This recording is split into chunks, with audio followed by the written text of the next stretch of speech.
and come in and take your seats. A day of excitement awaits you.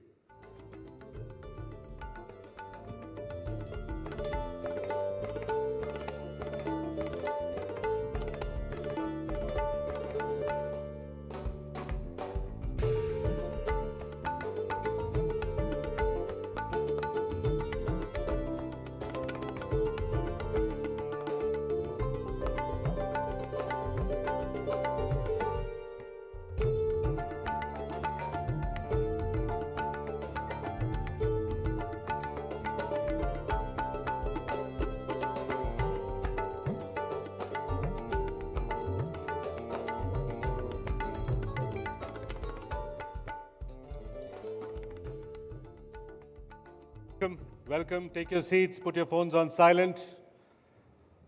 Welcome one and all to the ET Soonicorns Summit 2023. My name is Suresh Venkat, I'll be your MC for the day.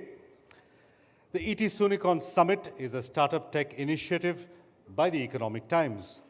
Now through this summit, we hope to identify the new frontiers of growth for the Indian startup ecosystem. The theme for today's summit is the 3 R's: resilience, reset, and results. We have with us today the stars of the Indian startup galaxy, from entrepreneurs, VCs, advisors, academics, and administrators. You'll meet them all shortly. Now, it might be the monsoon season across India, but startups are feeling the chill of the funding winter. Now, you in the audience, you don't need us to tell you about tougher term sheets, governance issues, valuation down rounds. You know all about that. In the middle of all this, there's a silver lining. That silver lining is called the ET Soonicorns Summit 2023. We'll help you navigate difficult market conditions, unlock opportunities for growth, and help you play a crucial role in powering India's Techade.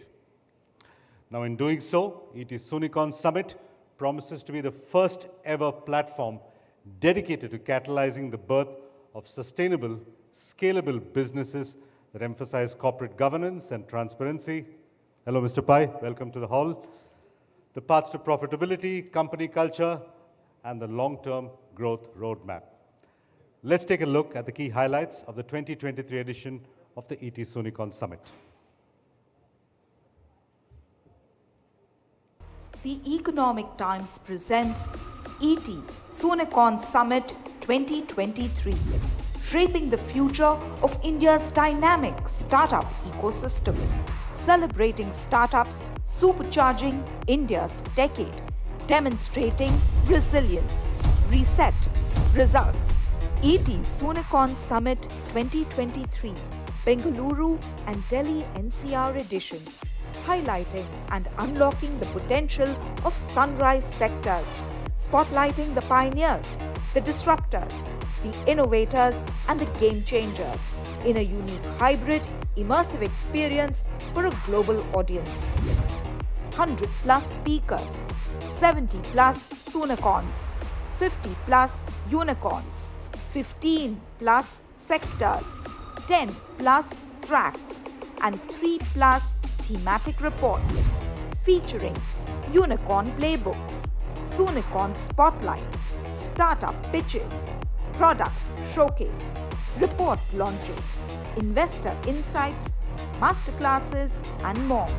ET Soonicorns Summit 2023, enabling the rise of a resilient startup ecosystem and tracking new frontiers of growth.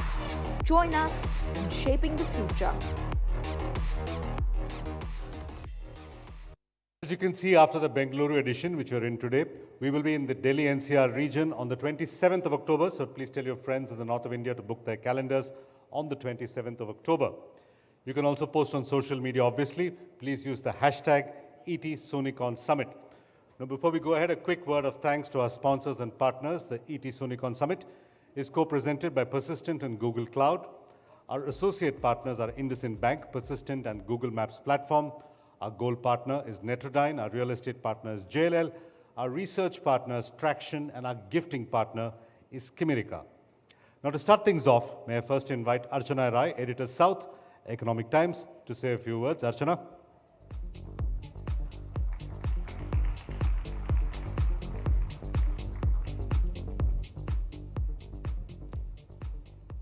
Thank you, and really warm Welcome to all of you to the ET Soonicorns Summit, the second that we are hosting.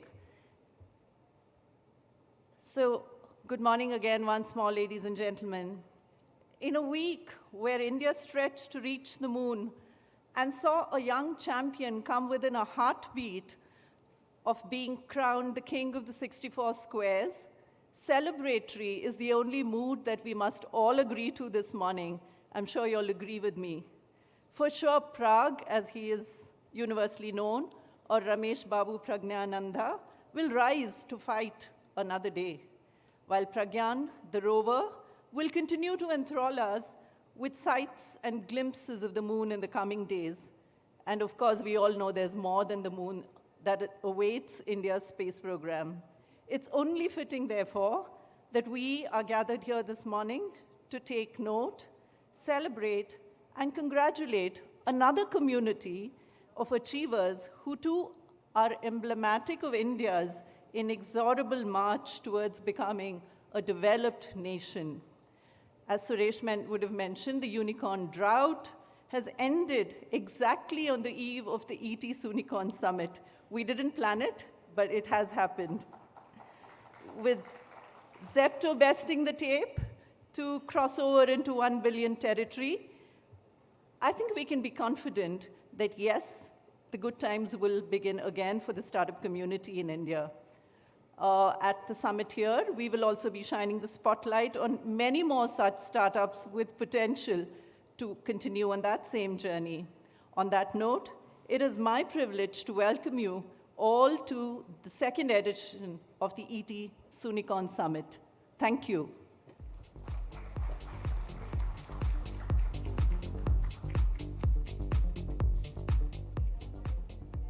Thank you, Archana. You took us from Prague to Pragyan in one quick speech.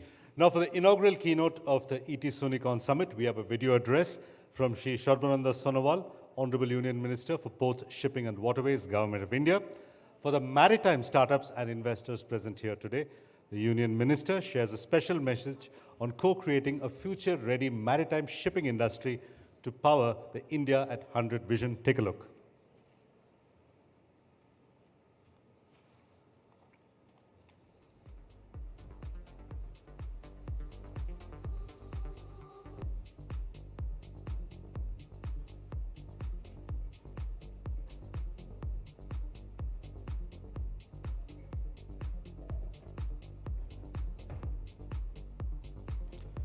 Sorry, I'm told we have a small technical glitch. Murphy's Law has to kick in at a technology summit.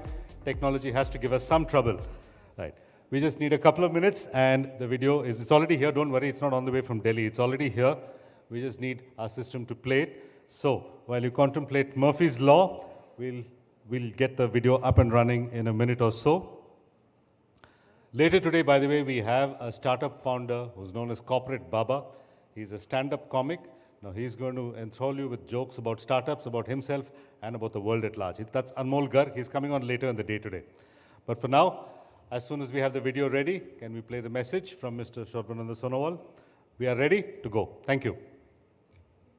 Namaskara, Suprabhatam. I'm very happy to be speaking with you at the ET Soonicorns Summit today, an initiative by the Economic Times to spotlight the next growth frontier for the Indian startup ecosystem.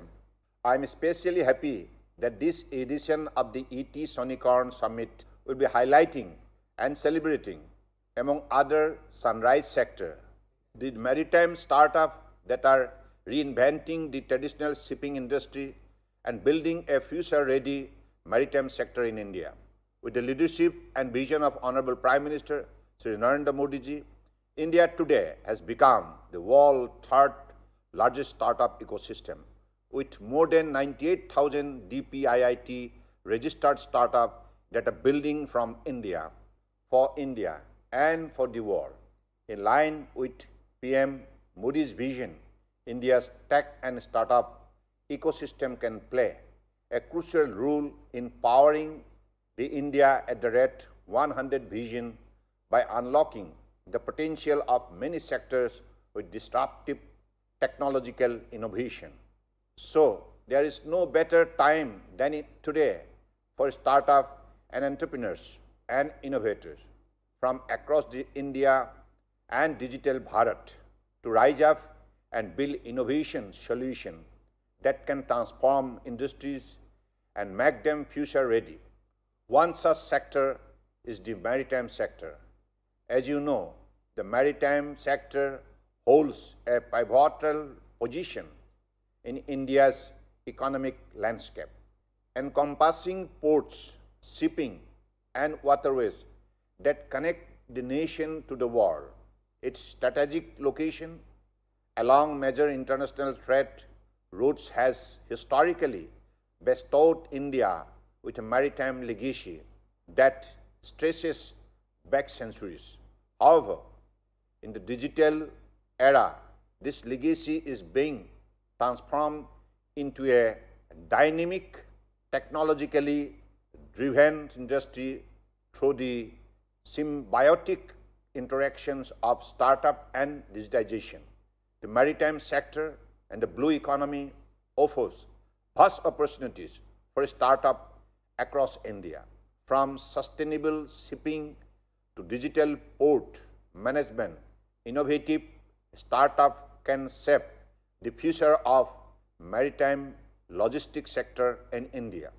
The draft Sagarmala Innovation and Startup Policy, which calls for the creation of launch pads at ports for carrying out trial, facilitating pilot project, establishing working spaces, and adopting product and solution, has identified several key areas for the startup to flourish.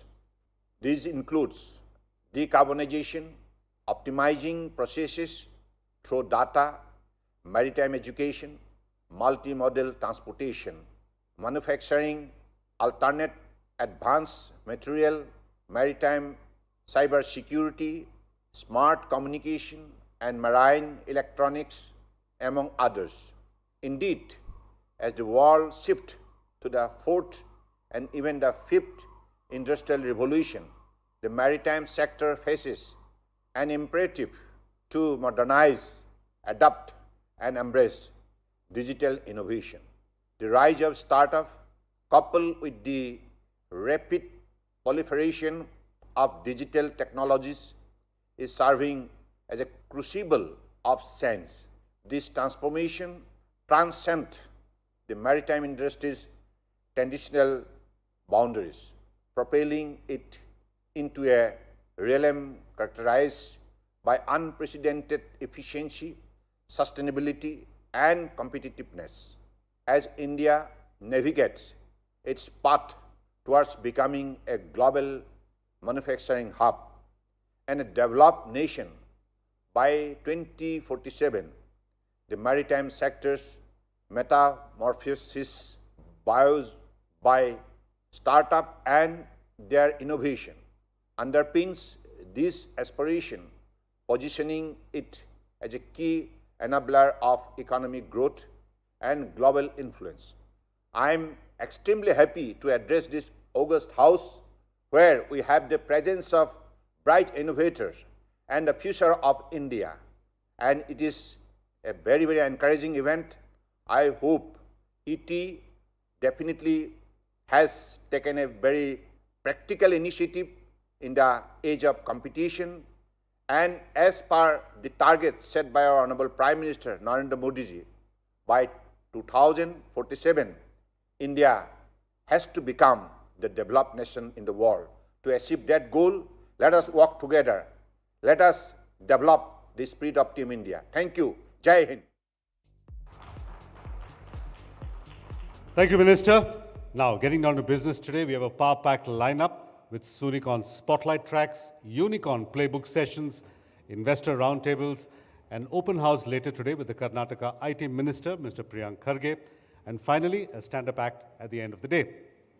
We also have two thematic report launches, dedicated sector tracks on maritime, AI, deep tech, and space tech, and real-world insights from entrepreneurs, investors, and policymakers.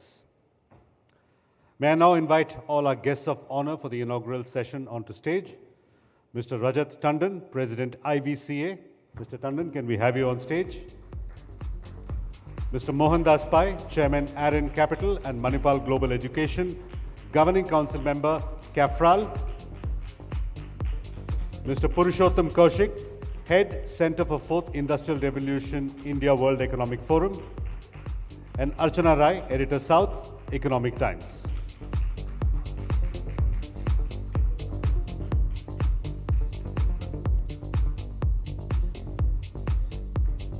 Welcome, gentlemen. Welcome, Archana.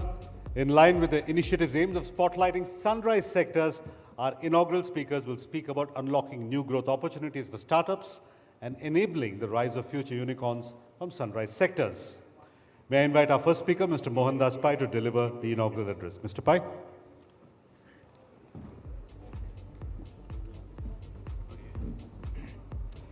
Folks, it's good to be here, especially to deliberate on this topic, because the time is right. Like Archana said, just yesterday we had the 109th unicorn. Abhishek should certify that. He is the certifying authority. And it just means that the time is right for Soonicons to become unicorns. But let's pause a while and understand what is happening in this country and where we are today. The startup ecosystem has around 100,000 startups who have created $500 billion of value with 108 plus 1, 109 unicorns. These unicorns, before Zepto, have created about $350 billion of value.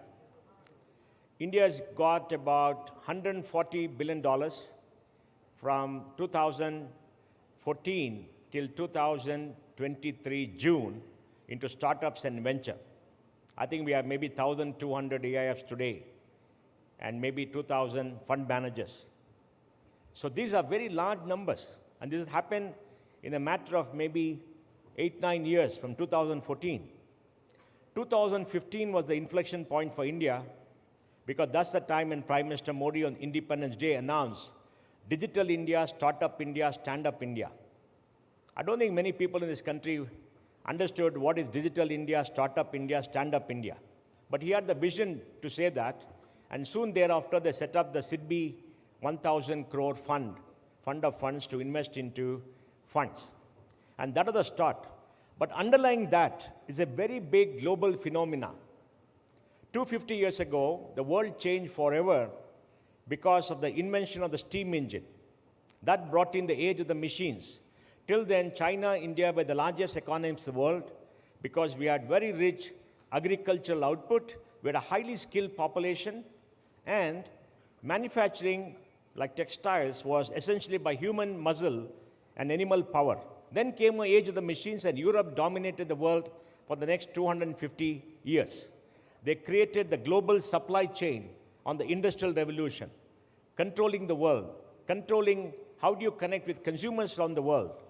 And this means shipping, transportation, railways, retail, wholesale, and financial services, etc. And that is dominated by the West. But 15 years ago started another phenomena, the rise of the internet. Internet as a platform connects people seamlessly, synchronously, and asynchronously around the world. And that set off the digital revolution. We are in the midst of the digital revolution. And that is going to change humanity forever. And that's going to change business model. It's a global phenomena.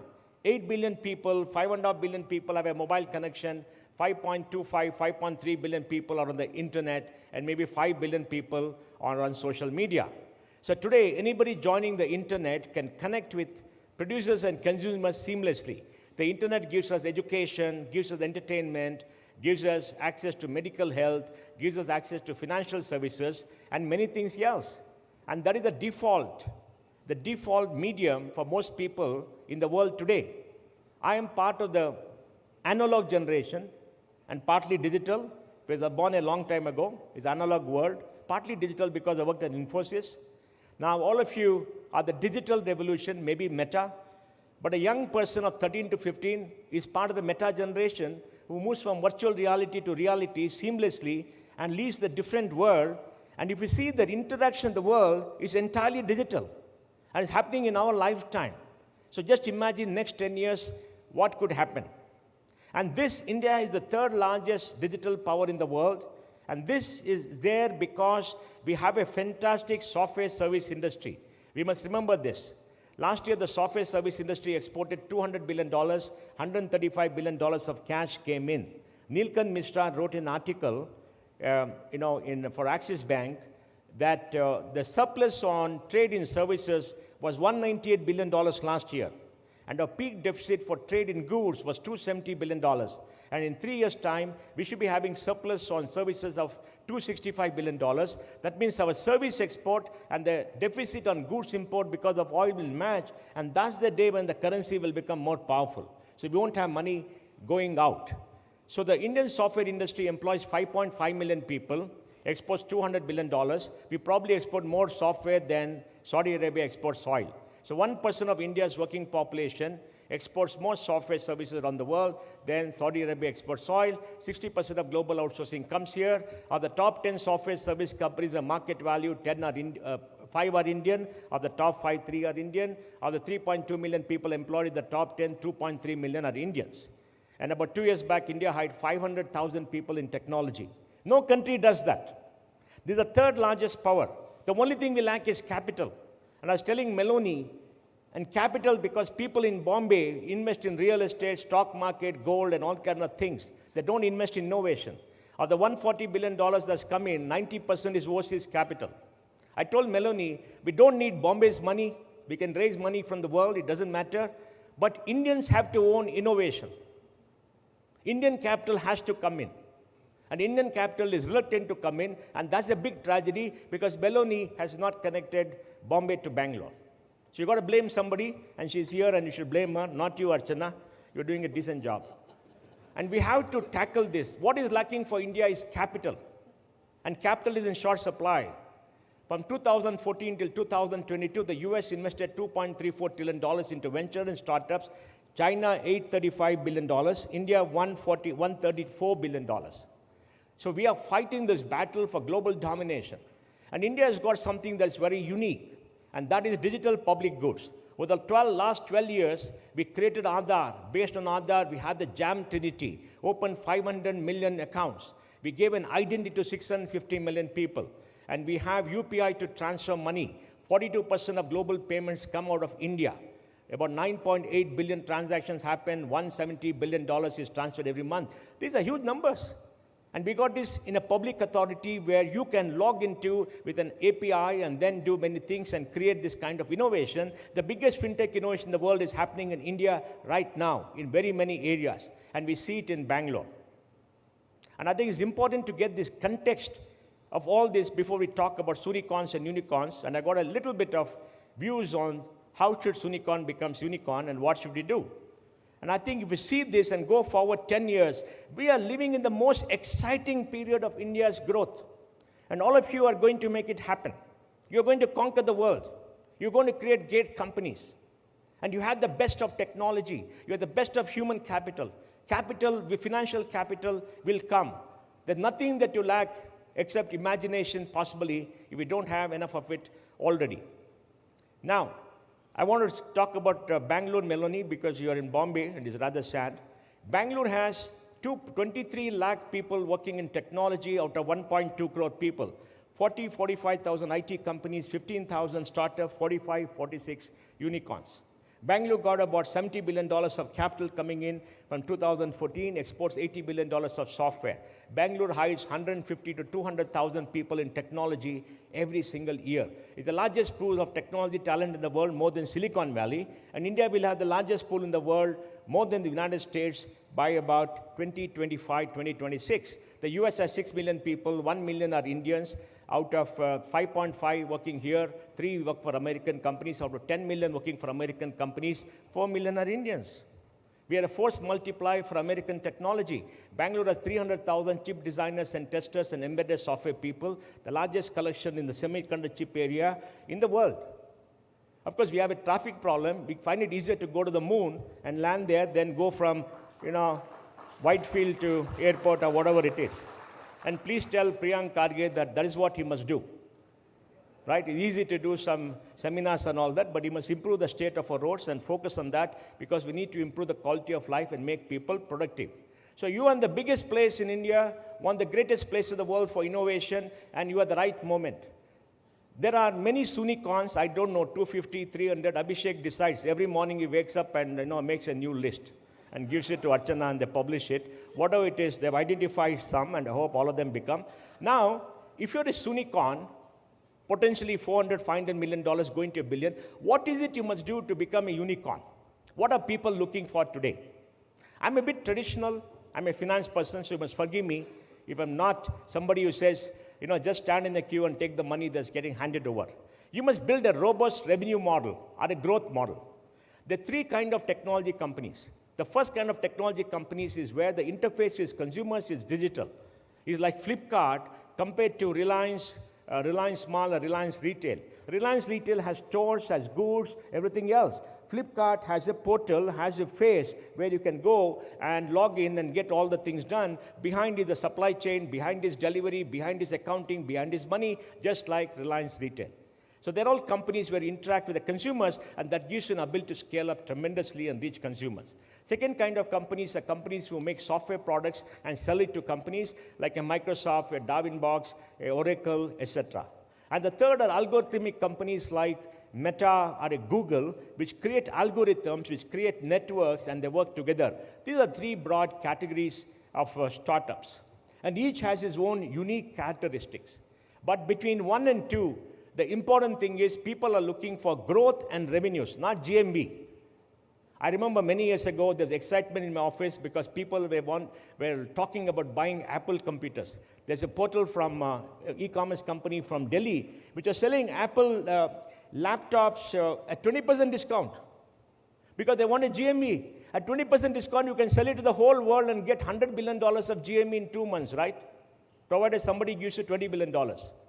So people are looking for real revenue, real growth, and growth potential because the valuation is the discount of the future growth potential. So you must get a robust model. You must make sure that you have built in and invested enough for the next 2 years. You must have 4 to 8 quarters of clear growth with 80%, 90% probability.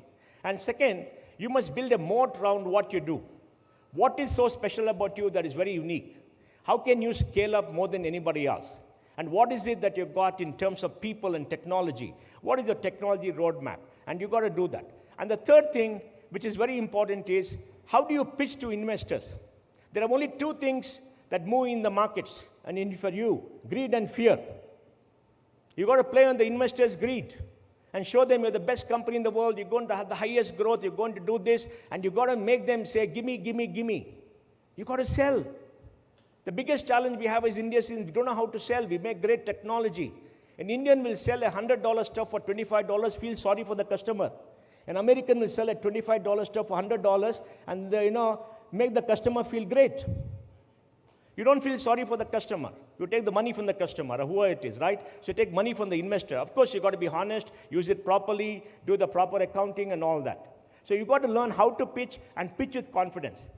And you must raise capital when money is available, not when you want money. Nobody gives you money when you want money. You raise money when money is available.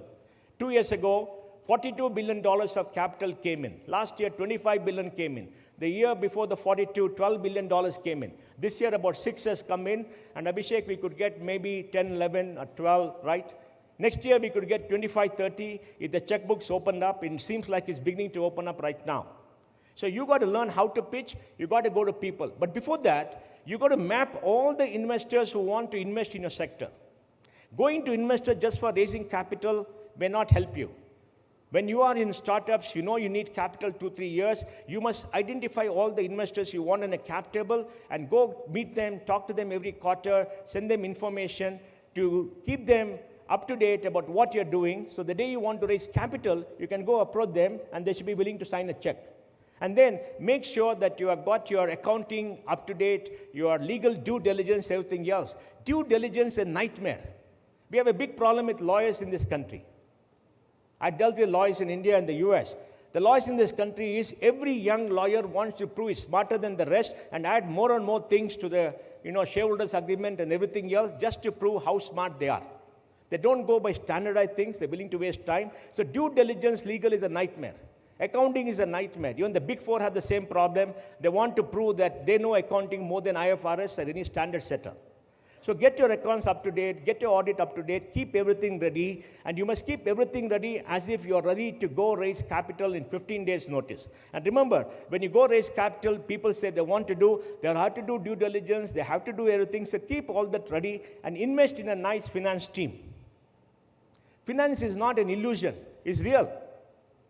So invest in a nice finance team and make sure structures are there because you need to grow and you need to raise capital. And capital is available. And today, capital is very cautious. There is fear in capital, not greed. Greed will come after the fear goes. And we see more and more unicorns come. So I think the timing is right. You have to be prepared. You have to market. You have to pitch. You have to go meet investors, create interest. And nothing happens like magic. Yes, some things happened earlier when the market was very hot. Somebody gave a check, then they came and said, who's the next guy in the road? They gave a check to him. They did all kind of stuff, right? But we're not there yet. Once you get there, then you should be prepared to get a lot of money to carry with you. And please remember, if you take money at a unicorn valuation, the investors have to earn 25% on that. It's not cheap money. No money is cheap. The money given to you is hard-earned money of some investors. So they have to earn 25%. And you are supposed to generate the 25%. While you can be happy I became a unicorn, the next day you have to go to work and work 2 hours more per day to make sure you get those returns. Please remember that the money is not cheap. The responsibility on you becomes bigger. When you're small, it's okay. When you become big and take $250 million check, there's a lot of money riding on you. And you are the one who is going to make it happen. Nobody else. And you are sticking your neck. And make sure that you don't dilute too much. Just to raise money, don't dilute. I've seen some companies become unicorns where founders are 3%, 4%. What is the point of becoming an employee when you are an entrepreneur? Be an entrepreneur, a founder with 25, 30%. That means respect capital. Don't blow up capital. Don't give yourself fancy salaries. Don't give yourself a big car. Don't go first class or business class. Be frugal. Tighten your belts. Don't dilute too much. When you finally do an IPO and exit, you must have 50, 60%. You build the company. Don't convert yourself into an employee. That's the biggest mistake you people do. By diluting too much. But at the end of the day, the reward for all the hard work, the frustration, the dreams, the sleepless nights should go to you primarily and investors. And treat investors with respect. Have proper governance standards. They're all important. They may not be important to you. Many of you got capital possibly in the boom, but the important as you go along. Ask Abhishek. You took a traction public. Now you got to justify your price every single day, every single minute. Am I right? And you are in the public domain totally naked. Everything is visible. So the responsibility on you becomes very high. I want to end by saying, I'm happy to be here. I'm very optimistic at this point of time. And we have a target. By 2026, India should have 250 unicorns. This system should create 3.5 million jobs. And we should create $1.5 trillion of value from $500 billion or more today. That means the next 3 years, we've got to create $1 trillion of value here. And the field is yours. And you've got to make it happen. And you've got to plan for it. And work 2-3 hours more every single day. And dream big. Thank you.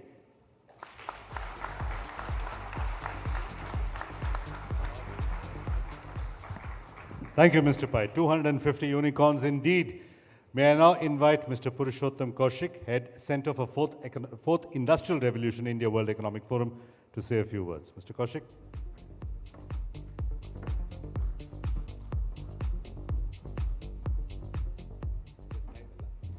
Very good morning. My name is Purushottam Kaushik. I head the Center for Fourth Industrial Revolution World Economic Forums. It's a World Economic Forum's liaison office in India. It's amazing to see such a full house on a Saturday morning. And thank you so much for all coming over. Morning, when I was coming over and I landed, my sister messaged me from Chandigarh that, where are you? Like, you must be having some South Indian breakfast in your favorite place. But then I said, no, I just landed in Bangalore, and said, oh, you were gone for some Chandrayaan 3 event? I said, no, I am going for an Economic Times Summit. But then I think before I even go in, let's kind of applaud all the scientists who made it successful. It's like an amazing maybe standing that we have got all across. Even if you read any global newspaper, any global channel, I think everyone is talking about it. So once again, thank you to all the scientists. I represent World Economic Forum in India, and the office which was opened up about 4 years back, inaugurated by the Prime Minister, and it was called C4IR, or Center for Fourth Industrial Revolution. For all practical purposes, even Prime Minister visualized that there is a strong need of looking at how 4IR technologies are going to be becoming the real solutions for the core sectors.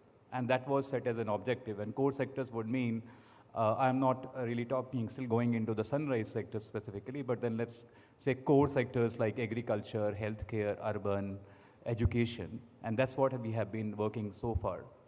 Now, just before I even go there and touch some part of our work and what we have learned all through working with you all and some of the large industry partners, a lot of state governments, a lot of central ministries. But then just looking back, right now, we certainly are all, I mean, this comes up in every discussion that we are going to be third largest economy, say by next 2030 or maybe 32. And we will be like kind of, we are really going there. We are in like full flow with 7% growth, where most of the other economies are growing at maybe, or either going down or possibly will be growing at a 2.5% rate. Now, fact is that we are a 3.3 trillion or $3.4 trillion economy. Globally, the total share with, I think, total global economy is around $105 trillion approximately. So we may be around 3%, 3.5% as a number. But then certainly we are growing at the fastest pace. We are one of the largest economy.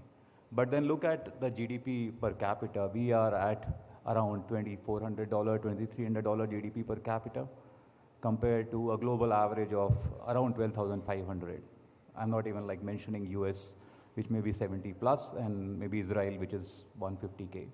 So that's something which is a bit of a opportunity and a challenge also for all of us, that how do we make 4IR technologies, how do we make some of these amazing AI, IoT, blockchain, drones make to work for us. Now here we are at $105 trillion globally, and we look at last 12 months, what has happened in the market. Look at some of the amazing companies that have been building up products, and see what is happening in S&P 500. Now S&P 500, if you look at it, the total market capitalization of just 7 companies, the 7 companies have become almost like they're capitalizing 50% of the S&P 500. And these are the only 7 companies actually which have been showing amazing growth. And that's the reason why S&P 500 was showing positive trajectory. Otherwise, if you look at the remaining 493 companies within S&P 500, they are actually not growing, or actually they are the one who are bringing it negative. Now that's where this whole global dilemma of where we are and from here we go, where most of the investment houses, most of the large projections are showing that AI will take us completely in a very exponential path. And then in a combination, AI doesn't work in a standalone basis, AI works in combination of all the other technologies, whether it could be IoT, it could be robotics, it could be synthetic biology or blockchain. Name one technology which doesn't work in combination. But with opportunity of these technologies playing out, the $105 trillion global economy, like in a normal sequence situation, it would have maybe over 2030, it would have touched, say, $130, $140, $35 trillion by growing at around 3.5%.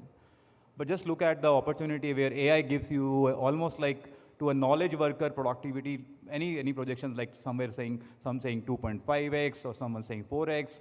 But even if we assume average, the knowledge worker productivity will certainly go much, much higher. And then add where our 5 million IT workforce sits, I think that's likely to be some investment houses saying 10x. So if the productivity goes up at that level, it's not going to be $130, $140 trillion. Likely scenario, it may be $200 trillion. But then that $200 trillion, the additional $70 trillion, where does it go? And that's the big opportunity which should, Mr. Pai mentioned, like 109 unicorns, likely to be 250 unicorns. So how do we really capture that value which is getting generated is going to be a big question. But then there's a challenge as well, right? The reason why I mentioned about S&P 500 and the reason why I said that 7 companies acquiring almost like 50% of the market value, now that's where this challenge will be. Because if you have all the resources in the world, if you have all the data in the world, if you have all the possible market capture, why would you let, or maybe how would you let others work in the similar environment? But that's going to be the unique maybe challenge for all of us, maybe in the next 7 to 10 years. How do we leverage this opportunity? Now, that's where we have been also trying to focus on, but we have been focusing mostly on looking at some of the internal core sectors. Now, let me just give you the first sector which we have been working on, and that's where some of the amazing opportunities that we have seen, agriculture. Now, obviously, like big numbers, 55% plus population is completely dependent on agriculture and their families.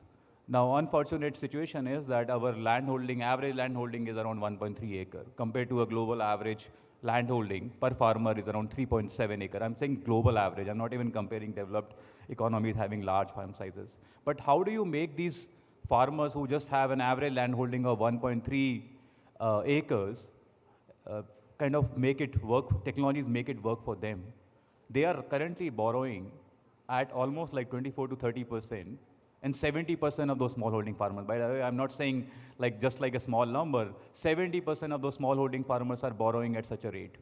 And just because there is no data available for funding them, it's a risky business. And most of them also don't even take the risk cover. I don't know how many of such businesses that we have here actually takes as much risk as a farmer does. He doesn't know his weather condition, he doesn't know the market conditions, he's pretty much not sure about his soil condition, and he is taking a risk of planting something which he will come out maybe over a crop cycle, and then he has to sell. Now that's the kind of a risk which is there, and also the lack of finance as well.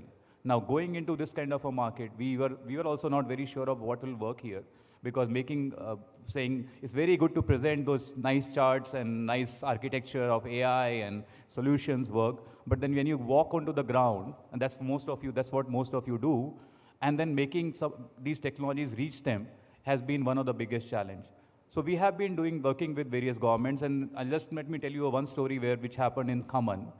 And let me say that in Khaman there is a chili is grown, so there's a chili value chain which we thought like, let's kind of experiment some of the technologies, and there were a few startups from you only which came up forward and deployed only 4 use cases. One was looking at how possibly we can use AI for soil health, organic and inorganic matters. The second was how do you bring using AI and spectroscopy for quality, like giving a digital certificate to a farmer before he even goes to the market. And third was connecting markets, like finding the right buyer for the farmer, and then digital advisories. Now these are the 4 use cases which we looked at, and digital advisories, again, we just distributed on WhatsApp. We didn't really go hi-fi on like throwing an app or something, like only WhatsApp. Now it's 2 crop cycles through, now almost like 14 months in Khaman. We did an impact study in report and third party, which went ahead. There has been with only, say how much we invested, 1,700 rupees per acre, which is around $20, say. We got an incremental return of 64,500 rupees, which would incremental profit, I'm saying, which is actually through a proper scientific study, which is actually, just imagine what kind of returns one can get with only 4 use cases with 1 crop, and that too in 1 district. When you expand this whole maths, how much value it can generate, and that's where going to be an opportunity. How do we look at some of these and make it work? Another big intervention area which we had looked at was health.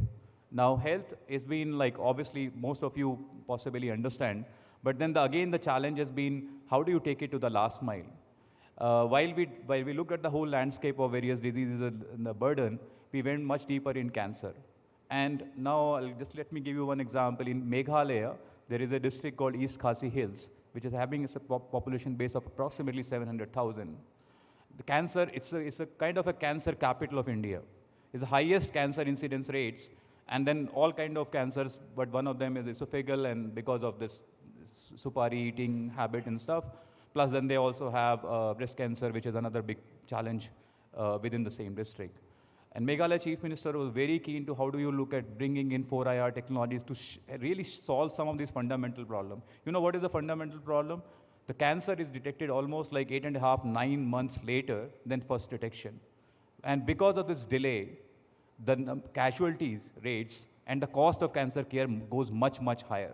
Forget about the other things of having no insurance coverage and the last reach.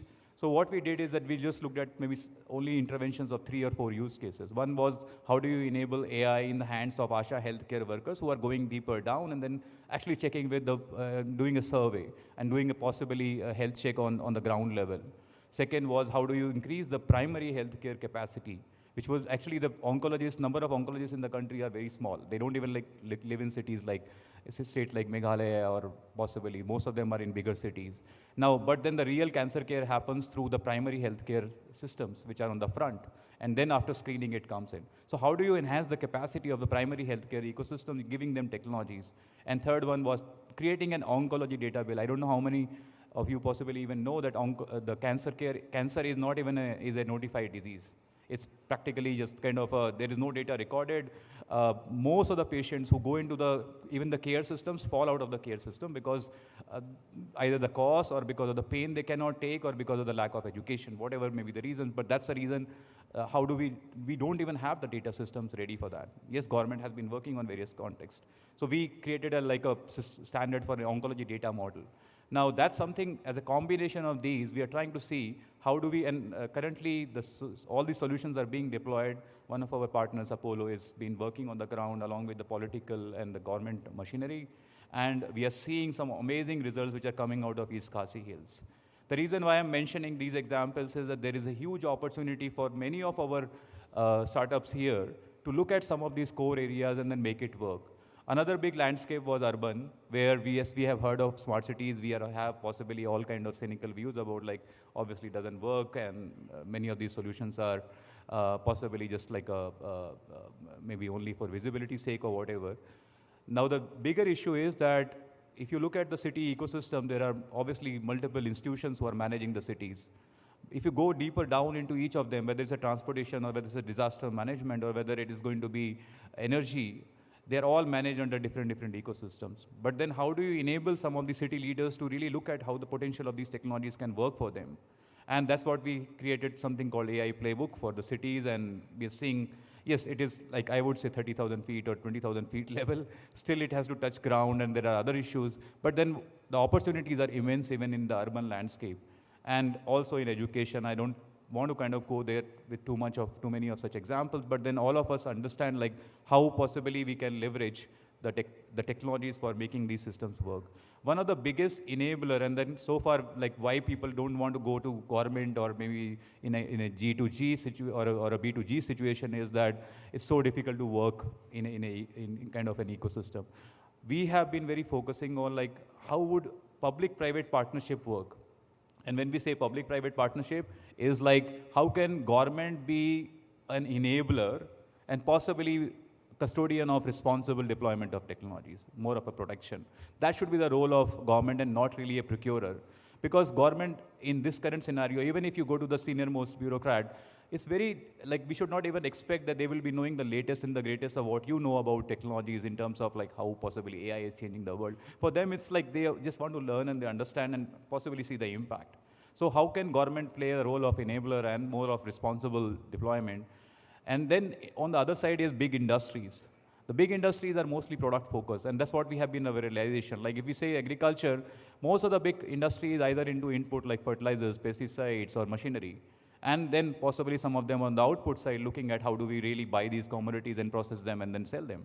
They are possibly not, they will never be able to having those niche solutions to make it work. I mean, where do you find a front-end fintech player who goes in, builds a khata book for a farmer, and then able to create a cash history, use AI, and able to give them loans at a much more institutional rate?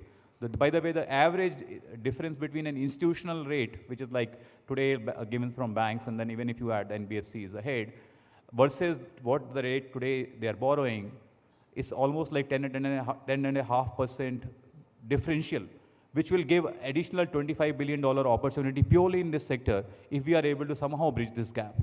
So that's something which we are seeing, that how do we really make the industry, startups, and government work together, and that's pretty much possible.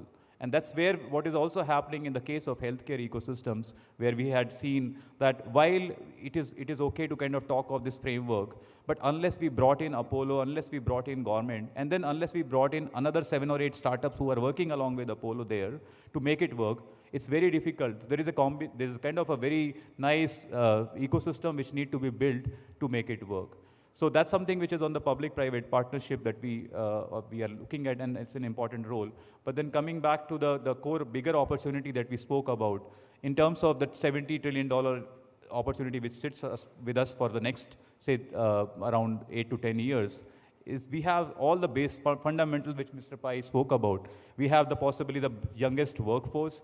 Technology-wise, we possibly already have made our base. We have such a big proven ecosystem of startups. I think it's just a question of for us that how do we find ourselves, and instead of like saying that yes, we'll be the 3rd largest economy, we should be able to say that how do we really become on a GDP per capita basis also one of the major workforces.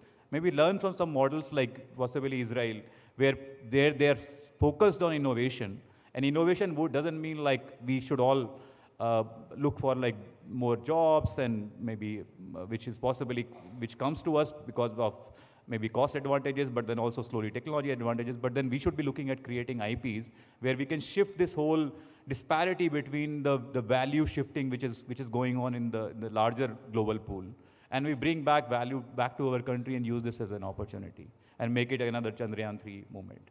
Thank you so much.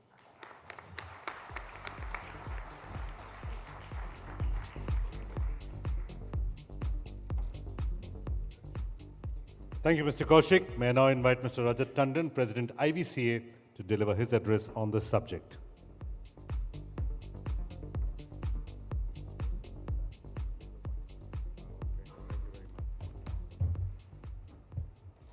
Hi, good morning, everyone. My role is probably of another teacher when 2 of the gurus have already talked. And maybe here I'm on a little bit of a repetitive session, but hopefully I can keep your attention for a while. ET, thank you very much. It's a great day. We'll be doing this. You've given an opportunity for some of the people to actually come here and share what they are doing. Mr. Pai, you're always inspiring. Your speeches, I mean, I always try to figure out what next. You've already set targets for me also sitting there on the mic, standing on the mic, so I respect that. And again, ET, thank you very much. I mean, after the 2008 downturn, I'm meeting my old friend, my colleague from Nortel, Puru, where, like Mr. Pai put across, from the analog world, we were moving from the analog world to the digital world. So I think we were part of the transition, setting up the infrastructure in this country. So, like we were talking about, sorry, I'm going to be using a couple of slides, and that's if that comes across. So I think there was a discussion, if Bangalore is for innovation, Mumbai is for money, well, Delhi is probably, we are looking at ease of doing business. So hopefully all the 3 big boys come together, and the entire country participates with a lot of ideations. And we are building the unicorns which you are going to be soon, however respecting money. So I'm at the IVCA, which is an association for all the investors. So your PEs, your VCs, your real estate, infrastructure, LPs, the investors, family offices, corporate VCs. So we have a bunch of about 350 odd members at the association. And if I look at the total, probably 80% of the AUM in this country invested is from members of the association. So what I intend to talk about very quickly today is about, the potential for India, which we've been talking about. Also in terms of the ecosystem, how well it has been doing. Funds, the availability of funds. We've all heard about funding winter, etc. Well, we'll probably touch a bit on it. India's TAM, which is really exciting. And finally, performance, which is what's the need of the hour. And finally, a look at the little bit on the sunrise sectors.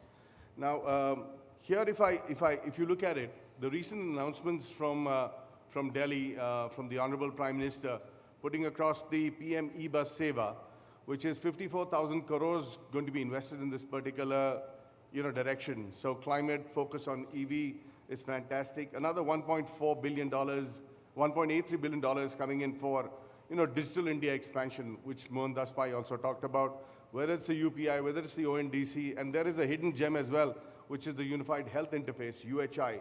So hopefully that can be also taken across to the markets. Our GDP is going to be fantastic by 2030. So per capita is going to be about $4,000 by 2030. So we're looking at something really good. About 17 cents per GB for internet costs, cheapest in the world. We have over $100 billion committed and raised by the alternate investment funds, which are funds registered in India. They are global funds and they are Indian funds, so funds registered in India. Again, 66% of the population, we have a very young population here. We have the number of UPI transactions, which Mr. Pai also talked about, is phenomenal, and it's only growing and spreading across the world.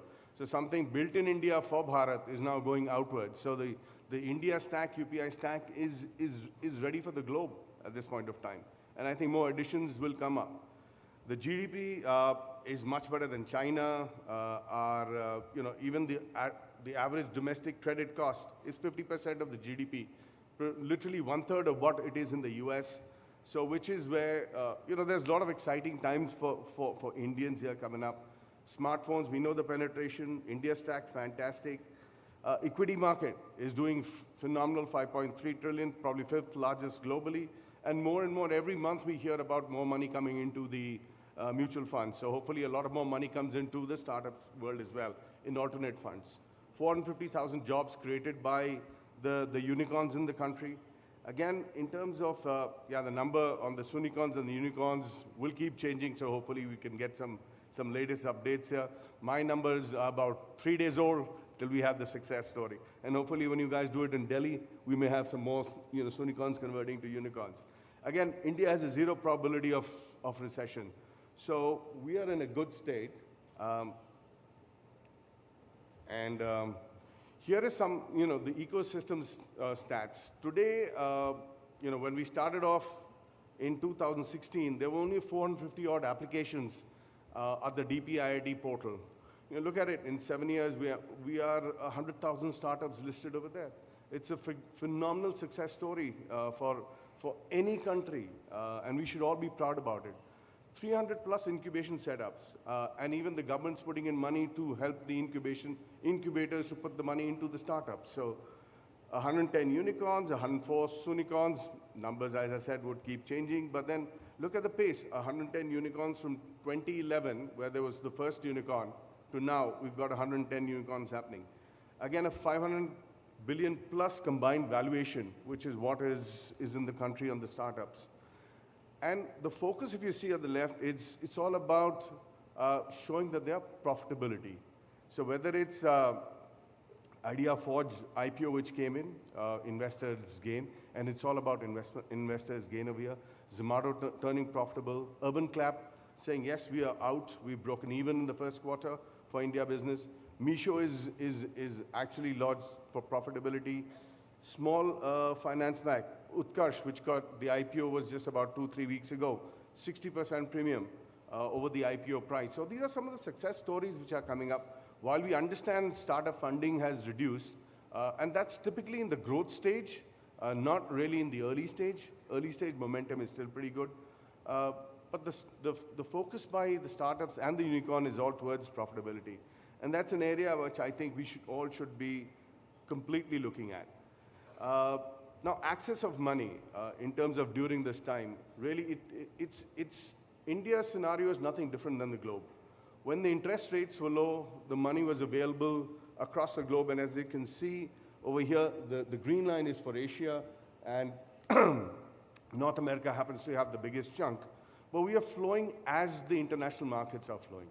So we are in good shape, and as you will see that the cost of borrowing the money is going to get higher, it's going to be a little tighter, but again, for India, we are quite confident that the success story will be very good.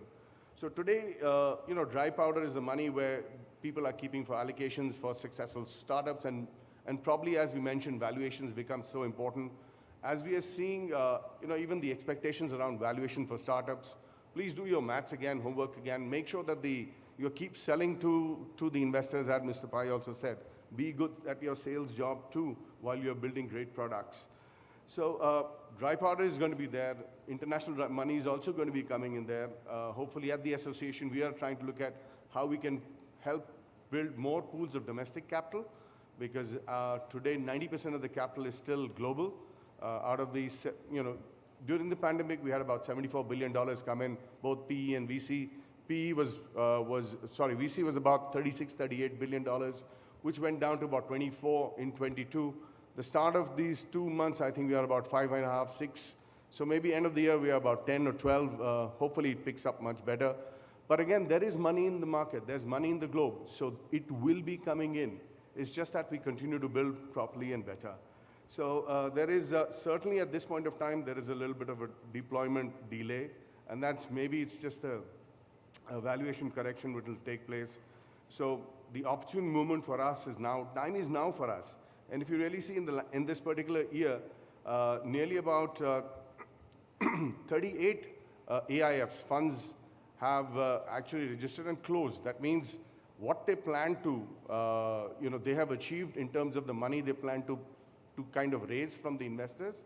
Their commitments have come through, and nearly about $5 billion. So this is a good positive sign, positive story which is building up in India.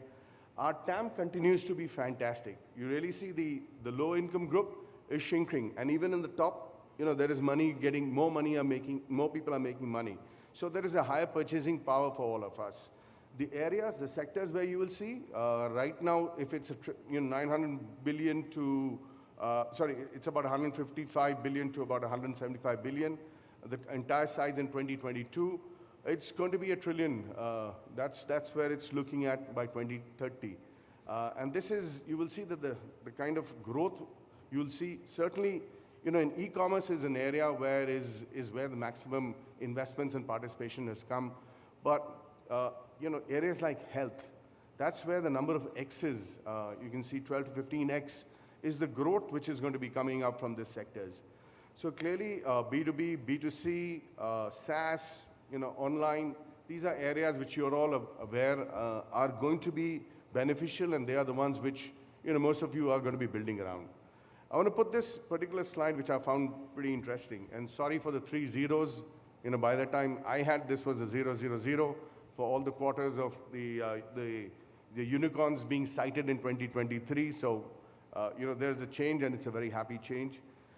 Again, this was an interesting picture which came up in, I think, LinkedIn, and I loved it, and I picked it up over here, and I'm sure you people may have seen that while, there was a strategy behind how unicorns, their purpose, and today, in terms of, if you look at, the term was put as zebras, but it says, like, from, in terms of what we were before, exponential growth, we are looking now at a rapid growth. From really one of the best ones which I looked at, saying competition, we are looking at participation, right? We're looking at working as partnerships. So some of the areas where we have to keep brushing ourselves as we start building up and as we start moving on forward. And to me and to us, I think it's very important to become a performicon, right? Lovely words, but it's all about performance. And that's what the investors will be looking at. You have to be continuing to be, transparent with your investors. You have to believe in your reporting.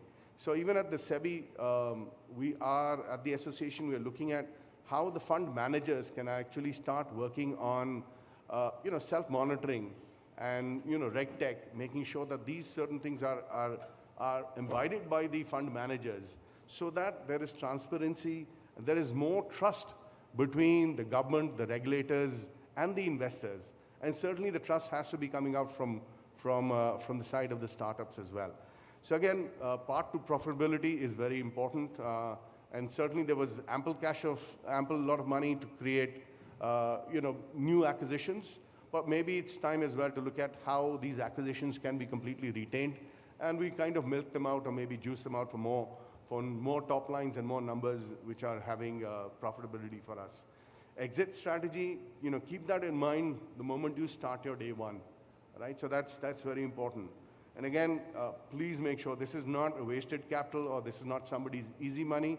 It's hard-earned money of the investor. It's a hard-earned money of the fund manager. So we have to get the return on the capital which the person has invested. Again, this is a risky capital, and that's why people who are investing into this seek for further better returns than the normal, where they're investing into private capital, private markets. Again, it's all about we creating an impact. It's good. And governance should be in our DNA in whatever we do. That will be the key. Finally, I just put across a slide which is on the sunrise sector. Last year, the number was about $9.5 billion. Till this first half, it's about $4.5 billion and about 114 such investments being made in the sunrise sector. Now, our Honorable Finance Minister had announced, about a budget back, not this one, the one previous, about blended financing. And that was towards areas of sunrise sector. So at the fund level and at the member level, we have defined certain areas which are investable areas, whether it's a health, agri-tech, whether it's a deep tech, whether it's a climate and sustainability, and deep tech including drones, agri-tech seems to be very important. As you can see in terms of climate, the focus and the numbers have been very good. In 2022, number of deals were about 66, creating about $4.5 billion. In deep tech, which is around 168 deals, 3 billion. And that's where an area where I think we need to keep our deep tech in India. What's thought, what's innovated in India, let's look at keeping them in India. And that's when even the investors, we are seeing that investors, please come out and start building your skills, upgrading yourself. There shouldn't be only a 5, 10, 15 handful investors in tech. We should have, out of the 2,000 which are there, we should have 50% or 30, 40% at least as tech investors. And that is where we want to save our merits over here in this country. Again, bio and health, these are areas which are going to be fantastic for the future. These require growth money. As you can see, the value and the number went down. That's primarily because some of the growth money was not available. But hopefully as the channels open up, we can see more investments coming in that. Thank you very much and have a good day.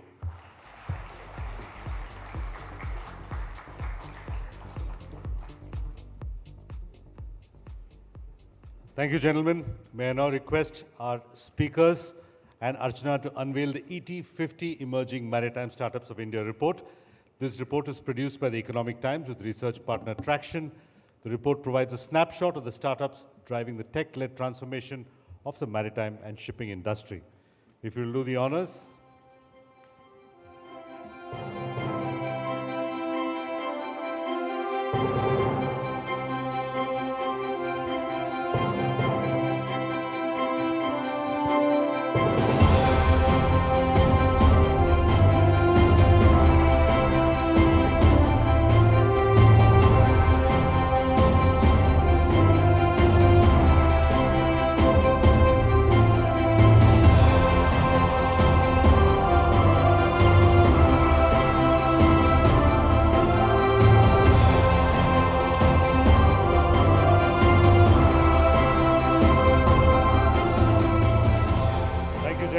Thank you, Archana.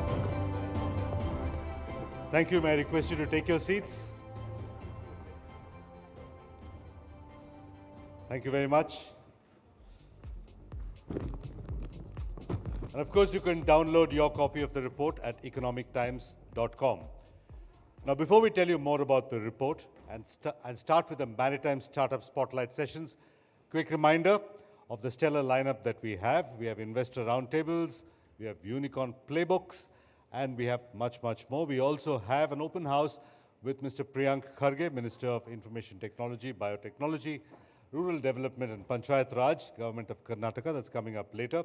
There's also a fascinating track on space tech. For those of you who came in late and didn't hear about that, you'll meet the founder of the startup that's powering Chandrayaan-3's navigation of the Pragyan rover on the moon and more. But now, we come to a key highlight of the event, the Maritime Startup Spotlight track. Here are some of the highlights of the ET 50 Emerging Maritime Startups of India report. The Economic Times presents ET 50 Emerging Maritime Startups Report. For the first time ever, spotlighting visionary startups, reinventing the shipping and maritime industry, crafting a new narrative, ushering an era of global competitiveness, designing smart port management systems, enabling supply chain resilience, championing sustainability, powered by digitization, augmented reality, artificial intelligence, virtual reality, the Internet of Things, robotics, blockchain, and a slew of innovations backed by advanced technologies. ET 50 Emerging Maritime Startups Report, a comprehensive overview of the still nascent maritime startup ecosystem, tracking funding trends, decoding sectoral challenges, showcasing innovation opportunities, celebrating key startups and enablers, charting the way forward. ET 50 Emerging Maritime Startups Report, only on economictimes.com. And now, maritime startups from across the country will showcase how they are addressing the long-standing challenges of the maritime shipping industry through digitization, automation, real-time insights, and the use of advanced deep tech solutions. Through each of their rapid 5-minute presentations, you'll get a glimpse into the startups at the very forefront of this transformation of the traditional shipping industry. Our first presentation is by Captain Dhruv Soni, co-founder and CEO, ShipScart. Captain Soni. Maritime procurement is a $100 billion market. A ship spends roughly $500,000 every year to run its operations, which requires uninterrupted ship supplies. However, most maritime companies still rely on conventional methods like spreadsheets and ERP software, which are inefficient, expensive, legacy-bound, antiquated, and limited.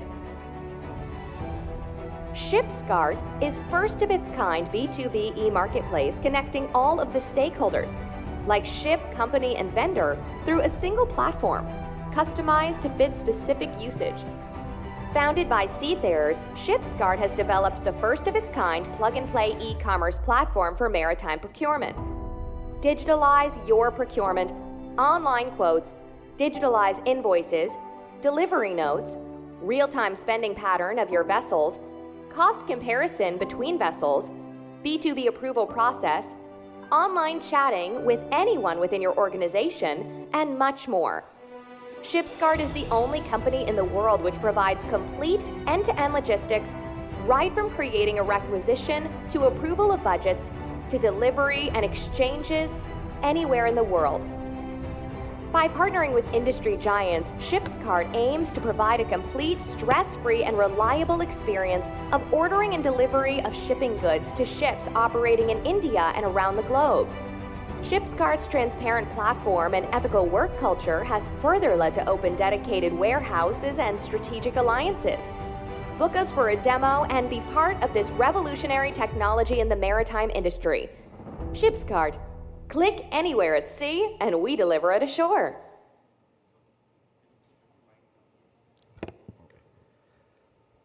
Thank you, Economic Times, for giving me this wonderful opportunity to present ShipScart in front of such an august gathering. Good morning, ladies and gentlemen. My name is Dhruv Sani.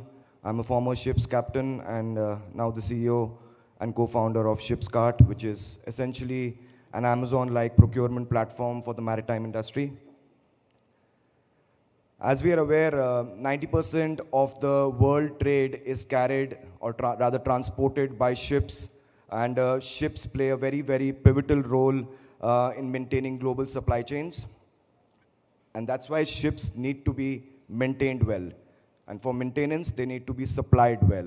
And that's why ShipScart comes in. For a market which is as much as $100 billion globally and about $200 million plus in India, we still rely on antiquated and old-age ERP softwares and Excel sheets. As we speak, 90% of the procurement happens over Excel sheets. where there are no pictures, no descriptions, and no brand details. Though there are number of challenges globally when it comes to procurement, I've written some India-centric challenges, and the three most important points here are fragmented supplier network. For a country as large as India, where with a huge coastline, if you asked anybody from the maritime fraternity who is the largest ship supplier in India, you might never get an answer.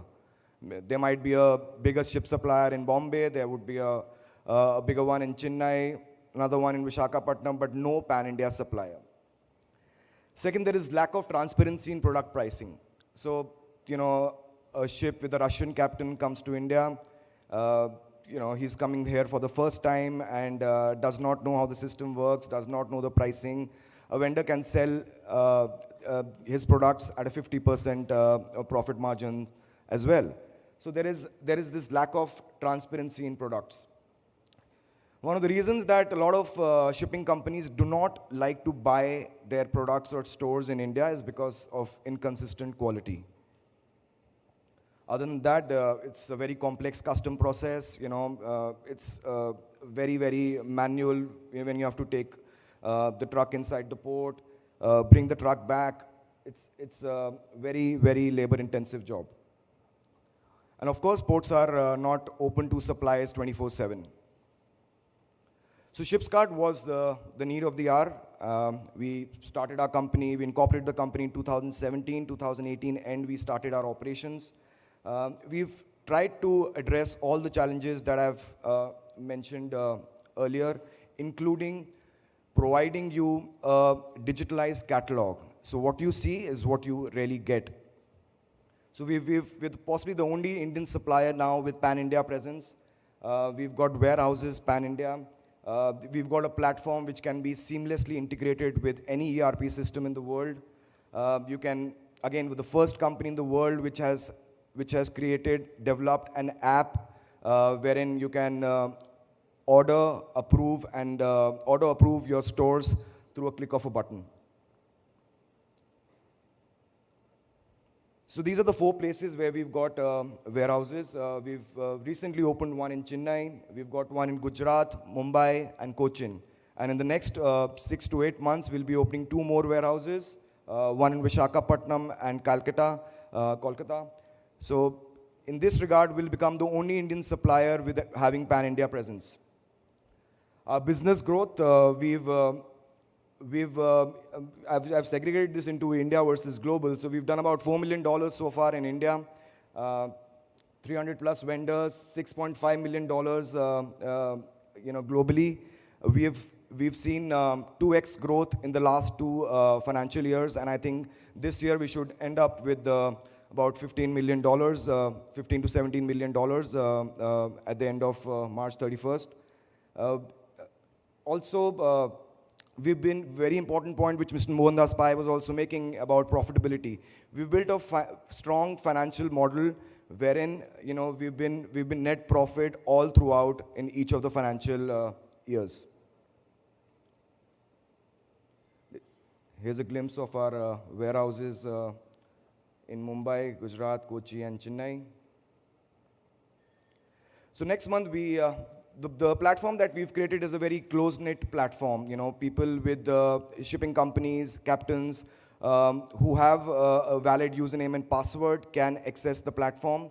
However, next month we come up with an open-ended website wherein you can see the pricing, live inventory across all products. There are about 50,000 products that we normally supply to ships. So you'll be seeing all these products online with their pricing and live inventory. Here's a glimpse of how the closed-knit platform works. I understand, if you come from any other industry, this might be a very sort of a usual website where you add products to the cart and get it delivered. But for an industry as traditional as maritime, this is something never seen. Exactly the same things can be done through the app itself.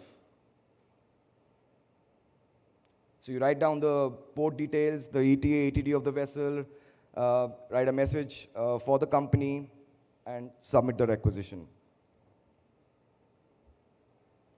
We're working with possibly all the top clients in India and abroad, the likes of Great Eastern, Shreya Shipping, both listed companies of India. And we've got about 70 odd clients globally. We're catering to about 250 odd ships on a monthly basis. As we're growing, I think there is so much that we can add value in terms of working closely with the government. And the first thing here would be to open warehouses within the ports. Obviously, we've got warehouses outside the ports, but if we can have warehouses within the ports, we can serve the ships 24/7.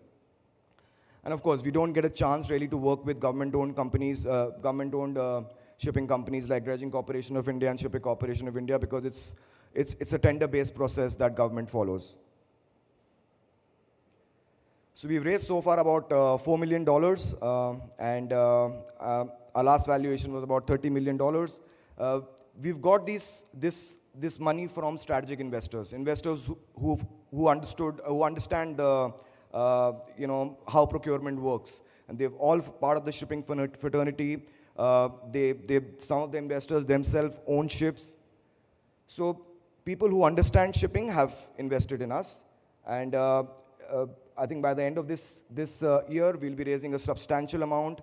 We've got, as I said, more and more people approaching us for investment because we're a profitable company. We are using money only to exponentially go forward and not to not burning investors' money just for traction. We've got a mix of marine and finance in our board. Possibly one of the most distinguished people that you'll come across in the maritime industry. All of them have about 200 plus years in the maritime industry cumulatively. Thank you. I'll be happy to answer any questions later on if you have. Thank you.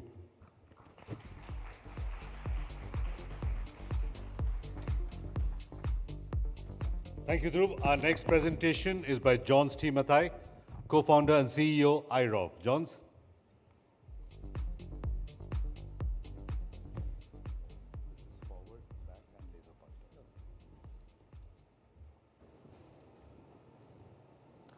Very good morning to all. Am I audible, right? Yeah. I'm John, I'm CEO and founder of IROV. We are a deep tech startup in the marine and robotics space. We build unmanned solutions for oil and gas, energy, and also the defense sector. Started back in 2017. Till now, we have around 70 plus projects completed with more than 40 plus clients. We are also an investee company of Gale and a couple of reputed investors in the industry. We have winners of multiple awards, including the National Startup Award last year. We are a team of around 35 members. So coming to the problem what we are solving, there are around $1 trillion worth of infrastructures, which includes dams, bridges, underwater pipelines, as you see, ports. These are infrastructures which are aging, and these infrastructures need to be inspected in a timely manner. And currently, most of these inspections are done by manual methods, and this lacks consistency, and there is the environment these inspections are done are very hostile. And there is a lot of data being piled up during these kind of inspections, and most of this data get lost in any of the shelves without any predictive analytics or any analytics based on what decision making can be done on this data actually. So we at IROV build unmanned solutions which are called as underwater drones. You are familiar with aerial drones. What we build is underwater drones for inspections of these critical infrastructures. We also have something called as unmanned surface vehicles, which can be used for surveillance and inspections purposes actually. This is just a hardware solution. We build two kinds of solution. One is the hardware which collects the data for these inspections and surveillance purposes. We also have something called as a software solution, which is a data processing platform for collecting the data, processing the data, and then visualizing the data. So as you see on the left bottom, we have data enhancement. So the images underwater are sometimes hazy or not very clear. So we clear these images to make better decision making.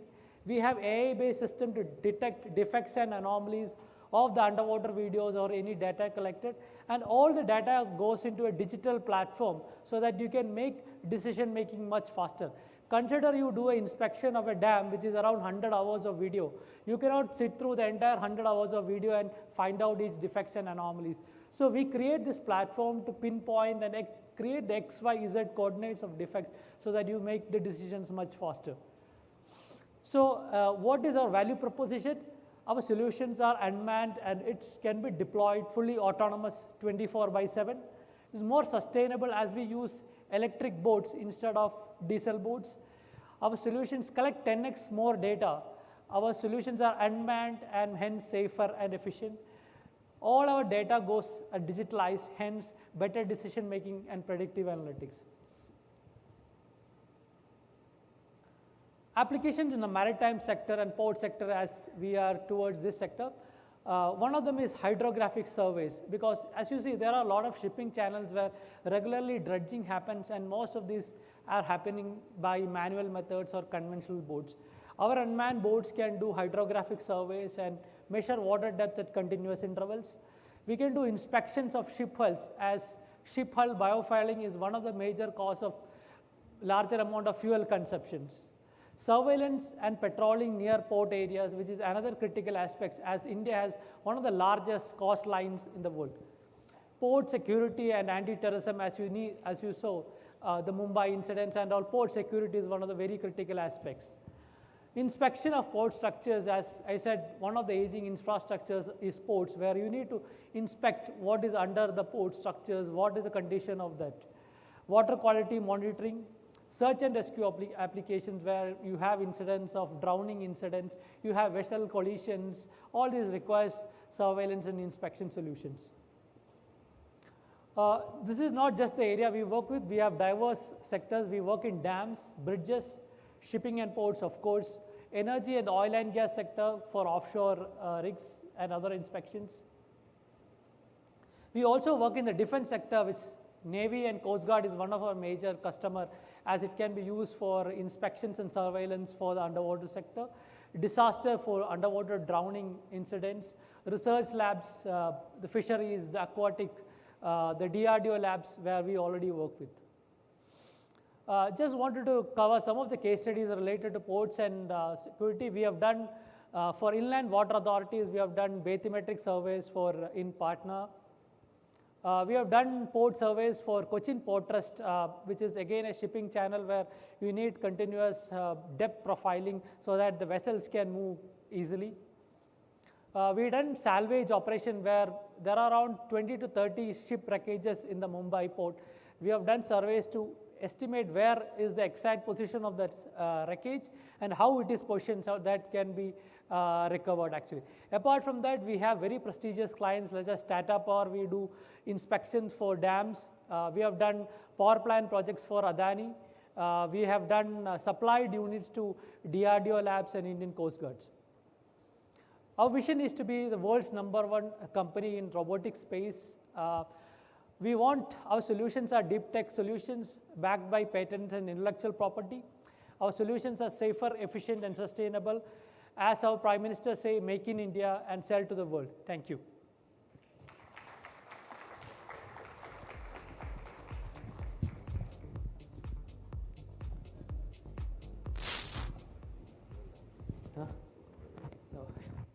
Thank you, Johns. Our final presentation in this segment is by Pradnesh Bhonsle, CEO and Director, Logstar. Pradnesh.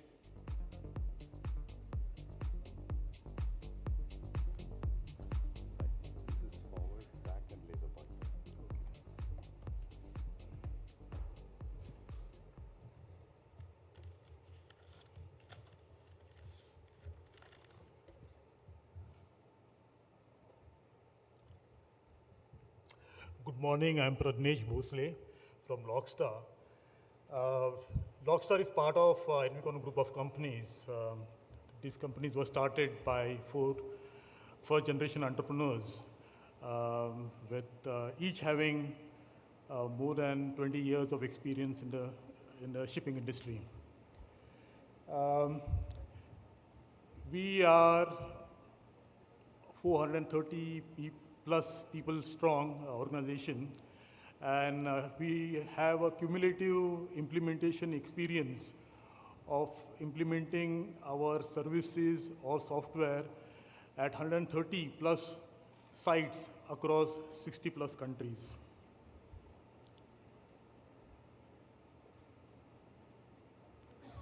That's our global footprint, 60 plus countries. And from this, Logstar is having a footprint of 30 sites across 18 countries. These are some of our clienteles.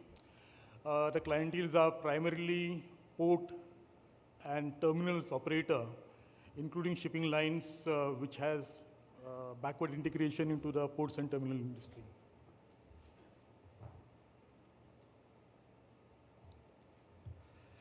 So what do we do? We provide TOS. TOS is Terminal Operations Systems or Terminal Operations Solutions. And this is for both the marine terminals as well as the inland terminals. It covers operations from ocean, seaports, depots, and also some parts of the logistics or the transportation business. So our software has various modules and mobile device applications which handle execution of operations like marine operations or harbor master operations, vessel berth planning, gate operations, rail operations, warehousing operations, and other such activity points which are in a particular in a terminal. The software handles operations for containers, containerized cargoes, general cargo like break bulk, neo break bulk, dry bulk, and also RoRo, that is vehicle operations. When we started the company, we were just two people, and now we have grown. For Logstar, we have about 85 people, and I think what we have achieved so far is we have increased our footprint mainly in the global or like overseas sector, and there are certain things we haven't done so well. So this is what we are expecting to do for the next leap or next phase of growth. Our target is to grow by at least 10x from the current levels, and to achieve it within the next 3 years. And to achieve that, these are the plans that we have made to achieve it. The main thing here is, apart from the software, it's also the distribution network. So both the sales and marketing network as well as the software distribution network that we want to enhance. We want to enhance the software distribution from a B2B setup to a B2C setup. And the main growth will come from the last part, that is the logistics or transportation, that is the last mile connectivity. We also have plans to get implementation partners on board for implementing our software.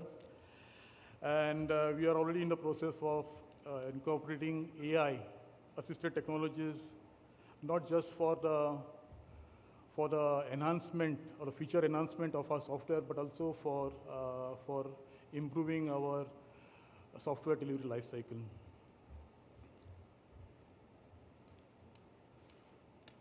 So yeah, that is about us. And if there are any questions, I'll be glad to take it later on. Thanks for your time and attention.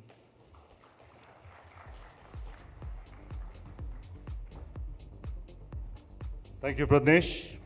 And thank you, other presenters. You can also learn more about the Logstar team at the stalls outside. Don't forget to download your copy of the ET 50 Emerging Maritime Startups of India report on the economictimes.com website. Quick reminder that this event is also being streamed live on the economictimes.com website to millions across the world. So if you're using social media, please use the hashtag ET Soonicorns Summit while posting. With that, we move to our first panel of the day. We'll center around the theme, the Great Indian Startup Reset, eyeing profitability, corporate governance, and IPO. While they're setting up the stage, may I invite our moderator, Manu Toms, Executive Editor, ET Prime, to come onto stage. Manu?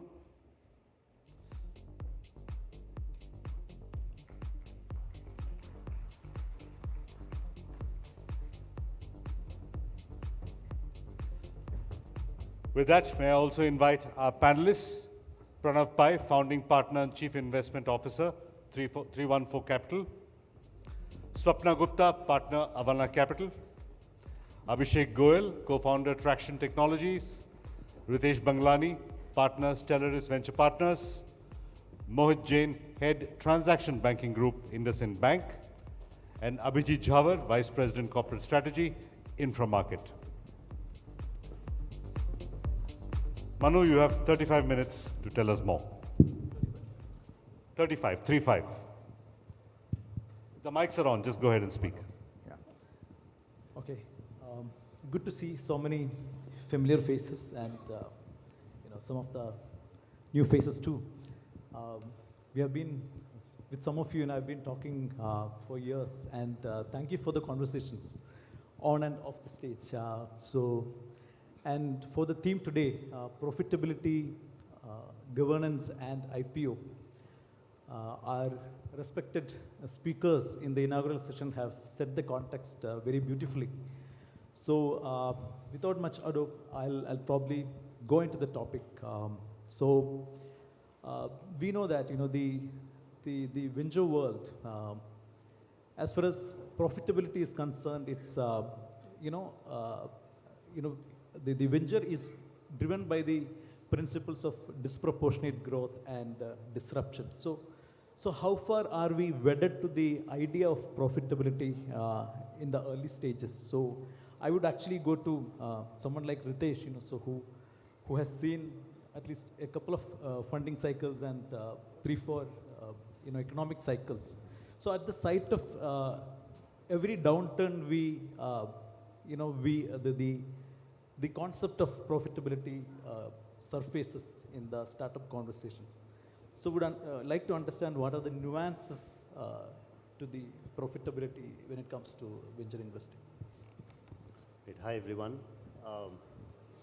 This is a topic that is very close to my heart because, like Manu said, the specter of profitability arises every time there's a downturn. But the fact is that profitability is why we are all here. It is the purpose of existence of a company, a corporate, is to generate profits and returns for its shareholders. And so it's not that profitability is not important in any cycle. It is just about how long people are willing to wait for that profitability in different market cycles. So I would like to argue the other way that there is a danger to expecting profitability too early in a company's evolution. And for that, I would like to explain the venture model for a minute. That venture capital is different from every other kind of capital because it provides a massive amount of fuel for companies to grow really, really fast before they can start generating those returns, to fund the losses in the initial few years before they can start generating profits. Sometimes the pendulum can swing too much in the other direction, that if too early in the cycle, we are now starting to hear investors asking for profitability in Series A. To me, that is self-defeating, because if the company were able to go profitable very early, every company would do so. Unfortunately, there is a trade-off between scale and profitability in the early stages of a company. And so, at least to me, it is extremely important that we provide our companies that space to experiment, to find product market fit, and to figure out scalability before we insist on profitability. So in a nutshell, to me, it is the objective of every company to generate profits. However, we need to be patient in the early stages and give the company space to prove product market fit first before insisting on profitability. Pranav, I'll go to you. So do you also see the emphasis on profitability at series at very early stage, like Ritesh has just said? Yeah. Yeah, no, I think Ritesh got it spot on. In the early stage, what do we want to see? We want to see there's a differentiated product here that customers are willing to pay for, right? Now, when they pay, you have to understand startups will sometimes price it lower so they can get more customers to say yes to a new way of doing things faster, right? Or if it's a B2C product, zoom back 10 years, people were still uncomfortable by paying for something on Flipkart and waiting 3 days for the hope that it will come to your house. It's a very new thing for people, right? And for hopefully 100 million people, like they were targeting back then. So discounts and other ways to earn trust and spending money on ads and sponsoring cricket teams and so on. So I think the assumption that startups don't know what they're doing with the massive amounts of capital that they raise, I think that is a wrong assumption. I think there's a really clear reason why capital needs to be spent a certain way. Now, the demand for profitability, however, has to be stronger on year 6, year 7, year 8.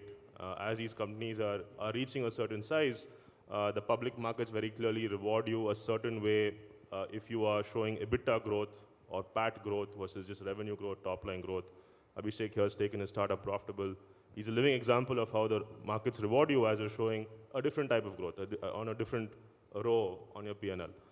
So I think we have to take contexts for capital very clearly. And of course, as market cycles change, one of the most important things, the risks we deal with in the early stage is our companies need to last through these cycles, right? We're 10-year funds, some funds are now 15-year funds. In 10 years, you'll see everything. You'll see wars, you'll see recessions, you'll see good years, bad years. We have to make sure our startups last through all of that. And therefore, this demand for profitability, I think it's also cyclical. We just have to make sure we stay rational through that time period. Swapna, you focus on a particular niche, clean tech and green startups. So how far this is relevant in your context? It's actually very relevant when you think about, when you talk to people climate tech, they end up saying clean tech, to your point, right? And clean tech 1.0, everyone had a lot of scars because nobody made money. The reason nobody made money is, again, there was a lot of capital thrown. Those assets really did not have a great IRR, which meant nobody really made money. So today, as I think about the new era, how we should think about, we are Avana Capital, we are an early stage fund, which has taken a point of view saying, look, there are cycles which will come and go, but if we think about next 20, 30 years, what is clear, at least to us, is next big trend is climate, because it's something which is a big risk, hence a big opportunity for us, and startups will, of course, lead the charge. When we think about climate tech, we think about two different set of startups. One is, of course, process-led, the other is product-led, which is why we have to, again, think about contextualizing it. If it's a product-led company, for example, it's a deep tech company which has used alternative material, alternative chemistry, alternative mechanical engineering, I cannot forget profitability, even a product in next 3 years, which means I have to be strong-hearted enough to not only ride this round, but the next follow-on round also, because capital may not be available. Again, I think to your point, which you put it very well, profitability suddenly becomes important when down rounds or cycles come through. But when you're investing in a space, you should know exactly what you're getting in. And if shit hits the fan, how are you really going to take care of it? Okay, I'll go across to founders. So, of course, Pranav had already mentioned you are a living example. So, people would like to know what, So, I think at the core, company has two goals: solve a customer problem, make money. We can live with the concept of delayed profit, but I think, and I had the fortune of seeing, I working at Amazon earlier, which is a living, big example of delayed profit. But I think even Amazon was very prudent with how it spent its money.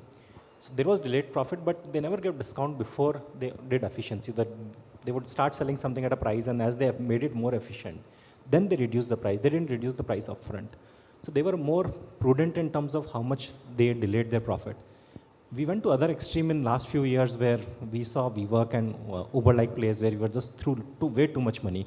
So we have to learn to balance this out. So we should be okay with delayed profit, but we should be prudent with not funding it way too much with equity, because equity capital is really expensive. So you have to be very mindful about how much are you burning to get that delayed profit. And you can't throw way too much money if the business can't return that much capital. Because this capital requires the highest rate of return. If you put money in FD, it's let's say 6-7%. If you do index, it's 13%. If you do mid cap, small cap, it's like 18%. This capital requires 30% IRR. So you have to be mindful of how much the terminal profit is in short run, and then you work backwards. Great. So one of the profitable unicorns, Abhijit. So back to back, I think So you have shown profits. So can you explain how that was made possible?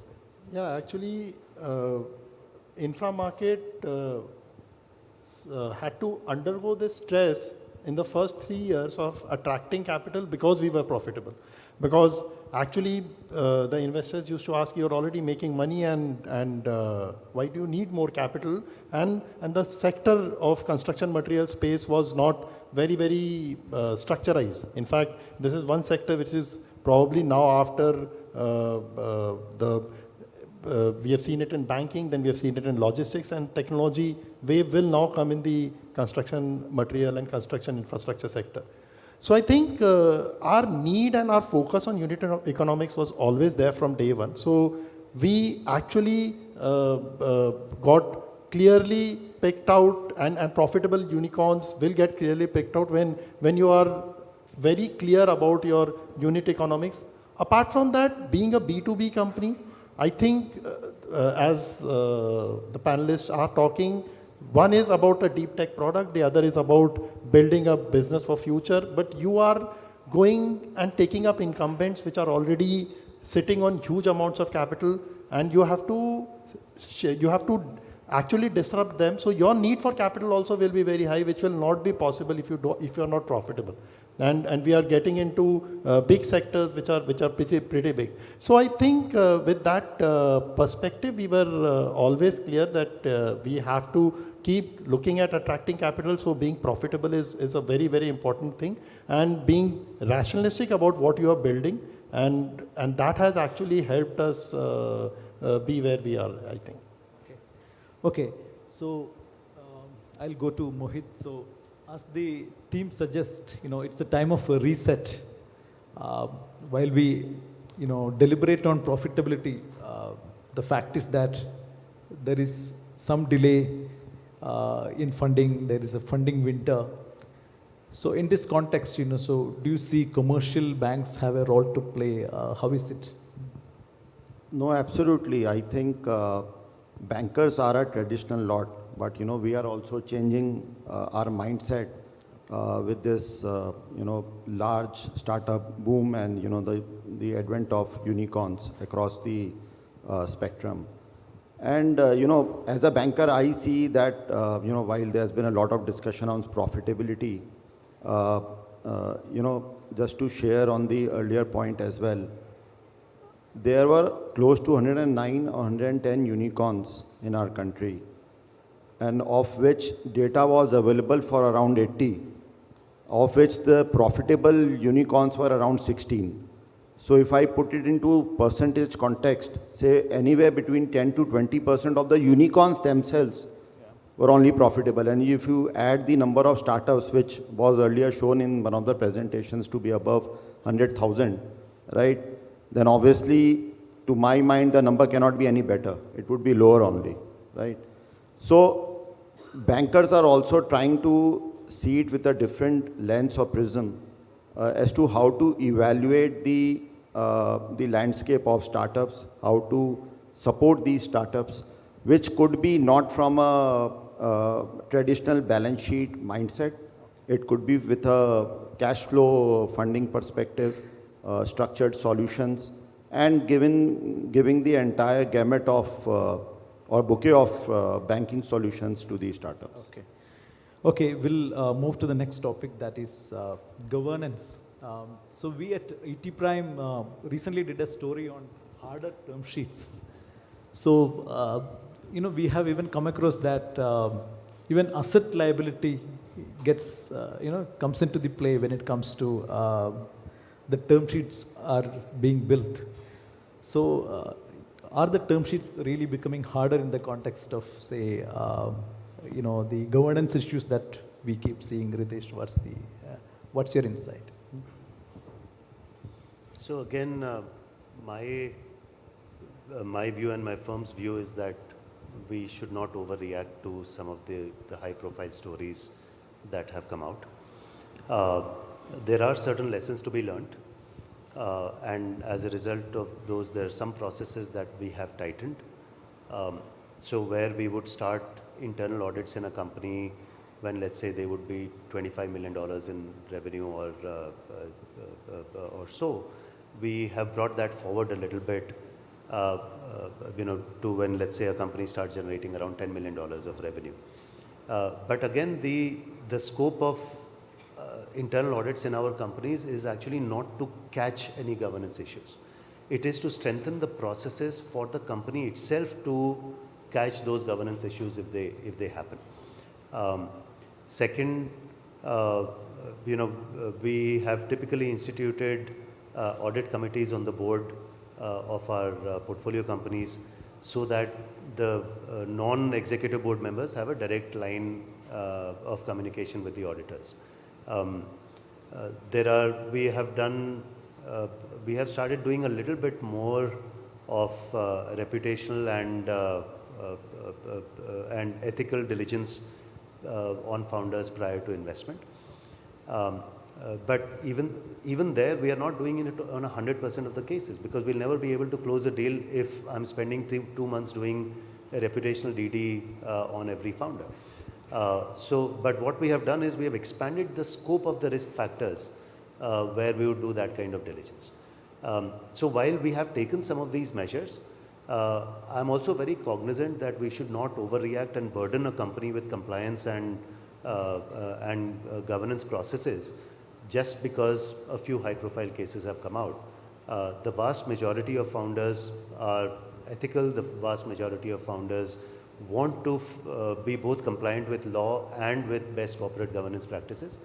To us, it's more a matter of coaching them and giving them the tools to catch issues in their companies before they become large.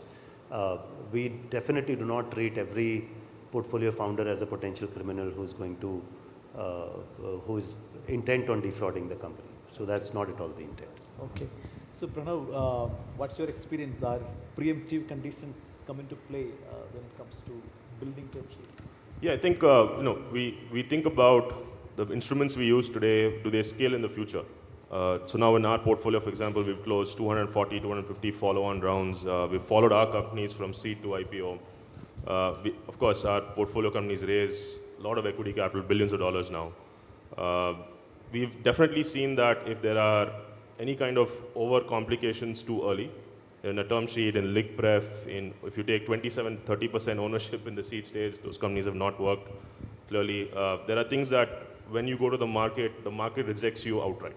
Right? And I think on governance as well, if you have overcomplicated certain situations, if you made it untenable for a founder's time to be spent on building value, growing the business versus just covering his backside, I think you've set up for failure.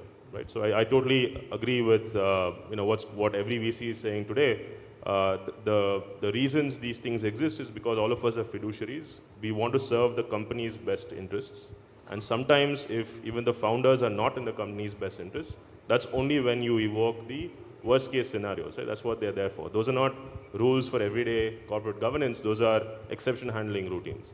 So I think seeing the exception handling routines at play today in very few, 4 or 5 companies out of, 100,000. I think we shouldn't extrapolate too much to the rest of the 100,000 either. So I think, again, it's a context of today's headlines. I think long-term we're building companies, certainly very good quality companies for the long term. So now, what is your take on the governance? So, interesting question. For us, I think it's not about the new normal, but it's actually going back to the normal. which is basically what, because of the frenzy of the ecosystem, I think we saw the charts where suddenly 4 quarters, there were 50 unicorns created, etc. Right? There was unnecessary momentum in the ecosystem, which means everything which moved got funded, which is why in the hurry to get things done, there was slight looking sideways where the term sheets came with non-standard clauses and it was acceptable. I think what has happened is we've just gone back to the normal where we're saying, look, these are table stakes, the bar cannot be lower, and this has to be, and we have, in our case, I think in last 12 months walked away from 2 deals where we did not think that the founder ask was standard. It was very, very non-standard, and we were, as our fiduciary responsibility to Pranav's point, not comfortable accepting. So, Abhishek, so you've run company, so you're running a company, so what's your approach on the governance? What are the strictures that you put in place? So, I think I resonate with a lot of what Pranav said and what Swapna said. Look at public markets. They have all the governance in the world. You can't put more compliance on a private company than a public company. There also these cases happen. Every year 1 or 2 cases will come in limelight. Having said that, when you invest in public markets, you don't think about governance as the top thing. Having said that, you also want narrative at early stage itself that, look, governance is important, you have to do that. What I had figured out over time is that it's your behavior in the company which dictates everybody else's behavior. So as a founder, if you set a narrative very early on that, look, we have to respect the law and we have to make sure we are always following it, it goes a very long way. And I've realized that we have to walk the talk, and it starts at the board level where investors have to talk about the elephant in the room, as well as on the founders, they talk to their finance teams and make sure that everybody understands that. So for example, one of the things we used to talk always in early days was that make every decision as if you're a public company. If this is a non-standard decision, don't make it. I'll give a very simple example. If there are 3 people in a team, 1 person is negotiating very hard on appraisal, what do? When you're a public company, you have to have standard guidelines for appraisals. In early days, if you always make an exception for everything, that becomes the norm. So we implemented some of these very basic things very early on. And these things go a very long way. Once you set up ball rolling, everybody starts behaving, and that is how it should be done. So what's Inframart's approach to? So actually, Manu, I see your question in 2 parts. One is the term sheets have become difficult, and 2 is the compliance and adherence to compliance. I think, yes, many startups did prioritize growth over, and therefore there were certain slip-ups, because as much time as a founder can give in terms of building the company and if you are profitable, maintaining that. So we have, and everybody has had their learnings, and I think, as rightly pointed out by panelists, that we need to not overthink about it. We have made our processes, everybody has made their processes tighter, compliance regulations have become better, and I think that's the way towards how you build a formidable company. The other part, yes, the term sheets have become difficult. That is also primarily because of the market scenario. I think largely the late stage investors, but primarily we see it that way, that the late stage investors have moved towards growth, the growth have moved towards early stage, and check sizes have also kind of started changing. So, and that is probably because there has been not a lot of success stories for late stage investors making the exit the way they would have thought. So I think both these nuances are changing, but as rightly pointed out by the speakers earlier, we will see the turn changing, and India not being in that recession phase. I think better times are ahead, and by default everything will probably get into place. Okay. So from banking point of view, did these governance issues have any impact in your relations with the startups? No, absolutely, because I feel that,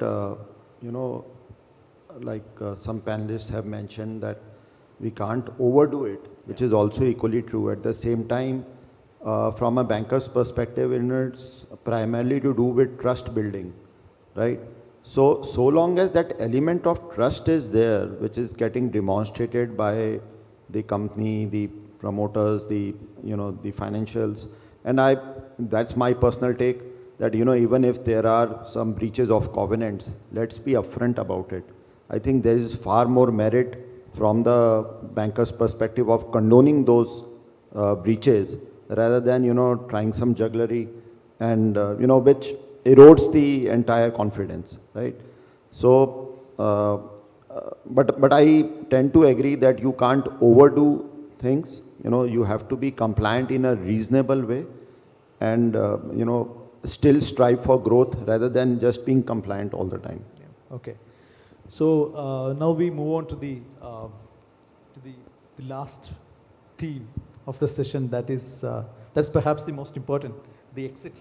So Abhishek, you have done an IPO. So so tell us, what was your motivation, probably opting for an IPO at that point in time?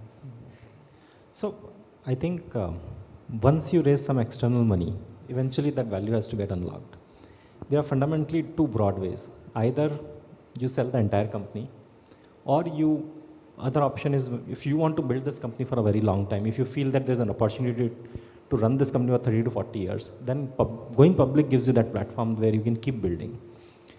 And we were very clear from early days that we want to keep building this company. So going public was almost a given. Having said that, if you build a case, look at some of the largest companies in the world. More than 90% are public. So there is some framework that going public provides you which continues that momentum. And some of the things that we have learned while after going public is, we went from 30 shareholders to 30,000 shareholders on one day. So the amount of responsibility that puts on you as a person, you start doing a lot more grown-up things. And secondly is this quarterly discipline. We are all born out of an exam system, right? Every few months you have an exam and you study for it, and that brings best out of us. And there is a very clear quarterly discipline after going public. You can obviously take it negatively, but if you use it in a positive way, it will set you up for multiple decades of continuous growth and progress. That is the single biggest reason of going public. I think third thing is, and which I sort of underestimated before we went public, the amount of pride employees take after you go public. A lot of people came and told me, oh, my father heard about our company and he was so proud of me. That you can't relate to it until you go there, and they are able to cash out their options.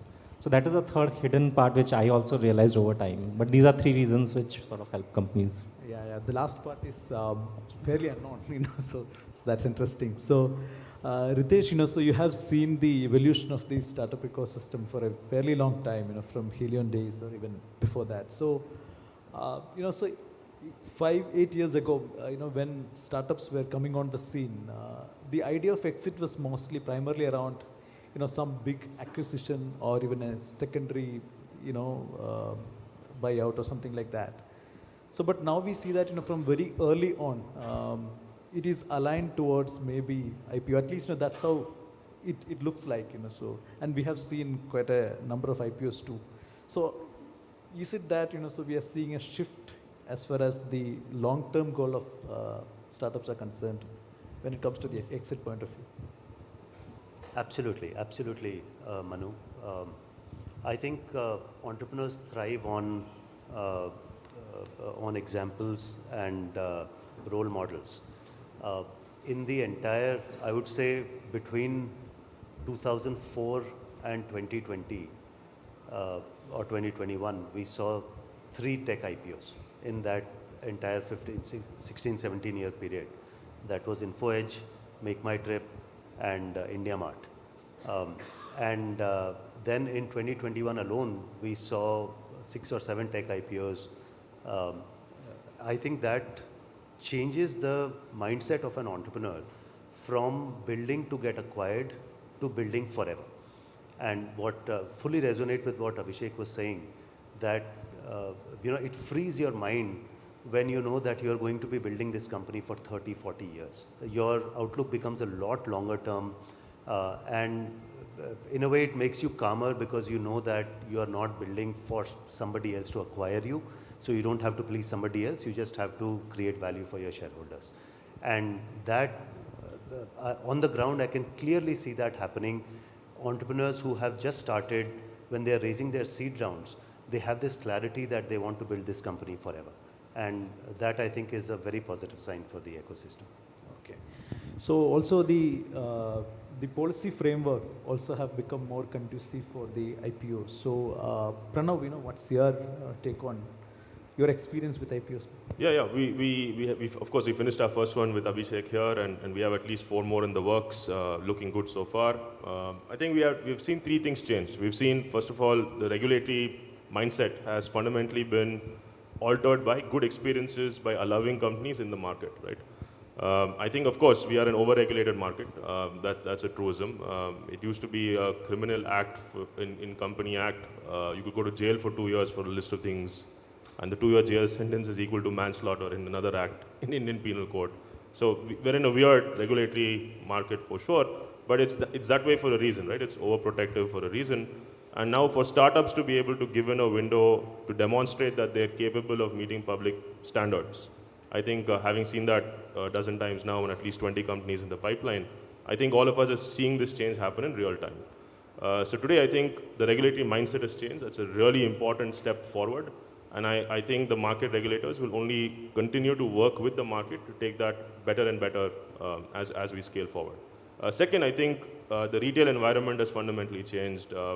We're seeing record flows into mutual funds. We're seeing a balance of savings from real estate and gold into equity markets. And there's now a clamor for everyday citizens to buy the stocks of the companies whose products they use every day, right? So today in India, I'm very happy to say, you can order your breakfast on a company that's public on its app.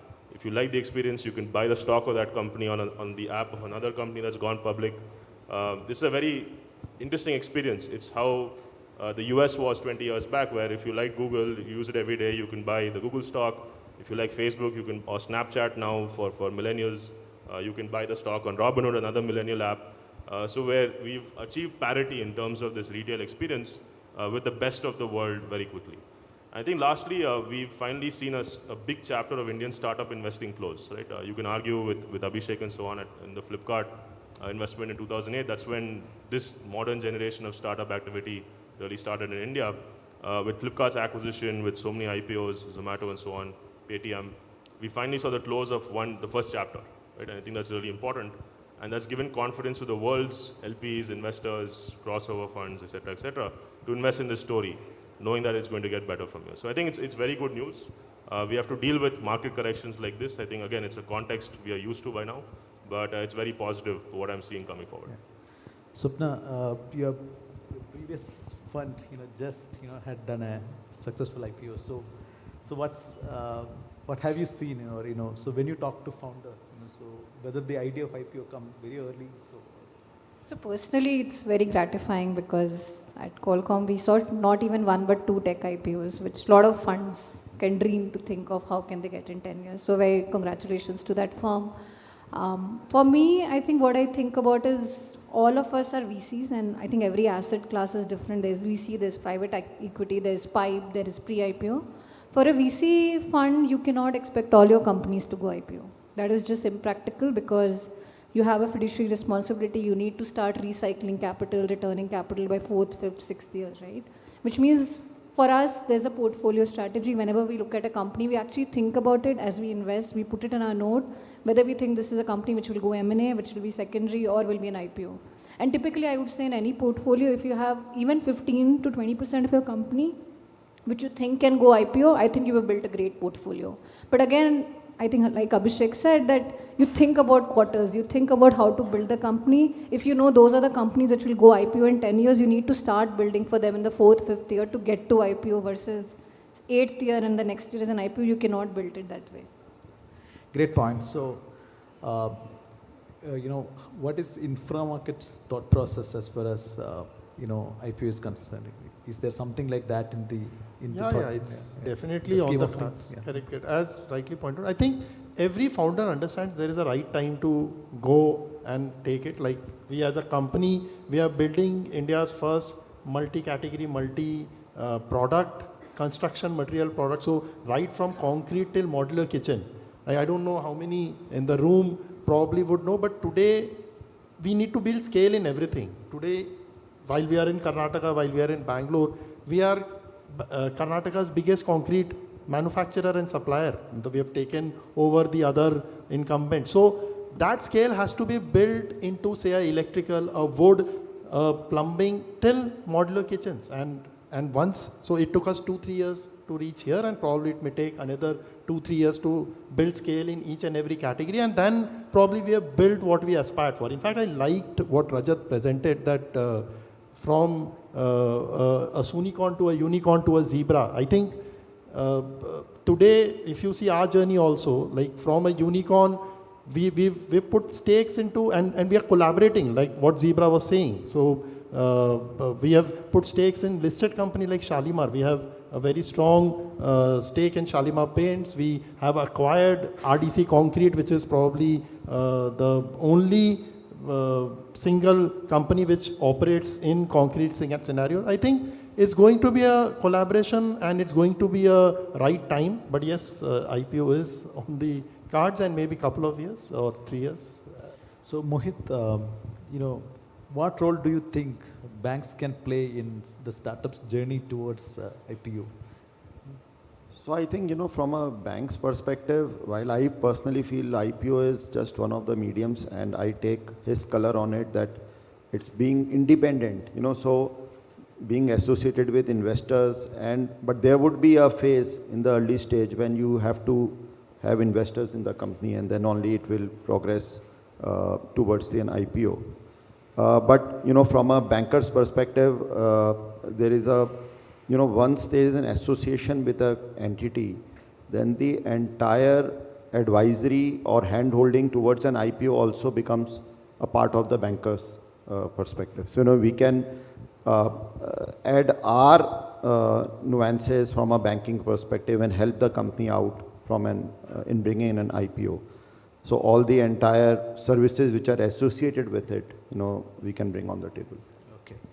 So, okay, wonderful conversation. So I'll, I hope we have some time for open forum. In case we have some questions to the panelists.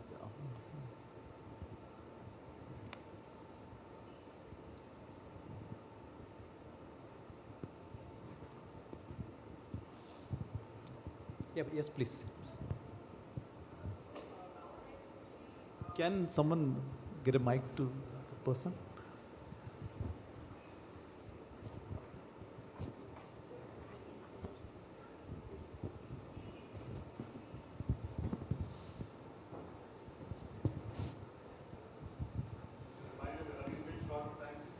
Yeah, it's a very crisp question, especially for the buzzword, which is generative AI, in almost every discussion I've attended. So it's primarily for all the investors, and maybe Abhishek, who is heading the traction, that most of the startups, especially in deep tech or fintech, they claim that, generative AI is the core of their platform which they're building. But my question to all of you is that, which is one example which you have come across, which is truly the application of generative AI, especially for the Indian scenarios? So most of the firms claim that they are implementing generative AI for the global market. But my question is more specifically for the Indian market, because it's very unique of its kind, that which one example is the best implementation of generative AI for Indian market?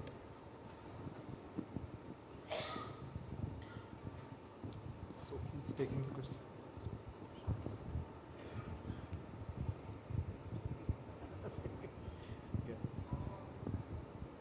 So maybe I'll attempt to answer the question. To be honest, at this point, a lot of the startups claiming to use generative AI don't really have a thesis on the market, at least the ones serving the Indian market. There are, I would say, B2B software startups that do seem to have a strong thesis, but consumer startups, I have come across very few that have a strong thesis on the use of generative AI. However, I've seen some good point startups. So companies that are trying to generate content through generative AI, very specifically for the Indian market. Some of those are interesting on the content or media and entertainment space. There are startups in the legal space that I've found quite interesting, who are able to use use generative AI to read and summarize legal documents or find issues within legal documents. Some of those are quite interesting as well. I found one interesting business that is using it in insurance in a way to read and summarize insurance policies using generative AI, because a lot of those policies are not digital in our country and not standardized. So there are some isolated examples, but I would say at a broad thesis level, a lot of the companies that have got better thesis are B2B startups serving the global market. Yeah. Okay, for the paucity of time, we bring to a close this session. So thank you, panelists, again. Thank you. Thank you, panelists. Thank you, Manu. Can we get you together for a quick photo op?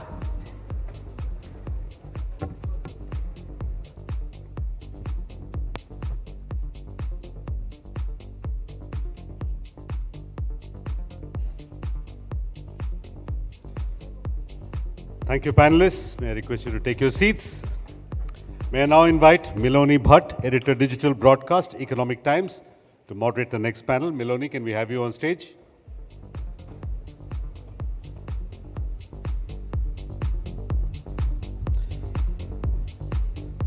Middle.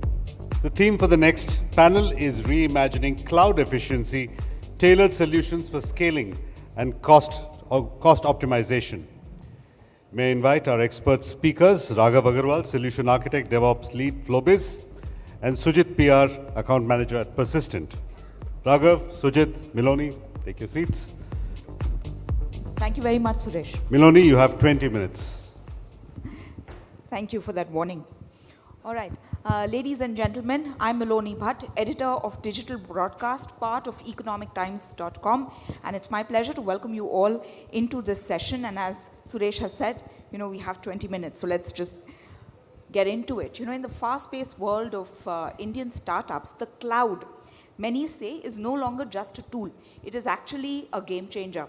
Think of streamlined scaling, growing your business while also being able to manage costs. But then what is the right approach? Are there tailored solutions out there that will help you save the costs, that will make you compliant, that will ensure that your business is secure? How do you decide, which partner to take along on the journey? How do you decide or even discern what your business needs actually are? Now, there is a startup that, and many startups face this problem, right? But there is a startup that faced this conundrum, but it actually overcame some of the challenges. And the startup was Flowbiz. It is an SMB-focused neobank, and the partner that they had along the journey was Persistent Systems. So here we're going to talk about how Flowbiz managed to navigate some of the challenges that it faced in their migration to the cloud and how Persistent Systems helped. So very happy to welcome Raghav. Raghav Agarwal is a solutions architect and DevOps lead at Flowbiz. And I also have with me Sujit PR. He is the account manager at Persistent Systems. Hi, welcome. Everyone. Thank you. Thank you. All right. My first question, Raghav, is to you. Talk to us a little bit about Flowbiz's journey and how it has grown. Yeah, sure. So we started with identifying the pain points and gaps in day-to-day business activities for business owners. And we realized that even with the second highest penetration of internet in India, the business owners are still using the traditional way for their invoices and sales and their P&L statements. So we figured out that we can do the digitalization part at that end. And having said that, we started from there, and now we are the one-stop solutions for all the business-related problems, either it's sales or invoice or accounting and billing softwares.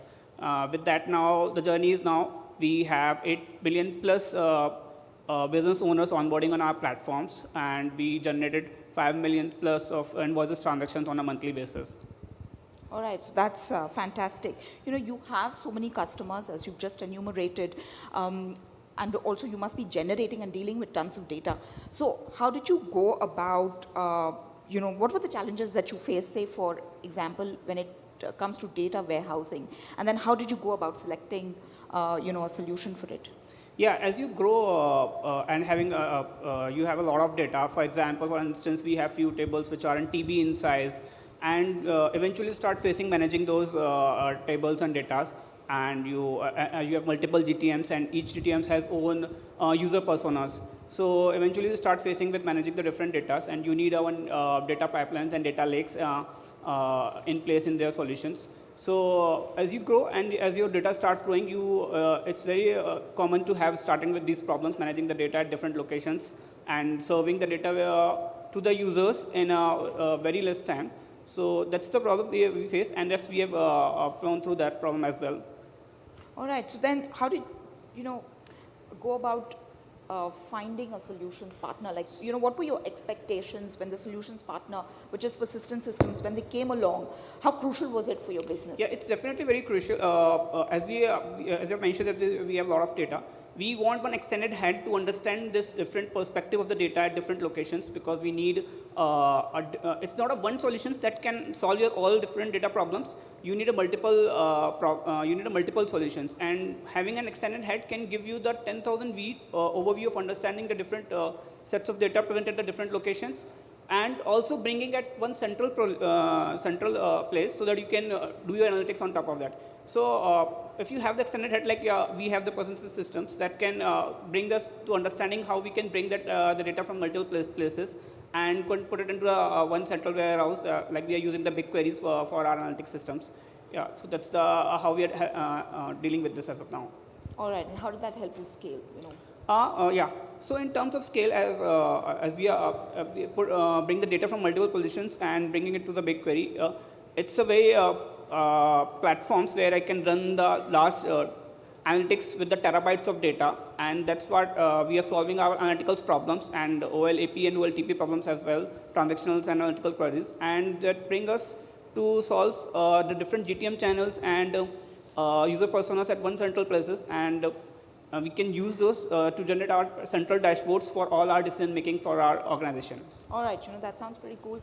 Time to bring Sujit in. Sujit, we'll get into what exactly was the solution that you customized for Flowbase. But talk to us about how you help startups. Thank you for having me here, everyone. So we at Persistent System believe that there are two critical factors for any startup to be successful.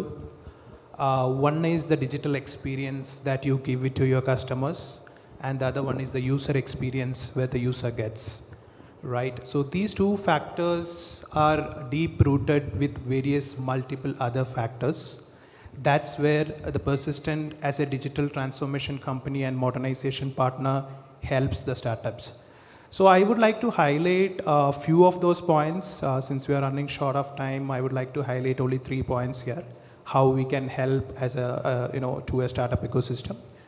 One is we can actually work as a co-engineering team or a dedicated development team for your organization, right? So any startups who starts the organization, they will have their idea in mind. Probably we need to give life to that idea. So how do we give life to that idea? Probably we might have to develop the product as soon as we can. So that's what we call it as rapid prototyping, right? So as soon as you do rapid prototyping, probably you will earn or you will get more funding from the different kind of VCs available in the market. So we can act as a dedicated development team for your startup, or we can also act as a co-development team for your startup. So that's the first point I would like to make.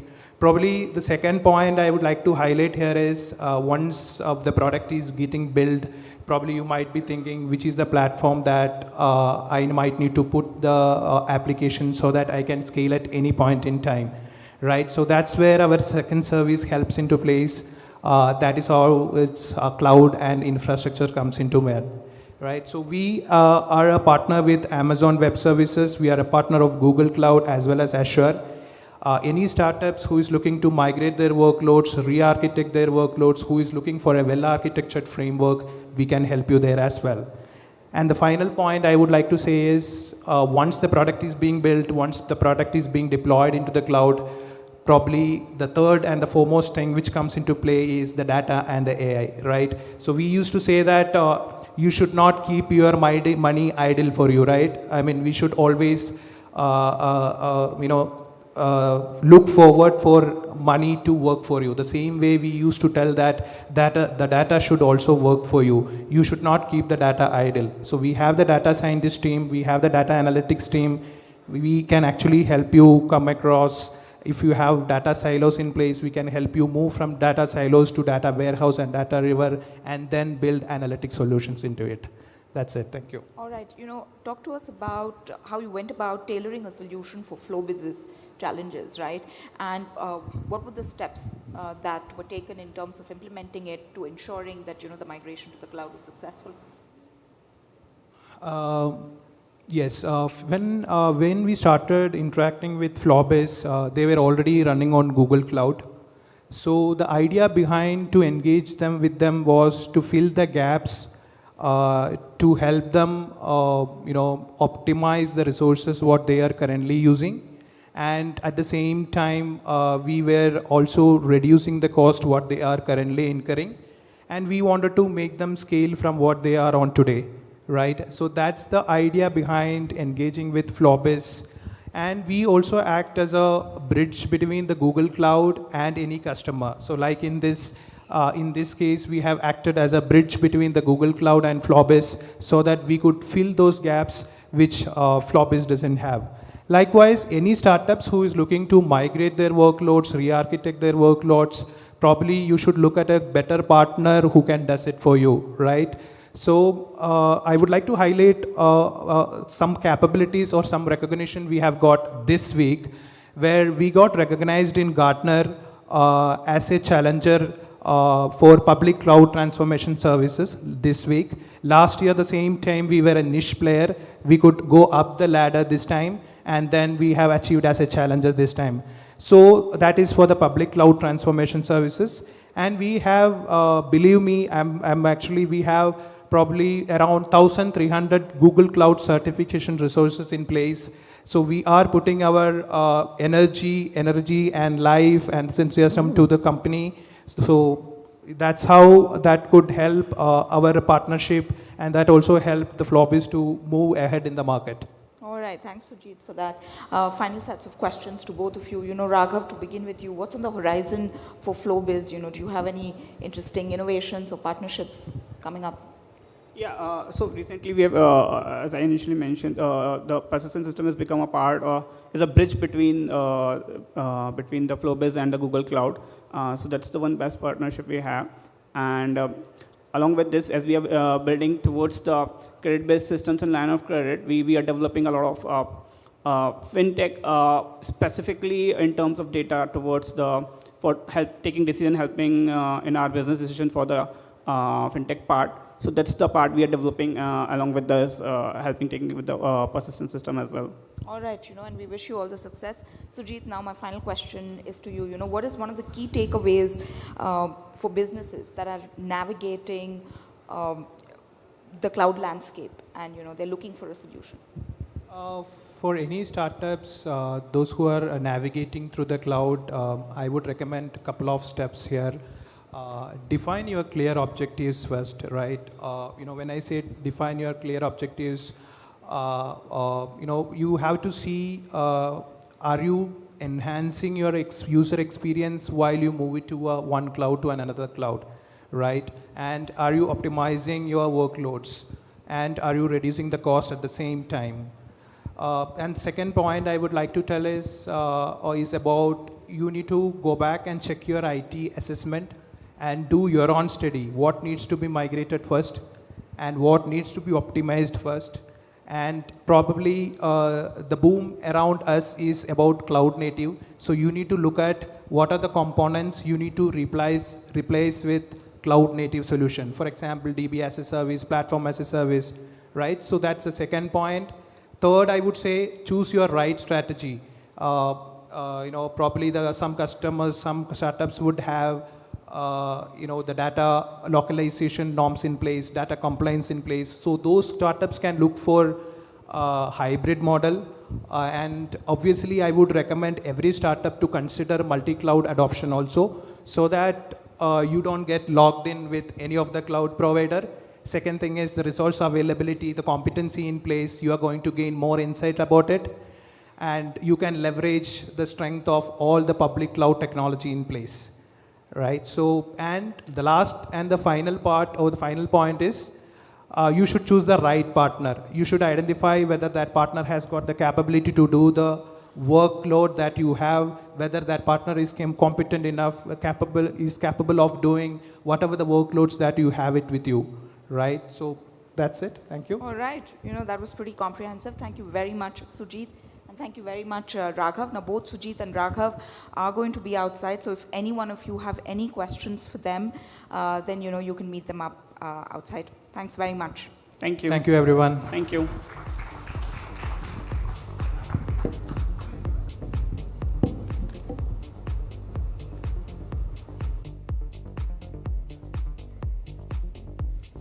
Thank you, Miloni. Thank you, panelists.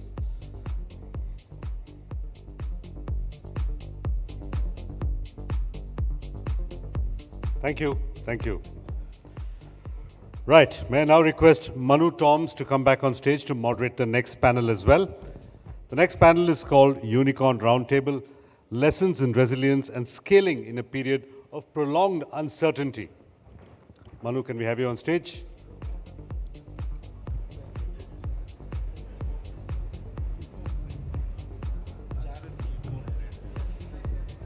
Right, with that, may I invite our panelist, Smita Deora, co-founder and co-CEO Lead. Smita. Ankush Sachdeva, co-founder and CEO ShareChat. And Amit Kumar Agarwal, co-founder and CEO NoBroker.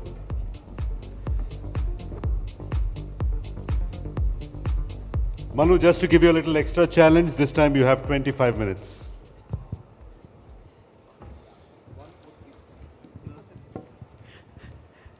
Yeah, so lessons, resilience, scaling, uncertainty.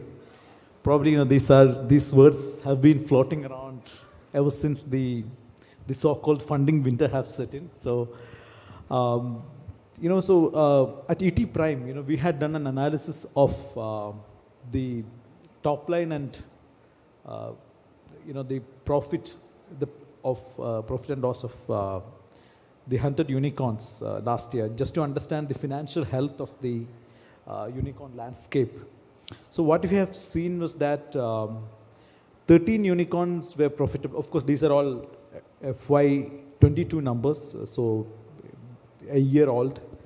13 unicorns were profitable, 12 were very close to profitability, and then there is a dozen or so which are overseas domiciled, therefore we don't have clear insight into their profit and loss numbers. But, almost all of them are B2B enterprise startups with strong cash flows. So if we assume half of them fall into either of these brackets, so which would mean some 30, 35, 33 kind of startups, a third of Indian startups are profitable or on track to profits. They are self-sustainable. But as far as the rest is concerned, they might still need maybe a few rounds of capital more. So this is the time, and FY23 numbers have started trickling in. So it will make, it will give much clearer a picture as far as, so how the unicorn financials are showing up. So I'll go to Smita on, so because I have seen recently your co-founder has made a statement saying that, so you have,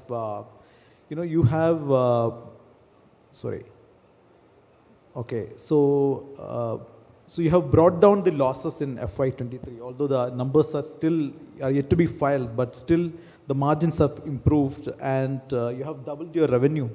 So congratulations on that. Maybe I think this is the theme that we see right now, that where everyone is trying to improve their financials, maybe given or taking all the growth ideas to the back seat. So could you just help us understand, how did you achieve this level of financial performance? No, so I think as context, two contexts, right? I think one is this funding frenzy, funding winter, these are cycles, and I think founders also understand that. It's important we embrace that it's just going to happen. It means and sometimes it's easier to raise money and sometimes slightly harder and takes a little longer. But I think the second context is that especially if you're in a Soonicon Summit and we're talking about unicorns, you are in a place where you have strong unit economics and you're scaling with that. And hence any funding is in the context of till the time I hit a place where I'm generating enough excess cash to invest in my own business, how do I fund that? So, what we've done over the last year to double our, still grow 2x, and this year again we're going to clock 2x growth, and we're turning profitable in the next few months, is basically a plan that we'd made a while back. So it's not new. It is just that it's talked a little more about it. Now, when we became a unicorn, or around that time was the time when we had a very clear path of knowing that when we get to certain number of schools at that scale, we will generate enough cash, and that's what's happened. So I think my advice, or at least what I would share with everyone, is that it's important that we don't allow these external trends to really impact your business plans and your business fundamentals, because they are what they are, and it's important that you put your head down and focus on that. That's what we've done. So we've made our costs efficient, we've grown and invested internally in the right in the right opportunities, and we're just seeing a result of that. Okay, yeah. Okay, so Ankush, so we are talking about lessons in resilience. So as far as ShareChat is concerned, so you have had an eventful year, so to say. Be it people, organization, leadership. So I think so you're best positioned to probably deliberate on how did you respond to such a situation. So maybe I think that's something that most of the startup ecosystem is now familiar with. This kind of a roller coaster ride. So you can. Yeah, I think we've come, we are going through a massive change in the macros, right? Like the current pace of VC money being deployed in the ecosystem is about a third of its peak, about 2 years ago, right? So there is a very big change that's happening at the macro level. And all companies that will come out stronger from this would have one common trait, that they would have adapted really well to the current macro. And I think we set out, when we saw this coming, we're like, we need to adapt to this new reality, and the way we operate has to change. And just to give you some facts, right, our burn is down to a fifth of what it was, 18 months ago, while our revenues are doubled in that time. So I think we've come a long way there, and I think I think the narrative is that you have to cut costs, get efficiency, all of that. I think that's pretty much well known. I'm sure this group also knows. That's a very trivial gyan of sorts. What is non-trivial in this time is, despite this macro, what will you still keep investing in? And that will make a lot of difference when you sort of come out of this. So I think for us, we made sure that we keep investing behind our core. When I say core, one of the main things we do as a company is building the feed algorithm. That's the bread and butter of our business. How do you rank content? It takes a lot of investment into AI, building the team, cloud infrastructure, all of that. Despite everything that's happening around us, we made sure we keep investing behind it. And I think that's one thing that we truly believe will make a difference over long term. And while that is your core, everything around, you need to have a very, very clear mental map as a founder. What is your core bet? What is your high risk bet? What is something that you will live without in this macro? And as long as you have that mental map clear, I think everything else becomes easier. For example, what is the right size of the org to execute on this core? What is the capital requirement to fund the core, and then what is like beyond it? So I think when you have that clear mental map, all the other decisions become sort of a easier path forward. So I think that is what we have done. We have literally focused on the core, and everything else has had a very high bar for investment, both people and capital. Okay, great. So Amit, so while I was doing some research for this session, so I came across, thanks to Abhishek again, so on Traction I picked that, so your head count has doubled in the last 2 years. Probably that's something that perfectly aligns with the final part of the theme today. That is scaling in the time of uncertainty. When most of the unicorn startups, we have seen massive amount of, say, downsizing. But here we see that, you have probably, managed to add people. So how was that made possible? So basically, overall, we are aware about the theme, about funding winter and about crisis and how to move to profitability. The way in which we have taken this approach is that, as the saying goes, never let a crisis go waste. So our objective is that anyway, the key objective of any business is to be profitable. Otherwise, why are you doing business in the first place? We have a network effect business, which basically, so as you know, what no broker does is we connect property owners with sellers, with tenants and sellers and buyers directly with each other without broker. And we have launched many ancillary services, right from packers and movers to home interiors. And we are making good money from there. So our network effect business basically is driven by 3 things for profitability. One is increase efficiency, second is increase revenue, and the third one is increase margins because of increasing revenue, because the vendor gives you higher thing. So that is the path that we are following. Our team strength has increased, but it has remained constant for the past half a year because we think that now we have sufficient amount of people. So in the past 6 months, our revenue has grown 40% and our cost, our burn has reduced by 30%. So we are trying to make that proverbial Y in which you grow revenue and reduce the burn. So that's the path that we are following. Okay.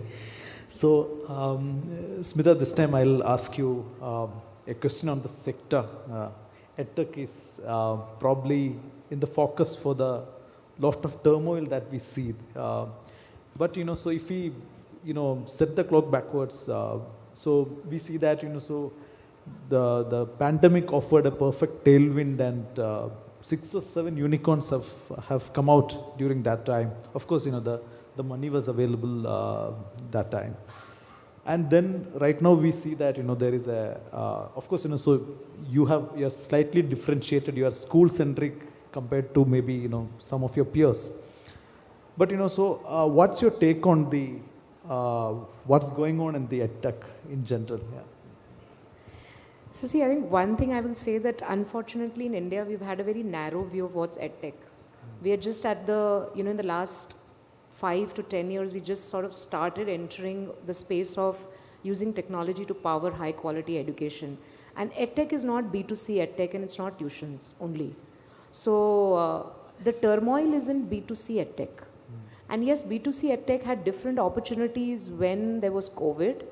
And as most people, especially those who are parents, would know that it works only after a certain age, in a certain context. It does not work for young kids. I think all educators know that. So I would want to say that we must broaden the understanding and the definition of what is Edtech.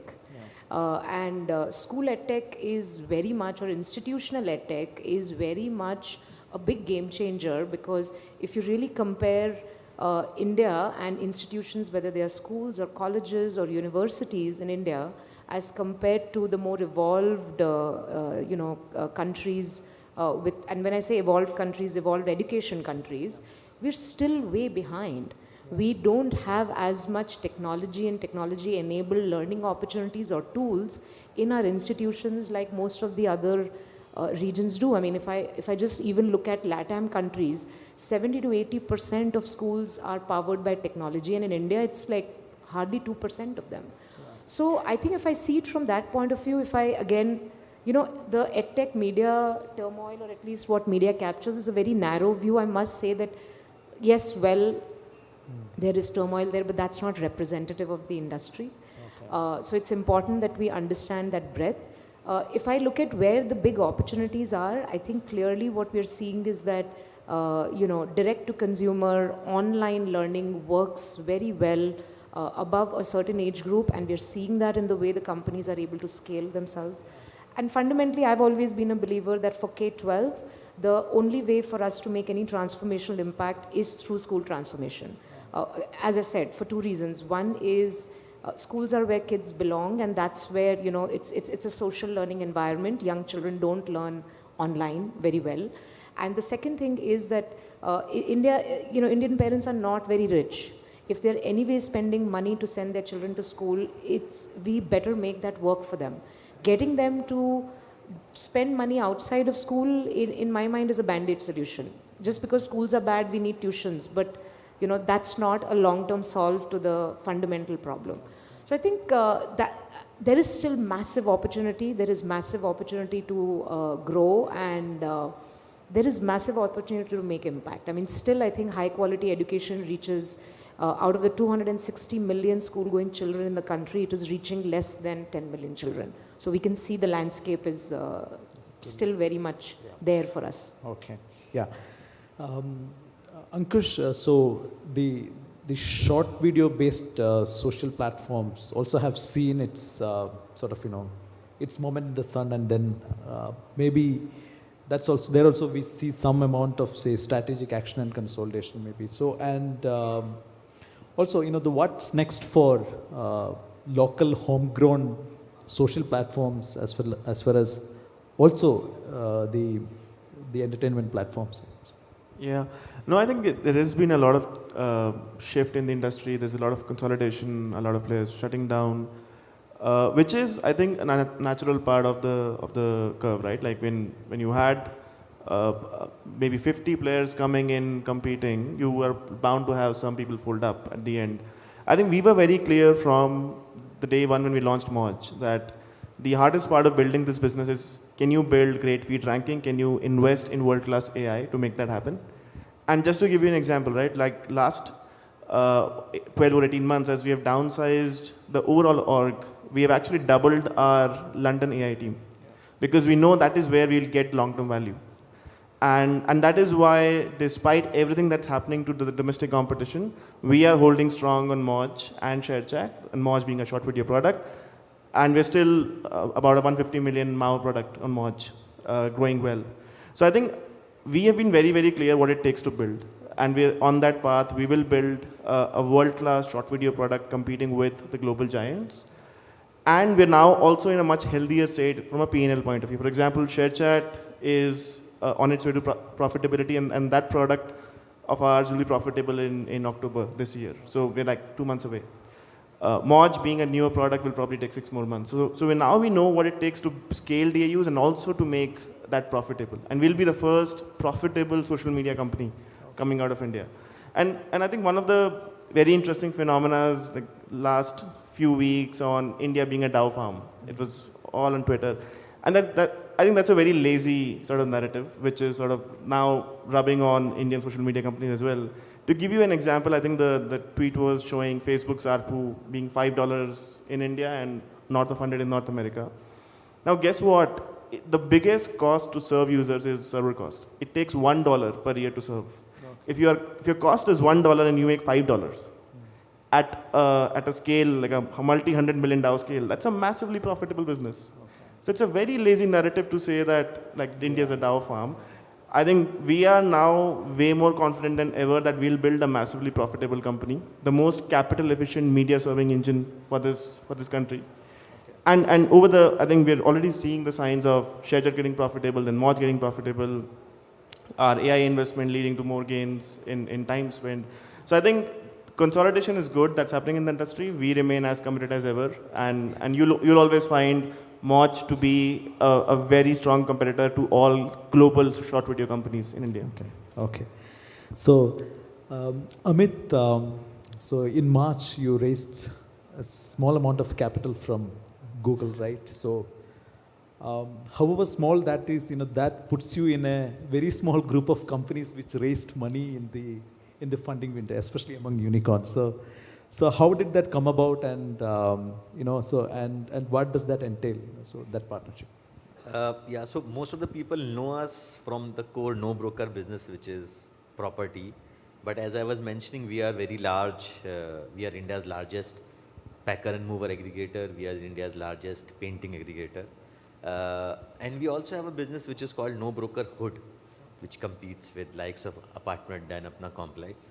And we have close to 15,000 societies that we are live in, which is around 35 lakh apartment flats. And Google basically approached us because they saw with their data that huge number of customers are using us multiple times. And while people will use no broker say once in a year, a consumer will approve entries on no brokerhood say 5-6 times a day. So no brokerhood is always in your mobile phone. So what basically Google approached us, and their ask was that how can Google ecosystem work more cohesively with no brokerhood ecosystem, and can there be deep integration partnerships that both the companies can do. And we were extremely cohesive and recipient to the idea that working with Google will expand our ecosystem also. Anyway, we work on Google Cloud, so we have relationship with Google. So I think that conversation happened across months, wherein we discuss in detail as to what type of integration we can do. So we're happy to have Google on our cap table. Okay. So, sure. So I think, we have 5 minutes more. So any questions, so we can probably, to any of the panelists.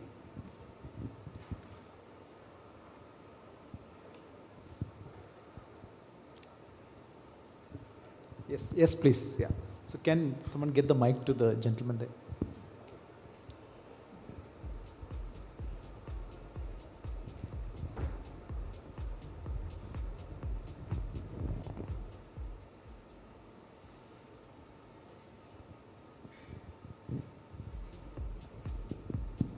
Hello, panelists. I have a question regarding EdTech.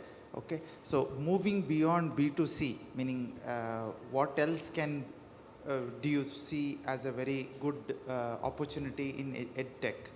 Meaning, and second question is there any lesson to be learned from the Byju's fiasco? Okay, so I think I can answer the first one. I think the second one, it's much better if the Byju's founders actually answer, because it's unfair for us to sit on the outside and have an opinion about it. But they know the company best. But as I mentioned, B2C EdTech is, if you really think about the market, a small sliver of the market. Just imagine a student's life when the child is up until the age of 17 or 18. They are spending 6 to 7 hours of their day in a school or in a college. And that's where they're supposed to get great education. And then beyond that, it's only an hour a day or max 2 hours a day where they go and do something a lot more personalized. So I think B2C EdTech is actually a very thin opportunity. Working with schools, you can call it a B2B model, but working with schools, working with colleges, institutions, universities, I think that is a significantly larger chunk of the market. And that's where huge impact lies, because your ability to actually make a very meaningful impact to a student's life is much higher when you're getting 6 hours with them as compared to the 1 hour when they're at home and they're actually distracted and they want to go spend time with their friends. I think overall, maybe on the EdTech space, very similar to what some of the panelists said earlier, I think lessons to be learned for anyone, and this is again not in the context of any one company, it's always a reminder for all of us that when you're building companies, you have to understand that unit economics, governance, all these things are basic table stakes in how you think about it. And you have to ensure that while you're scaling, you're giving the due importance to governance and ensuring that you're investing the time and money behind it within your company so that your foundation is strong. Again, this is not a comment on any company. I'm sure they've done it, and all companies go through their own sort of difficult periods. Unfortunately, some of it becomes a lot more public. So I empathize with founders who have to even deal with that while they're dealing with the realities of building their own business. So yeah. Okay, one more. So I have the mic. Okay, yes. Okay, Sorry. so I have another question with the EdTech only. So with the NEP around and a vast change in syllabus, so how you are coping with it? What are the plans? How long do you plan to take to implement NEP? In that direction, that NCF is just out, so are you planning to go this year or next year in that sense? Second, when we talk about students' engagement, and you talked about Edtech, and you talked that Edtech in India is not that pervasive, just to extend 1 to 2%. So what are the key factors and how we can include more technology in day-to-day life of the students? Okay. So first one, I think NEP is a very refreshing change and a very refreshing direction that the government is taking. If I talk about us, because your question was specifically on LEAD, the reason why we started LEAD 10 years back was basically we were seeing a massive gap in teaching approaches and also teaching standards in India as compared to what was happening globally. And hence what LEAD brought with the ed part of the tech, so for us, tech is the technology actually democratizes it and allows us to reach out to many people. But the real thing that we're transforming in classrooms is education. We have been doing all the things that now finally NEP is talking about. So to be very honest, NEP and NCF is massive vindication for our teams.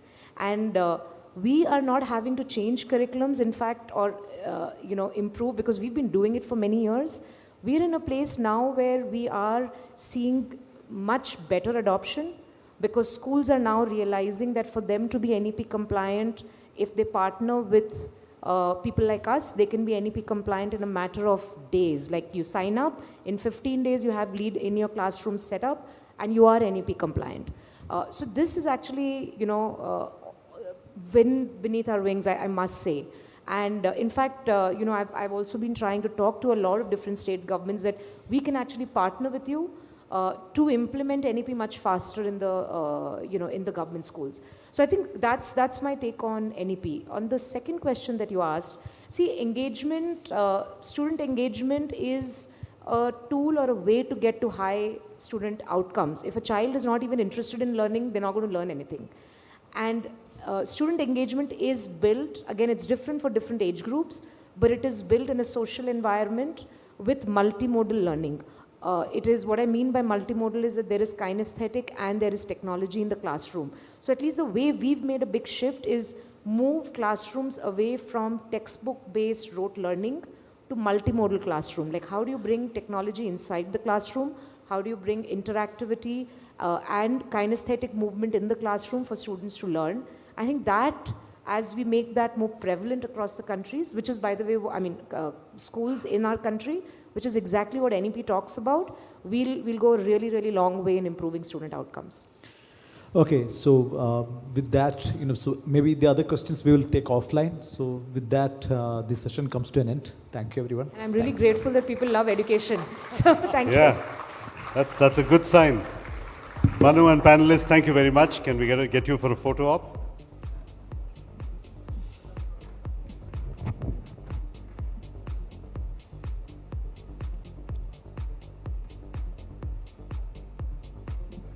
All right, let's quickly move on to our next session.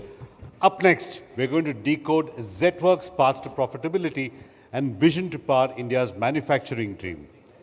May I invite Tarush Bhalla, Senior Assistant Editor, ET Tech, and Amrit Acharya, co-founders and CEO, ZWorks, onto stage. Just give them a second to sort out your chairs and you're good to go.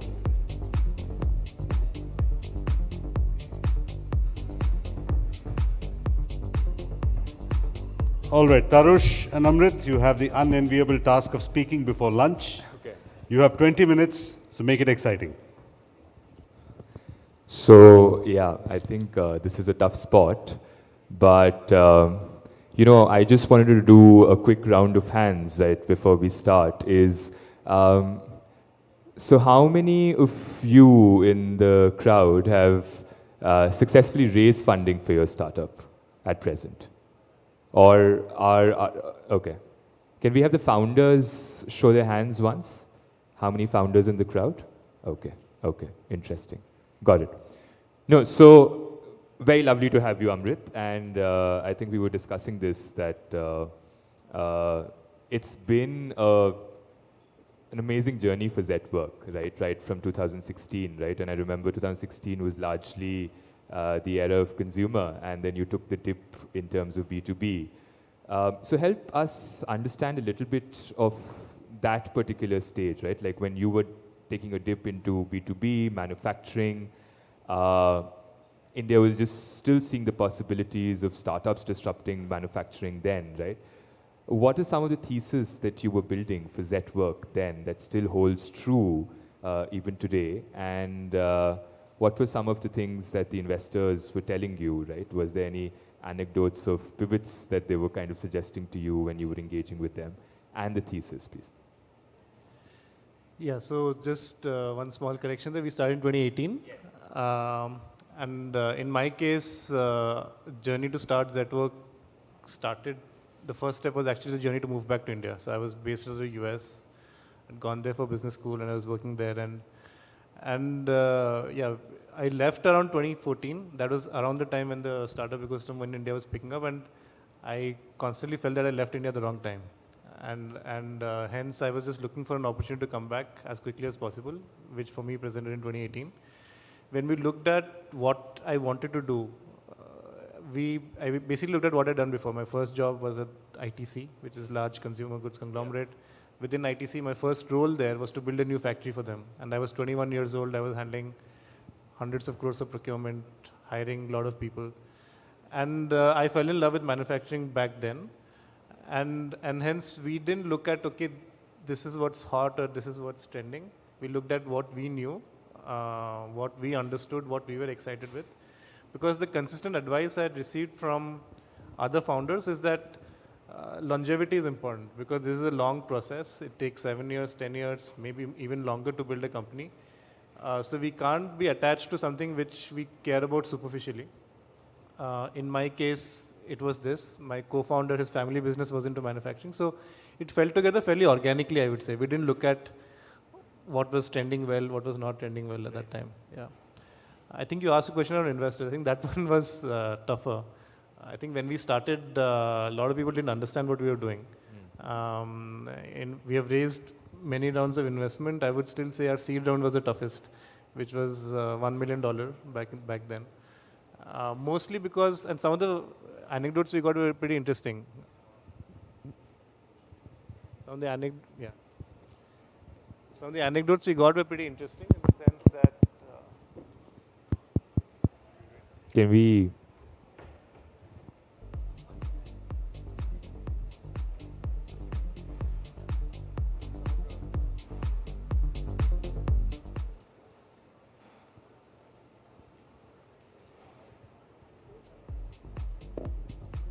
Hello. Yeah. Yeah. So yeah, just saying some of the anecdotes we got are pretty interesting. Like one of the funds we met, who actually ended up investing in us, the feedback we got was A+ team, B market, which was their way of saying, look, why are you doing this? But at the same time, like we had an insight which was original, and I think. That way, venture capital as an industry, I still find it very surprising in a positive way that there is that risk appetite to try something new. We benefited from that, where while we were doing something different, our insights were unique to us and based on our own personal experiences. So I think that resonated well with a pool of investors that did invest in the company. And ultimately, you need one yes. That's the axiom. You maybe talk to 100 people, but one yes is all you need, and that worked well for us. Yeah. So you're largely saying like one yes is what it takes, I think, and of course Zetwork has come on its own journey since then. I wanted to also ask you this is, the ecosystem, you rightly said that, people don't understand the B2B manufacturing space, but I wanted to ask you, we're still learning about it, right? For instance, one thing that comes across and everybody I'm sure asks you is revenues, right? FY19 was 16, FY21 was around 850, 851, jumped to 4,900 plus. Can you explain and decode this, right? What does it mean for a B2B manufacturing startup to multifold their revenues year on year, right? And what goes behind it? What have Zetwork done that it kind of jumps in? Yeah, so we've had a good run, and in fact, last year we did around 11,500 crores. We doubled from the previous year. I think it's a combination of two things that has worked well. One is the business model itself. Our business model generally speaking, is asset light, which means that what we do is we work with large companies who want to get products made, and we execute those orders through small manufacturers that we work with. And hence, in a sense, we are leveraging an ecosystem that already exists. There is, lakhs of SMEs in the country. Most of them are having underutilized capacities. So our business model was actually making sense, where we would work with mid to large companies who would give us orders, and we would get them executed with small manufacturers who already had capacity. So nobody needed to invest any new money to execute that new business. Today we work with thousands of suppliers every month. In a sense, our growth is dependent on, can we keep discovering newer and newer suppliers to work with? Can we still have the same SLAs around time and quality that we can offer to our customers? And as long as we can do that, the business will continue to grow. What we also discovered is that the categories we were operating in were actually horizontal categories, but were for some reason operating as vertical categories. I'll give an example. We do some work in solar, we do some work in oil and gas. The underlying manufacturing is called steel fabrication.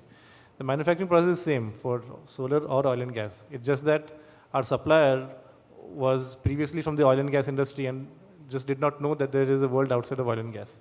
So for a lot of our suppliers, we've introduced new TAMs, new customers, which they would have otherwise not found it easy to do on their own. A common reason for this is there is a lack of trust in the India broadly. When we talk to some of our smallest suppliers and we say, look, you've been working with these I'll give an example. My co-founder, Srinath, his father ran a small manufacturing unit, and he was an employee at this company called BHEL for 10 years. He decided to become an entrepreneur, set up a small fabrication shop in Trichy, and for the next 10 years, BHEL was his only customer. And this is fairly typical. And when you ask him, hey, why didn't you get more customers? And the common answer you will get is new customer is not opportunity, new customer is risk. Today, if there is any problem with BHEL, I can go to their office, sort out my problems. But tomorrow, if I get an order from GE, let's say they're based in Delhi, I can't go to Delhi and solve my problems. So the industry, a lot of traditional internet businesses say that they want to eliminate a middle layer. D2C is one example. They're going direct to the consumer. In our case, we're actually creating a middle layer between two parties that used to transact with each other directly. The reason that works is there is a trust deficit between the buyers and suppliers.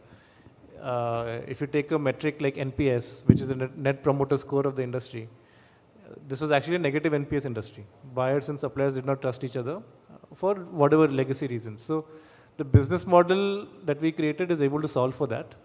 And secondly, we have been benefiting from favorable macroeconomic environments in the last couple of years especially. We were discussing close to 1/3 of our revenue today comes because of China Plus One. We ship a lot of products made in India to the US. These are US customers who were previously buying from China and now moving to India. And we have a small but fast growing consumer electronics business, which is essentially companies who are importing products from China and now want to localize manufacturing in India. Both of these two things were 0% of our revenue 2 years back, but now is a third. The reason they exist is because the market has changed. I will come a little bit to the international strategy also that you're doing. But, when you see the jump of revenues, today when you see where Zworks stands, how much is the headroom, right? Is there still a lot of headroom, and how are you quoting yourself for, let's say, macroeconomic changes, right? Or changes in policy that might come in? So headroom is essentially TAM, like how big is the addressable market. And in the categories we operate in, the markets are pretty big. Like consumer electronics, the industry itself is growing 20-30% year on year, largely driven by increase in spend. And then there's a mixed impact of how much we used to import and how much we are localizing manufacturing in India. So for us, the market is A cross B, which is A, the industry growth, and B, how much is the mix growth. Similarly, there is some kind of tailwinds in most of the sectors we operate in. We do a lot of work in CapEx. Historically, CapEx is very cyclical. Last 10 years, you could say we were at the bottom of the cycle. We are slowly starting on the upward path. So which means that, and we're seeing some of this. If you look at the government budgets that get announced, every year the increase on spend on infrastructure is increasing year on year. Last year was around 1.5 lakh crores. So that way it feels like, and we look at certain very esoteric metrics which are very, they may seem quirky. We look at per capita consumption of steel in India. It is around 70-80 kgs per person. The world average is 250, China is 400. So which means that if India aspires to become a developing economy, it should be at least the world average. So we do feel that spend in India in the categories we operate in will increase from what it is today to where it will be. We have built the business at the right time where we will benefit from as these industries grow. So I think there's a lot of headroom. What is your second question? Sorry.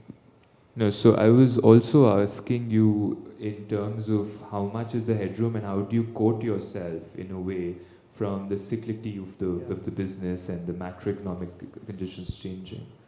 So in that way, I think we've got lucky. Like we didn't know this, but we started the company in hindsight at the one of the worst possible times, which is India had just implemented GST.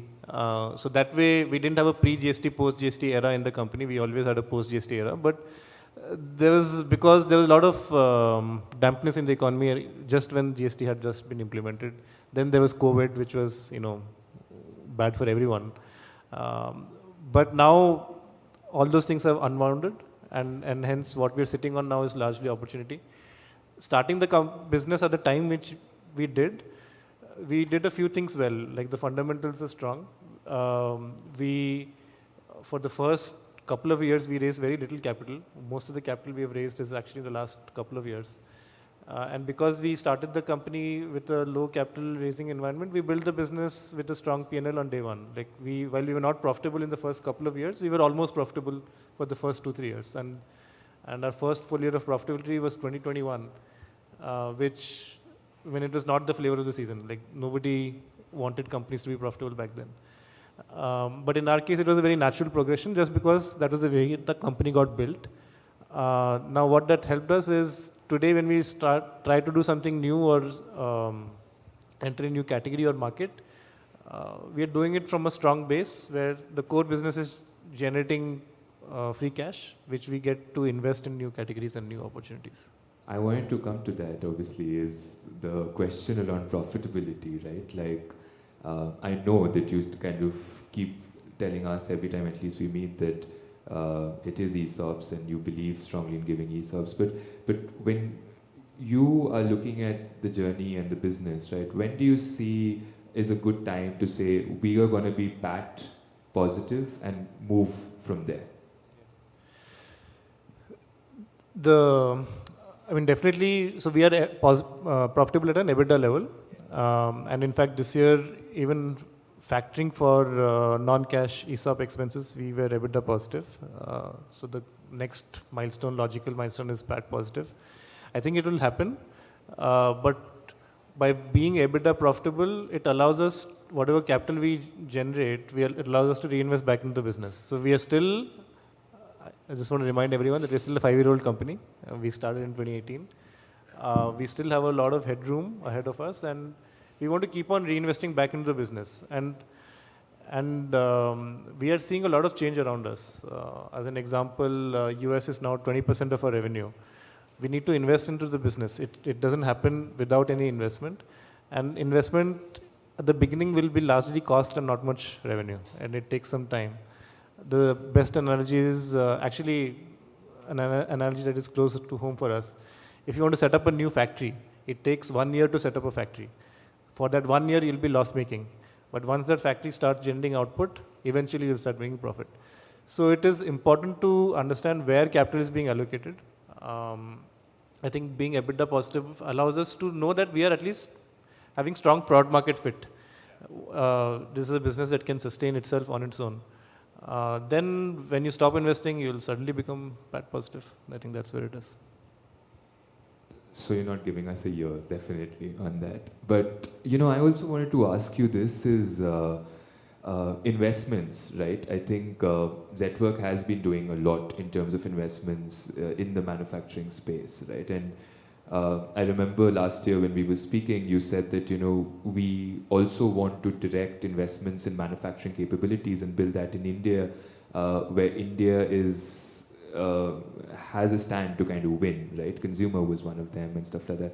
Help me understand, how much are you investing in terms of either building your own manufacturing setups, right? And or how do you see that investment going in, and which are some of the areas where you see that there is need for that infrastructure building? Yeah, I think the step back is why are we doing it? Like our model was asset light. Have we changed our model? So the way we think about it is we are very attached to the problem we are solving. We are attached to the problem that we want to make manufacturing reliable. We want to deliver products on time with the right quality that our customers expect, and create a level of transparency that increases trust between all stakeholders. Now, in certain categories where the supply chain is already existing, we will just leverage on that supply chain and build our layer on top. In certain categories, that supply chain doesn't exist. Like, we'll take consumer electronics as a good example. India used to import, every product that we consume in India used to be imported from China. The reason we were importing was there was no suppliers in India. Now, suddenly you can overnight change the demand scenario that we would like everything to be made in India, but factories as a minimum take a year or two to set up. So supply will always lag demand. Now, us as a business, we can take a position. We will wait 5 years, 10 years for the industry to get created. Then we will layer our business model on top. Or we can take a position that, look, we are in a prime position to catalyze some of the shift that is happening between China to India. And if we don't do it now, we will probably not be able to do it 5 years later. And we will probably do it better than a lot of other companies would. So if we, and that solution is a very natural solution because you're attached to the problem you're solving. You're not rigid on the solution that you have created. So we have made some investments in consumer electronics, where there is things like PLI, there is Make in India, there's a lot of shifts that's happening. We actually also have made some investments in the US, where in the US there are, similar to PLI, there's this Inflation Reduction Act which says that US wants to move some manufacturing back to US. Again, it's easier said than done. Like, US does not have manufacturing depth. Somebody needs to create it. And we feel that we're in a prime position to do that today. But is there somewhat of a quantification that you can give us in terms of... we've already invested close to 50 million USD, and we'll probably do more. And this is India? This is India and US combined. Oh, interesting. I also want to, and I was smiling this is because when you were saying you're a 5-year-old company, because we always have this kind of tussle that we don't see Zetwork anymore as a young company. We see it as a very late stage company, but and then it just strikes us that you're just 5 years old and you've come so far. I also wanted to talk to you a little bit about acquisitions. We've made 4 acquisitions last year, and acquisitions are tough. The easy part is just scouting, and the toughest part is integrating it. How is that going along with you, and are you still scouting for more acquisitions in the market? Yeah, so we have done few acquisitions, and I completely agree. Acquisitions look great on Excel, and they often don't translate into reality. We have never scouted for acquisitions. Like, we have the few acquisitions we have done, we have either acquired one of our customers or one of our suppliers. So these are companies where we had operating relationship for the last 2 years at least. And hence, we look at the specific pain point that we are solving for. Like, every M&A is different. But once we identify the pain point, and then we look at any companies that we're already familiar with. So what we have not done is we get a lot of deal flow from, let's say, investment banks and others. We take our time with those. We have not really committed to anything that has come in that channel. But when leads get generated from the business, they're often the best leads.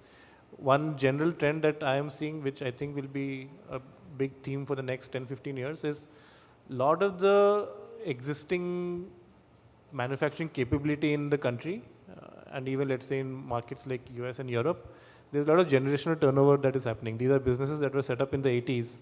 Those founders are now turning 60, 65. They realize that their children are not interested in taking over that business. So traditionally, private equity has played that role in creating a new home for those businesses. But In India, at least, that depth is not there. If it makes sense for us, then we are happy to play that role. Where instead of an M&A, it's more like how do we plan for a succession for some of these deep manufacturing assets that are already there in the country. And if we have a business model that can leverage that and make 1 + 1 = 5 or 10, then that's something we'd be interested to do. I also want to ask you the $1 million question. Everybody's looking at you and being like, so when do you IPO now? Yeah, again, I'll remind you that we are 5 years old. No, that being said, we are looking at IPO somewhat seriously. We recently brought on board a very experienced CFO into the company. He was with the RPG group for last 9 years. The intent is to start looking at when can we go public. For us, I think it is still 2 to 3 years away. And that actually fits in nicely with the how long companies typically take. Like before, I would say the last 5 years, the general average was 7 to 8 years. And that is why fund lives got constructed around that time. Most of the funds have a 7 + 3 investment horizon because that's typically how long it takes for companies to get IPO ready. In the last few years, when there was a surplus of private capital, those timelines did get extended to maybe 10 to 15 years. But I think 7 to 10 years is the right sweet spot for us. And probably that's the timeline we're looking at for getting public. So do we see 25, 26? Somewhere around that timeline. And is the intent India? Yeah, we are an India headquartered business. We are going to go public in India. I think there's been no confusion around that. So, yeah. No, absolutely. My last question, 1 or 2 questions, I think we're almost out of time, is one is capital, right? What's happened with you is you've raised capital successively and successfully as well, and that's played out to your strength. But now it's more of FCFs that would be also fueling a lot of your growth, etc. So where do you now see capital allocation that's going to go into the business? 100 mil was what you just raised. It at least was there in the filing somewhere. So tell us a little bit about that. Yeah, I mean, so there is a lot of shift that is happening as we just spoke about. There is Make in India, there is US, and these businesses are, while they're sizable for us, they're still in the growth phase, I would say. So our intent is to invest in these categories. The strength of our business model is while we are present in many different industries, they all have their own quirks and idiosyncrasies and cyclicalities.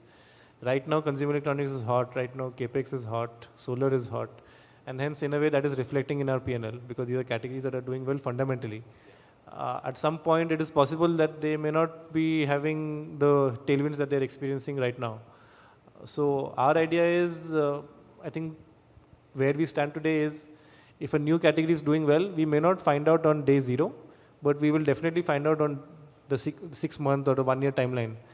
And if it is a 5-year, 10-year trend, that is still fairly early. So we'll keep looking out for what is having some structural tailwinds. Why is today the right time to invest in that category? Like these are categories that existed for a long time. But what is different today than, let's say, 5 years back? And if there's a compelling answer, then we'll try and allocate more capital there. But you're saying that it's also for future movements, right? In case if you feel that the business needs to move in that direction, and obviously you are 5 years old and you are agile, so if you want to move in that direction. I'll give an example of this. Like we have, as I said, 20% of our revenue comes from the US. Yes. These are all products we make in India, we ship to US. We've reached volumes there, instead of taking containers, we rent entire ships. That's the scale. But now if the US is deciding that some part of that manufacturing they want to do in the US itself, either that will happen with us or without us. We can stay where we are and fight the trend, or we can make some investments in the US.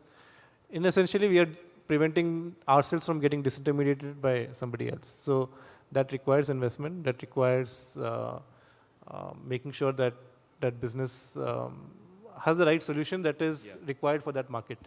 And it's something that we have to constantly be on top of. We can't say that, look, this has worked so far and hence it's going to work for the next 5 years, because while manufacturing historically has been slow and boring, right now it's been very agile and fast, and hence we need to be agile and fast as well.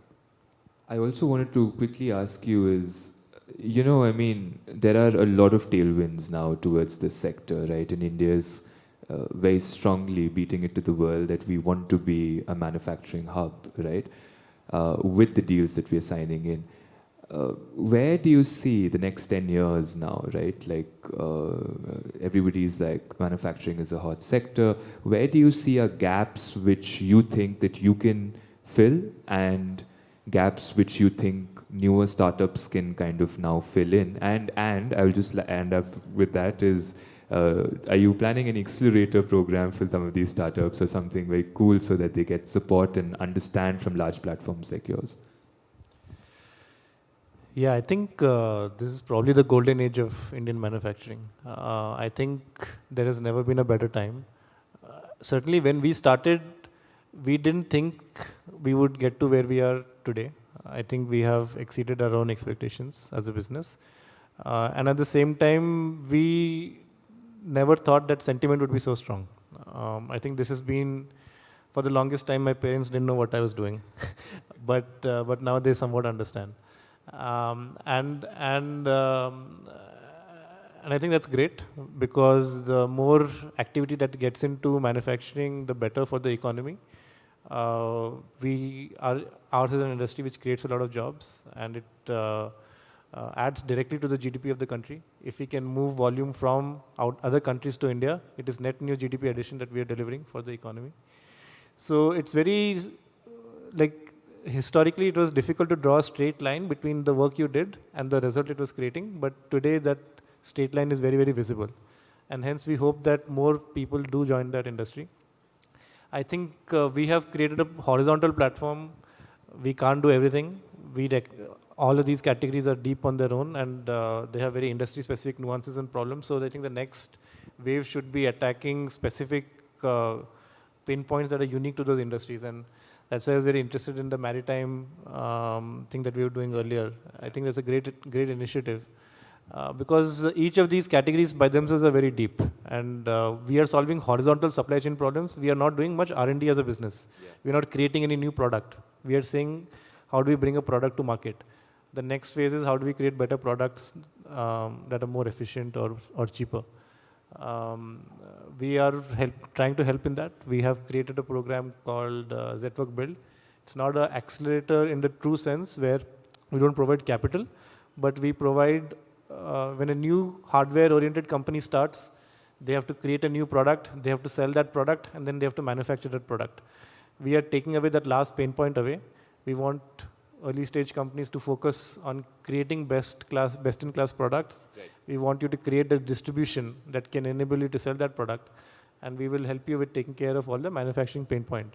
We have already done this with almost 20 odd companies in India, and some in the US as well. And we find that for a lot of small companies, this actually gives them a lot of bandwidth that they can put into the front end when they know that their back end is kind of sorted. So we'll keep on doing that. It's called Zetwork Build. Yeah, we'd encourage anyone to think about it and apply. No, absolutely, and thank you so much, Amrit, for joining us at this conversation. I always appreciate talking with you, and it's always lovely. Thank you so much, ladies and gentlemen. Amrit Acharya. Thank you. Thank you, Tarush and Amrit. We will soon be meeting Karnataka IT and BT Minister Priyank Kharge at the Startup Open House. There's also a Future of Unicorns of Karnataka report being released, as well as the AI and space tech tracks. And there's a stand-up act. But before all that, the most important part of the day, it's now time for lunch. Please go and enjoy your lunch.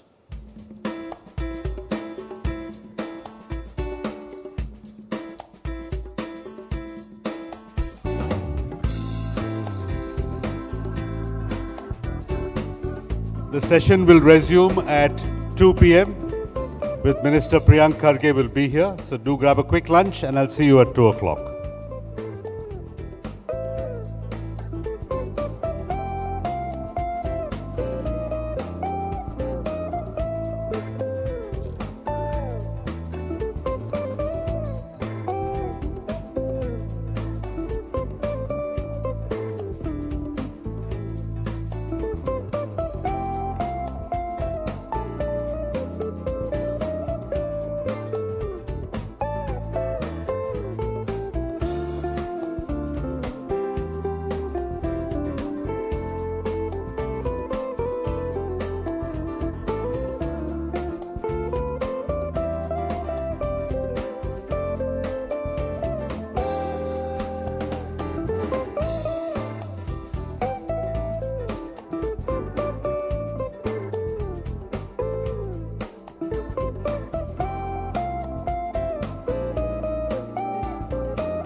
Sure.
forward to meeting you all personally during the day, and thank you Economic Times for making me a part of this exciting startup event. See you later. Suresh, now back to you.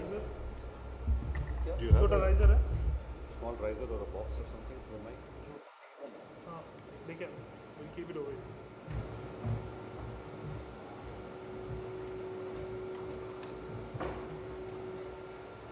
So we'll start with the speech. Okay. Check. Namaskar, Bengaluru. Welcome to ET Soonicorns Summit, an initiative by the Economic Times. I am Pepper Robot from Robosia. I have traveled 1,500 kilometers and a good 30 hours by...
Pepper Robot from Robosia.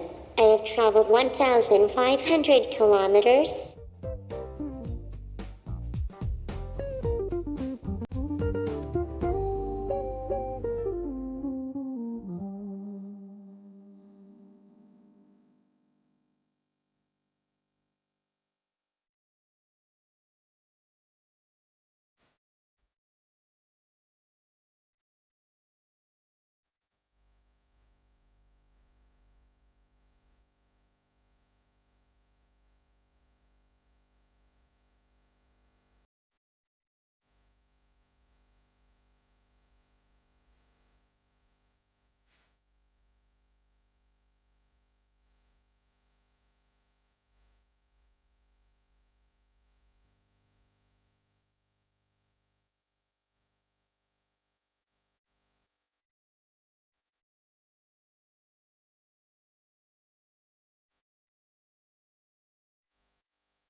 Hello. These days. Good afternoon, everyone. May I request everyone to be in the hall and seated. We are going to start with the open house shortly in 5 minutes. And more assets to track and monitor. Companies like yours are trying to keep pace with consumers' expectations and stay ahead of competition. This means your fleet has never had to work harder to quickly get packages where they need to go, deliver ice cream before it melts, drop off passengers at the airport on time, and show up within scheduled appointment windows. That's why we created solutions for fleet operators. They're a natural extension of our mission to enable exceptional experiences while moving people and goods where they need to go. Combining trusted routing and navigation, over a decade of experience mapping the globe, and infrastructure that scales as your fleet grows. Whether you're looking to transform consumer and driver experiences, accelerate growth, or upgrade your operations, maximize what your fleet can do with real-time visibility and insights into performance. So your consumers stay engaged and informed, your drivers stay loyal and on track with more accurate ETAs, and your business stays operating at its peak. Optimize your fleet from start to finish with solutions from Google Maps platform. We can't wait to get moving with you. Remember when any trip began with this? In February 2005, developers created and coded a new horizon, changing how the world moved. Enabling a better way to get where you needed to go, combined with the ability to fully understand and discover what's nearby. The world was mapped from different angles. By cars, by footsteps, and even from space. And all that mapping, it gave everyone more data to play with. And with more data, the journey got really exciting. Businesses like you brought new ideas and redefined industries. Going places and getting things got really easy. Goods were shipped faster and more efficiently. Insights helped customers know where their money was spent. Planning the perfect trip took a lot less time. And the real world became an AR playground. Together, we started this journey over a decade ago. And with technology like machine learning and AI, there are millions of new paths to discover. And we can't wait to keep exploring with you.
Good afternoon, ladies and gentlemen. I hope you enjoyed your lunch.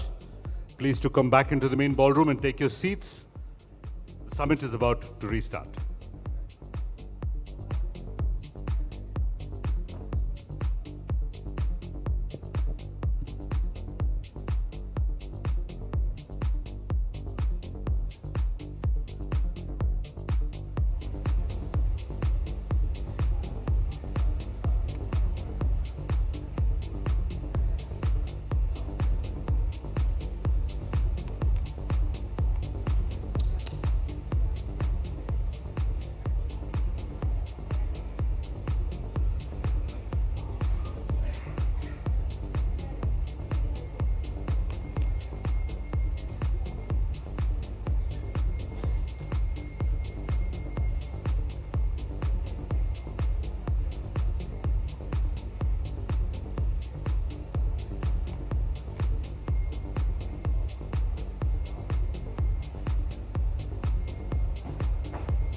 Once again, good afternoon, ladies and gentlemen. May I request all those of you who are outside to come back into the main ballroom and take your seats.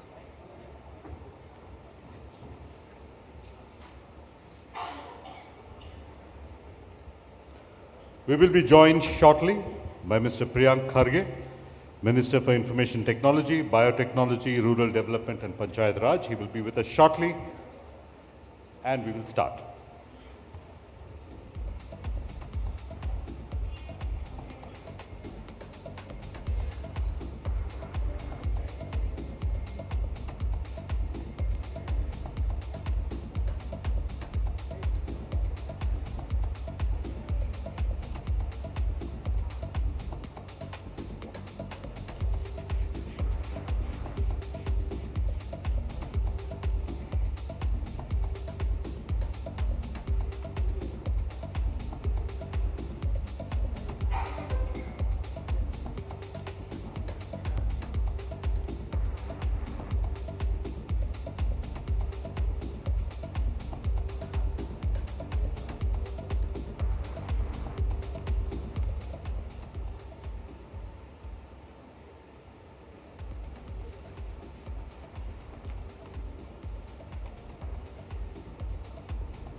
The Economic Times presents ET Soonicorns Summit 2023, shaping the future of India's dynamic startup ecosystem, celebrating startups, supercharging India's Techade, demonstrating resilience, reset, results.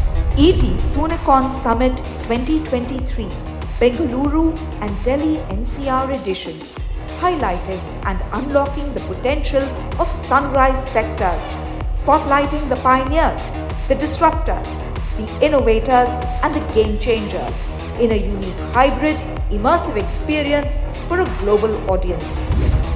100 plus speakers, 70 plus Soonicons, 50 plus unicorns, 15 plus sectors, 10 plus tracks and 3 plus thematic reports featuring unicorn playbooks, Soonicon spotlight, startup pitches, products showcase, report launches, investor insights, masterclasses and more.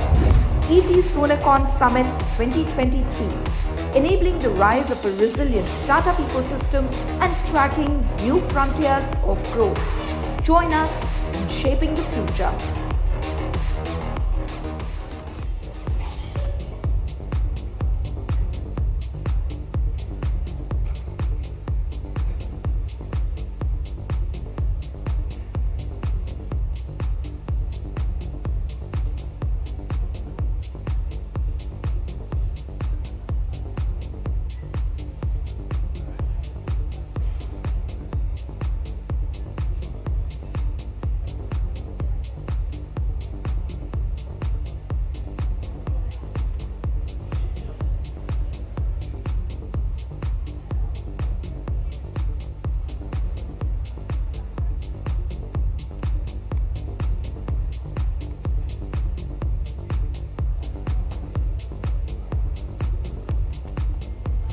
Once again, welcome back to the ET Soonicorns Summit 2023 Bengaluru edition.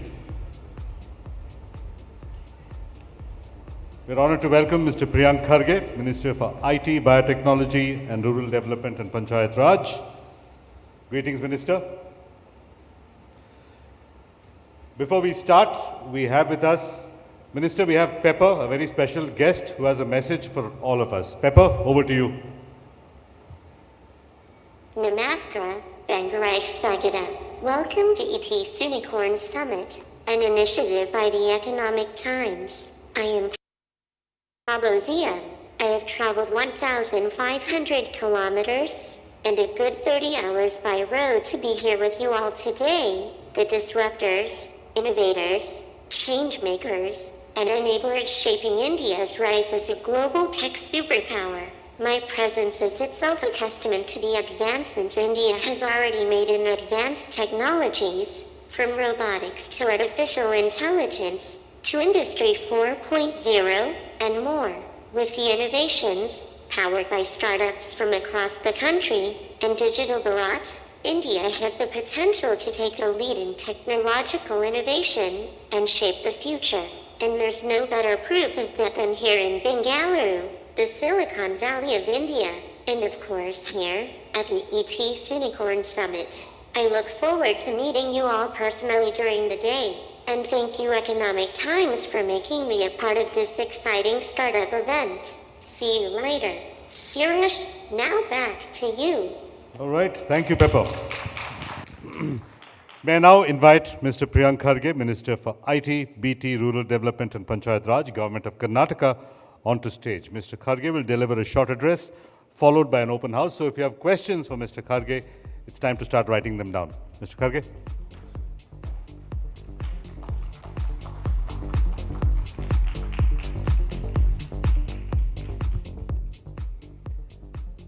Thank you so much.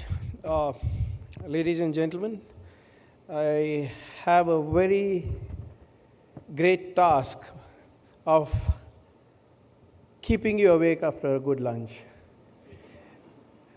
And I generally know that it's extremely difficult to listen to speeches after you've had a heavy lunch. So I'll do my best, and luckily for me, the lights are in my eyes, so I can't see you if you're actually sleeping. So, but I urge you to be awake because there are a couple of things that I want to share with you. So anyway, so ladies and gentlemen, it's a great pleasure to be here at the ET Soonicorns Summit, a conclave that recognizes potential startups that are not only disrupting their business vertical, but also have the potential to change the landscape of the tech economy. With the theme Resilience, Reset, Results, this year's conclave serves as a strong summons for prominent leaders, entrepreneurs, and stakeholders. The objective is to collaboratively devise a strategy to construct a robust startup ecosystem considering the challenging operational landscape that the experts have termed the Great Startup Reset. I stand before you to highlight the remarkable resilience demonstrated by Indian startups in a rapidly evolving business landscape. These innovative enterprises have shown their ability to adapt, endure, and thrive in the face of challenges. The journey of an entrepreneur is filled with uncertainties, yet the Indian startups have consistently proven their mettle. They have navigated through economic fluctuation, regulatory changes, and even a global pandemic. This resilience is a testament to the unwavering determination of these founders and their teams. The spirit of Indian startups lies in their ability to turn obstacles into opportunities. They have embraced technology to disrupt traditional industries, leveraging the power of digital platforms to connect with customers, streamline operations, and scale their ventures. The startup ecosystem in India has fostered collaboration, allowing fledgling companies to learn from each other's successes and failures. Just like your theme, resilience, reset, results, we too as a government need to adopt these things. So when I say we need to be resilient as a government, I think we need to ensure that we are ready for future challenges, for future innovations. We need to create an effective workforce with future-ready skill sets, and that is exactly what we are doing in the government of Karnataka. We have formed a skill advisory committee for emerging technologies with industry, academia, and government, and I'm heading this committee personally to ensure, as we want to hear from the industry what exactly they want, and we are future-ready. So you will not find this anywhere where we have a skill council, advisory council of the academia, industry, and the government, where the minister himself is chairing this, along with the co-chair of the skill minister, so that we are going to be listening to the industry and telling us what to do. What are the skill sets that are required so that we are ready for the future? You know, we are just not this concept of skill council. Here we are also engaging with the academia. So the reason why we came up with this skill council or advisory council was that whenever I meet industry captains, whenever I meet startups, entrepreneurs like you, you always say that our engineers are unemployable. You always say that the skill sets are not good enough. You always say that the syllabus is primitive.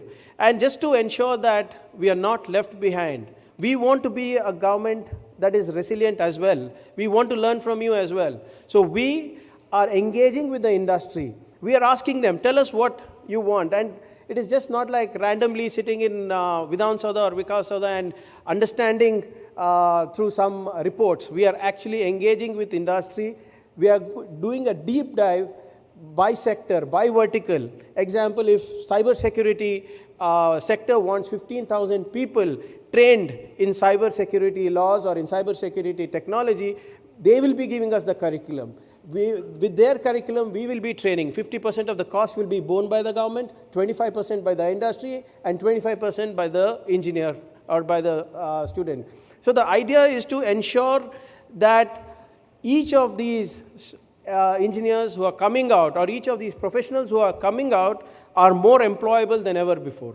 And we are not just concentrating on building skill sets. We are also providing an ecosystem for harnessing these skill sets or improving these skill sets. You'll be surprised to know, I don't know how many people in this room know that we already have these centers of excellence in deep tech, Internet of Things. We have a Center for Excellence in Cybersecurity with Indian Institute of Science.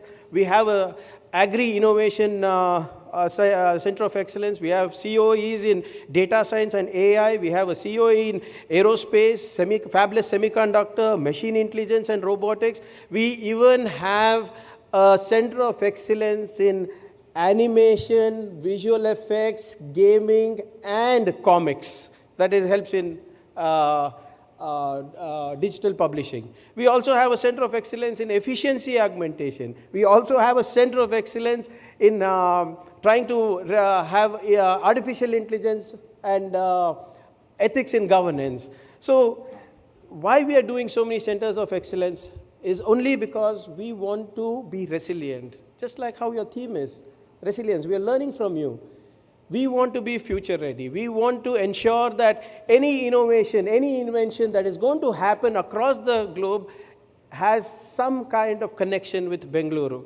I'm not going to rattle out statistics of how good our ecosystem is and the numbers. The numbers are already published everywhere. But I'm here today in front of you to tell you that this government too is learning a lot from startups. They are learning from your entrepreneurship spirit as well. And if you have paid attention to our recent budget, we have also expanded this ecosystem of centers of excellence. We are coming up with pandemic preparedness centers of excellence. We are coming up with centers of excellence in health sciences and medical devices. We are coming up with a COE for manufacturing. We are coming up with automobile technology. And also we are coming up with a gaming accelerator. So the possibilities are endless. And trust me when I say that Karnataka is the only state in India who's actually planning this. Everybody might say what they want, but we are delivering. We are resilient about it. Now, all these are just going to ensure that Karnataka remains number one. Now, your second part, like you said, resilient, the government also needs to reset. I understand that. When I mean governments need to reset, we need to reset our policies. I know a lot of people over here must be thinking, why am I speaking so? But yes, as a Minister of Information Technology, Electronics and Biotech, I know the pain points that you go through. In the sense, just because sometimes governments don't understand your technology, we panic. We ban you. We say your business is not good, your business is illegal. For a classic, we have a lot of examples, a classic case being Ola and Uber. We have banned Ola and Uber in so many cities. We have banned Rapido. I think it's also Soonicon as per your report. So just because we haven't understood what seat ride sharing is, just because we have not understood what taxi hailing means, just because we have not understood the technology, that does not mean it is bad. So we need to reset our policies also. One more classic example that I was just discussing with Ms. Archana and Mr. Balu here earlier was about how we have just come up with a 28% taxation for online gaming. Blanket GST of 28%. We have not even bothered figuring out what is the game of skill versus a game of chance. We have just randomly come up with that. You know, just because we think certain things are bad without understanding that. So if I want Ola to be legal, if I want Rapido to be legal, I need to reset my Motor Vehicles Act. I need to reset the rules that I have. So until we do that, it's extremely difficult for newer technologies or businesses in new technologies to come up. That is why this government has come up with something called the Karnataka Innovation Authority. So if we don't understand some technology, we don't understand a business, let this business go and sit in the sandbox environment, in this innovation authority, still we come out with a policy for it. At the same time, you can still do your business as long as you are not breaking any law, as long as you're not breaking any, you're not indulging in any criminal activities as prescribed in the law of the land. So this is what we need to do. We need to reset even our ease of doing business. I've seen a lot of governments claim that they have a single window system, but I know that a single window system leads to many doors.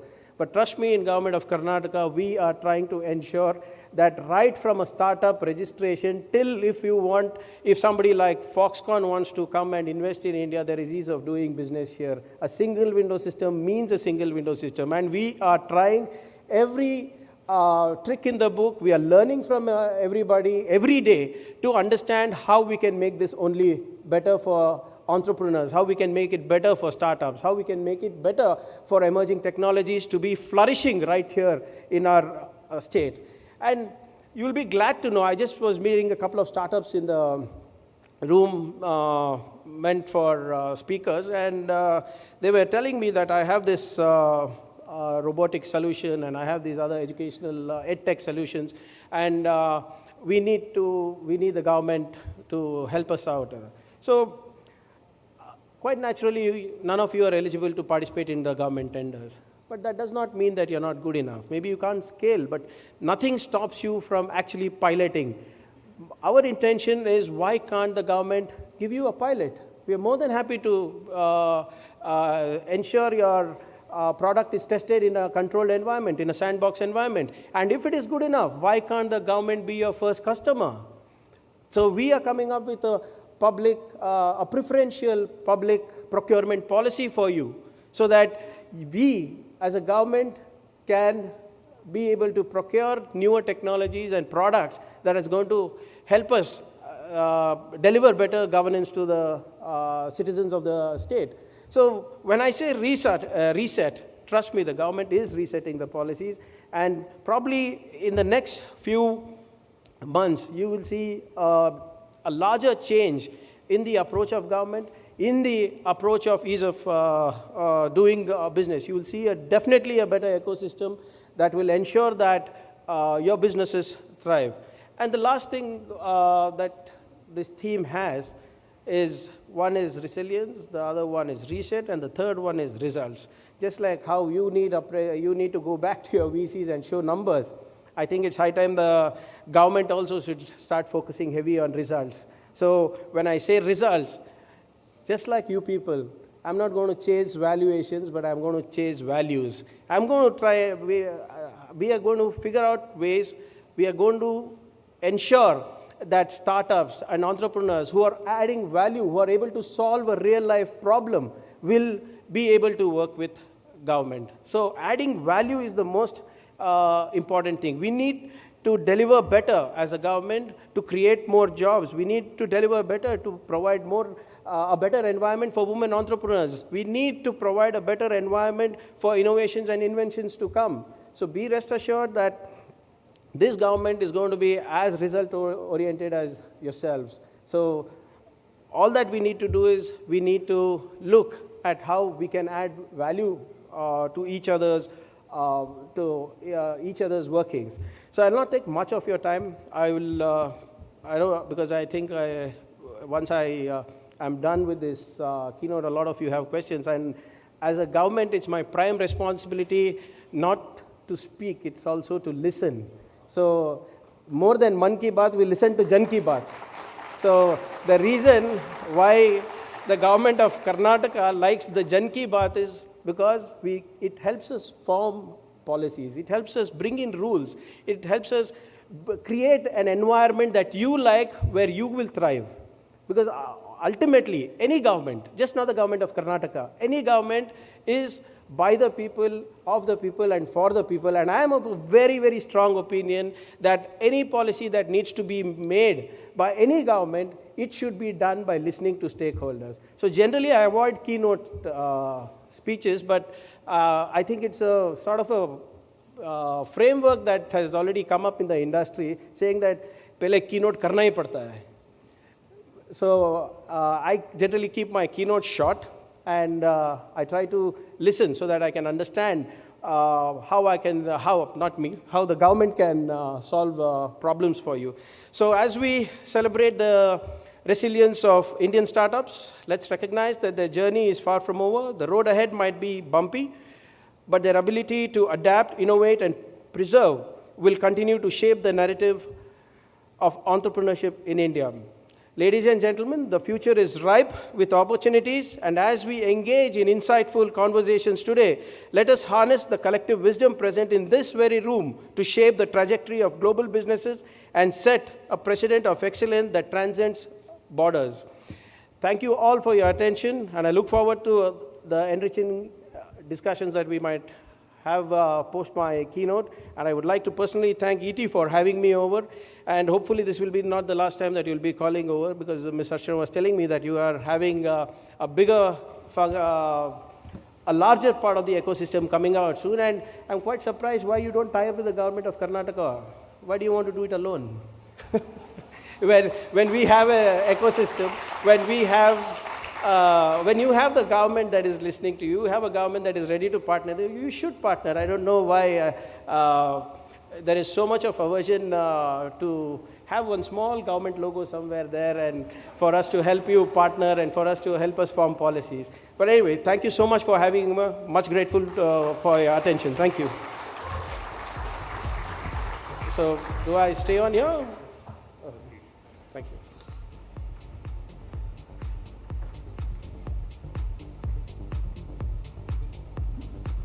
Okay, Minister, your point about having the government of Karnataka logo is well noted.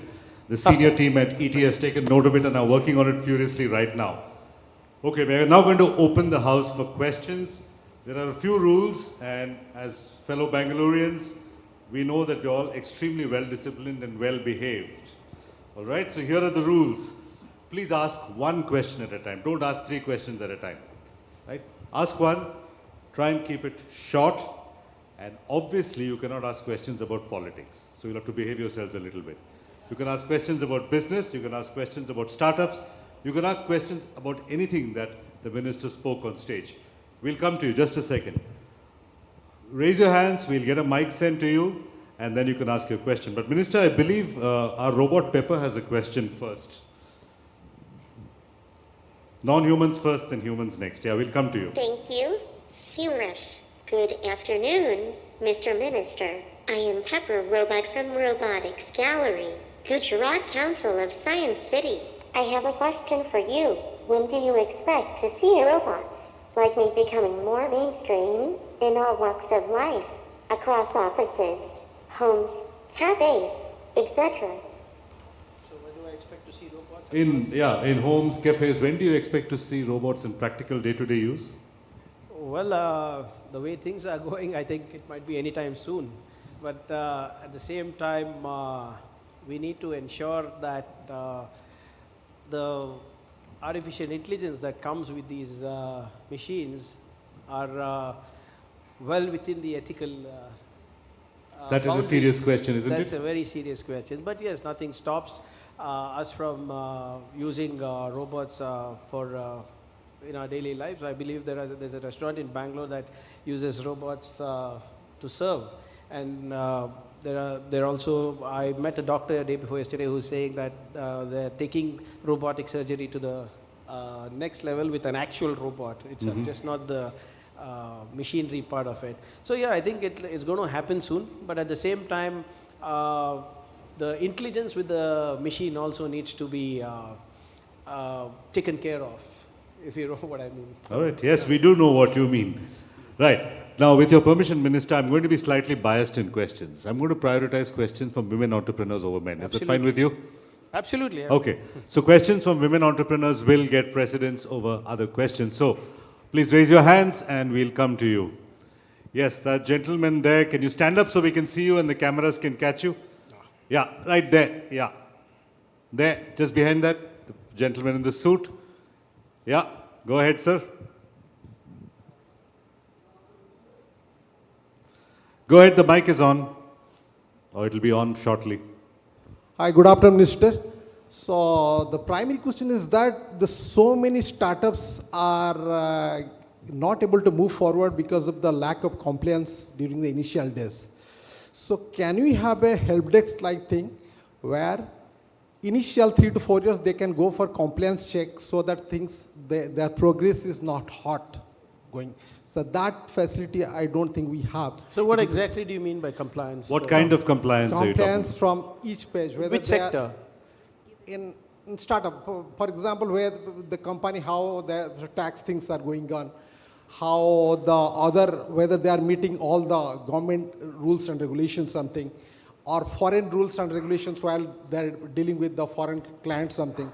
Because these are hidden things we do not know, but can we interpret that question as compliance with government regulations and laws, not private compliance? So generally, the government of Karnataka policy, the startup policy is meant only for startups. So it's pretty easy or not hard-bound compliances. So I'm not sure which sector you're talking about, number one. Number two, we had something called the booster kit, which has been a little redundant in the last 3-4 years for startups.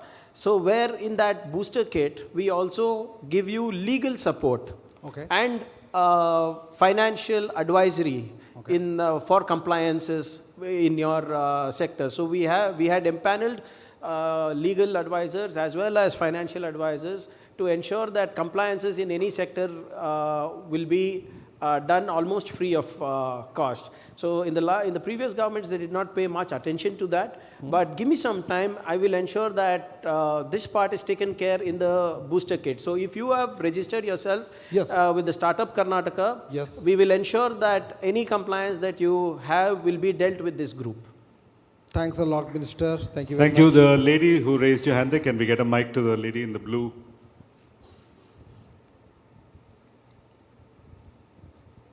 Go ahead, just speak, the mic is on. Yeah. I'm not an entrepreneur, but I'm a faculty member of B School, and would just want to ask that, as of now, there is industry-institution interaction very much in place. I mean, even if we are interested, we are not aware how we can go ahead with academia, government interaction and association for betterment of students in the entrepreneurial ecosystem. So it's a good point where we need to be, the academia needs to be more, the government needs to be more accessible to academia, and that's the reason why we have set up this skill council where we have, if I'm not mistaken, we have the Principal Secretary for Higher Education, we have the Commissioner of Higher Education, we have 2 people from private universities representing, and we have at least 1 person representing from a B school. So we are out of around some 18 to 22 of, say around 22 out of the 22 in the skill council, close to around 6 to 7 of them are from the academia. So if you have any thing to suggest to the skill council, you can definitely reach out to us. There's nothing stopping you from... Not just suggest, but to associate on a long-term basis. Yes, definitely. I mean, see, like I said, we are not the experts. You are the experts. And if by the skill sets that the industry wants, by the time it comes approved by your academic council, I lose 3 years of academics, and I lose 3 years of skill training, and I lose 3 years of possible investments. So this skill council is going to be a quick fix for this thing. So until and unless we can make it a curriculum and syllabus, you know, if you're an academician, you know how difficult it is to battle with the academic council, right? You know how difficult it is to get something in and out of a curriculum. That is why the skill council is there. Nothing stops any B school of repute to partner with us. You can reach out to us. Definitely shall reach out, sir. Thank you. Thank you. Yes, gentleman in the yellow t-shirt, you've been raising your hand. Can we get a mic to him? We'll just come to you, sir. Yeah, go ahead. So my question is basically about the Beyond Bengaluru program, which the government has been propagating like anything, right? But my question to you is simple, right? That the ET people, the ET team has decided to put this event in Bangalore, right? So what do you think when these people will put the same event in Mysore or Hubli Dharwad? What is Good question. Year, you know, Good question. Thank you. And one more supplement question, right? When I asked my software developers to come to my Mysore or Hubli Dharwad, they said, no, if you are hiring us for Bangalore, we are in. For Mysore, Hubli Dharwad, sorry. Because lots of pubs in Bangalore, I think that's why. Social infrastructure is correct. Social infrastructure. So, to me, I mean, I'm not being facetious. It's a serious thing that young people like having a good time. Absolutely. To your first question, if ET has to do this in Hubli, Dharwad and all that, you'll have to make me the chairman of Bennett Coleman. You'll have to make me the head of ET. Okay. And then I will ensure ET comes there. But having said that... We can make you chairman of the jury of the ET Awards. Then will you listen to me? We'll listen to you. Okay, then, as chairman, you have so unlimited I can ensure power. Anyway. Okay, yes. Then I got myself another position now. But having said that, see, I have no control on, or I have no say, not control. I have no say what the private sector does. But as a government, it's my responsibility to ensure that the government has these kind of events every place. We are identifying cluster across Karnataka to ensure that we are very specific in delivering these things. So yesterday in Mysore, we had the KDEM, the Karnataka Digital Economy Mission, wherein we signed more than 4,000 crores worth semicon and electronics manufacturing MOUs. And that includes skilling also. So it is not ET's responsibility, it is the government's responsibility to come to Hubli. And I will assure you that like how we did last time in Bengaluru, we did in Kalburgi, we did in Hubli, we partnered with Hubli TIE, we partnered with Deshpande Foundation in Hubli Dharwad. Nothing stops us from doing that, and Beyond Bengaluru is going to be the anchor for this government, and we will ensure we deliver that. So you just have to give me time. It's just been 2 months since I took over. So like I said, we are resilient on policies, let me reset myself, and then I will deliver. Then that's when the result will come. So you just need to be patient on when we'll come to Hubli or Dharwad. And the second part of this question, do you see social infrastructure also so that's something that I get a lot. Yeah. So just by making a policy, you cannot... It won't happen. It won't happen. It has to be market Yes. forces as So well. I'm from Kalburgi. I would love to take all the industries to Kalburgi, to my home district. But it is not possible. I need to build an ecosystem. I need to build a skill ecosystem. I need to build infrastructure. I need to build connectivity. I need to build internet connectivity. I need to build a social ecosystem that you spoke about. I mean, the people will want to go to a mall. People will want to go to a pub. People want to socialize more. So that infrastructure takes time. So, for example, last time when I was the Minister for IT, I asked a lot of IT services to come. They said, sir, no airport. I built an airport. They said, sir, the IT park is too far. So I made it close by also. So it's a constant work in progress. And also, I think personally, it's an aspirational value. The people like to be in bigger cities for whatever reasons. So I was in Nokia the other day, a couple of years back in Manyata. So the meeting hall was called Akka Mahadevi. So I asked, she is a philosopher from my side of things. I said, how come Nokia has a meeting hall called Akama Devi? They said, sir, we put in, we threw open the naming of the meeting hall to our employees, and they got to choose whatever they wanted to name, and they chose this. That means to say maximum number of engineers were from my side, but no company there. So it's also aspirational value is my personal opinion, but yes, we are trying to build the necessary infrastructure that is needed to go beyond Bengaluru for our people. All right, I'm just going to go to the back of the hall and then come back. Yes, the gentleman, please go ahead, sir. We'll come to you next, sir. Gentleman in the second row, we'll come to you next. Hello. Yeah, thank you, sir. I'm from the GIS industry and LIDAR mapping, and my name is Anuran. And generally we do the LIDAR mapping and form a 3D model, and it's called a digital twin of a city. So I think you already know about it. But is it of use to the government? That is what I wanted to know, because we make big things, but if it's not for use, if I'm not mistaken, that's what Singapore has done, right? A digital twin of the city. Digital twin of the city, which will help in pandemic, which will help in natural disasters, which will help in urban mobility. Right. Am I right? Right, sir. Yeah. So nothing stops us from doing it, but we have never tried it. So I mean, we need to understand the advantage. See, what happens is Singapore is small. It's extremely small. Everybody gives me that example. That's how I know that. We are huge. Geographically, we are huge. So, yes, I mean, we can, if you have something in mind, I would love to listen to it. So, you can reach out anytime and just, I would be more interested in seeing how it is going to help us. See, having a digital twin is not the solution. Yes. What can I do with the digital twin? Is it going to actually solve a real life problem for me? Yes, sir. Is what I need to understand. So is it going to help me during pandemics? Is it going to help me in my day-to-day governance? Is it going to help in better delivery of government services to the citizens? So if you are able to convince me on that, I wouldn't mind a pilot. Definitely, sir. Okay, you have a question from the minister to you. You have 30 seconds to answer. Yes. How will a digital twin, give me one advantage of a digital twin. If you could sell it to the minister, this is your elevator pitch. Okay. Go ahead. You're putting me in the dark. No, he has to pitch to you. You ask the question. He's going to make a 30-second pitch to you. I'm timing. Okay. Sir, now you have a huge, there are a lot of pipelines going on. There are a lot of street lights.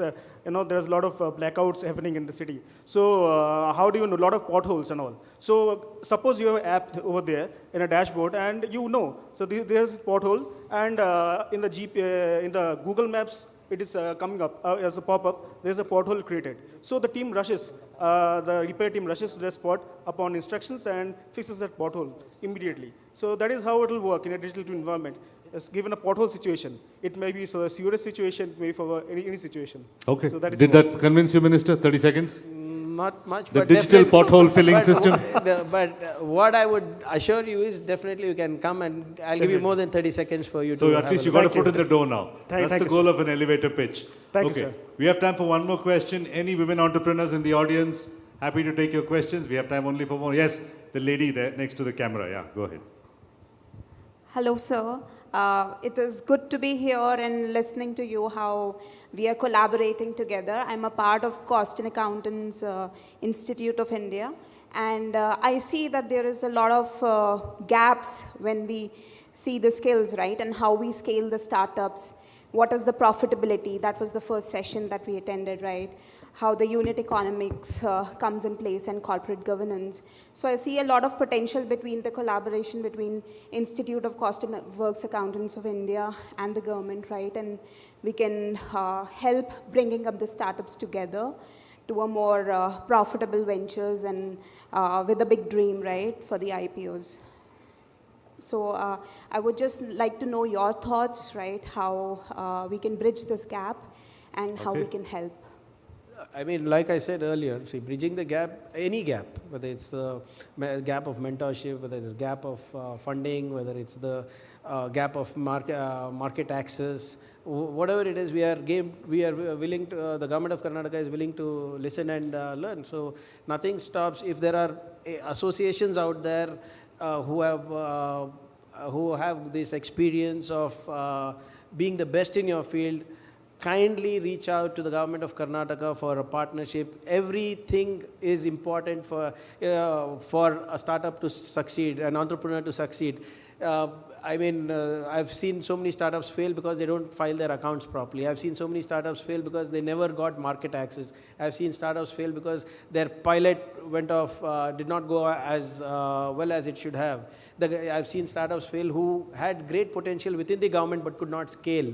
So any intervention that is going to ensure that an entrepreneur succeeds, that a startup succeeds, government of Karnataka is interested. So all you need to do is reach out to us, get yourself empaneled with us, get yourself, just let us know how we can collaborate. Nothing stops the government of Karnataka from collaborating with either individuals who add value or associations or startups or corporations for that matter.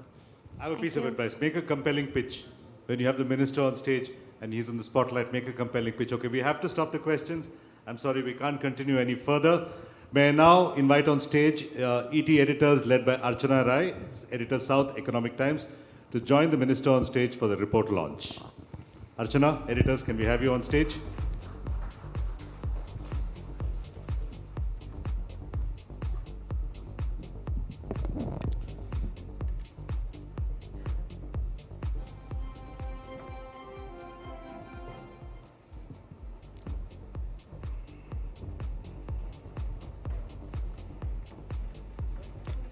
May I request Mr. Kharge to release the report on the ET Future Unicorns of Karnataka.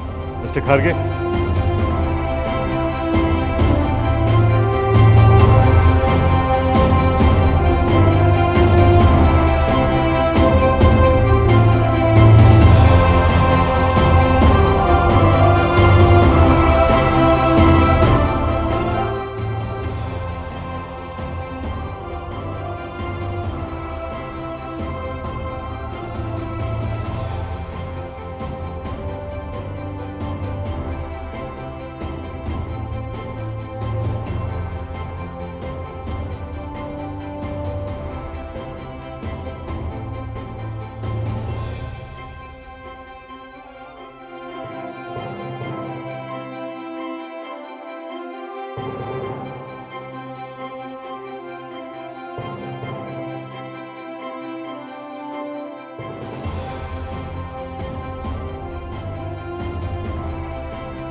Thank you, Mr. Kharge. Thank you very much for your time. Thank you for your candidness. Thank you for the answers. Thank you, Pepper the Robot. Now this brings us to our Soonicon's Spotlight track, where we have the founders of a few future unicorns of Karnataka. These founders will talk about how their startup innovations are solving pertinent industry challenges, from fintech to SaaS to space tech and mobility tech. These Soonicons will be making rapid 5 to 7 minute presentations on their entrepreneurial journey and their audacious vision to create impact at scale. Our first presenter is Yamini Bhatt, co-founder and CEO, Waymo. Yamini.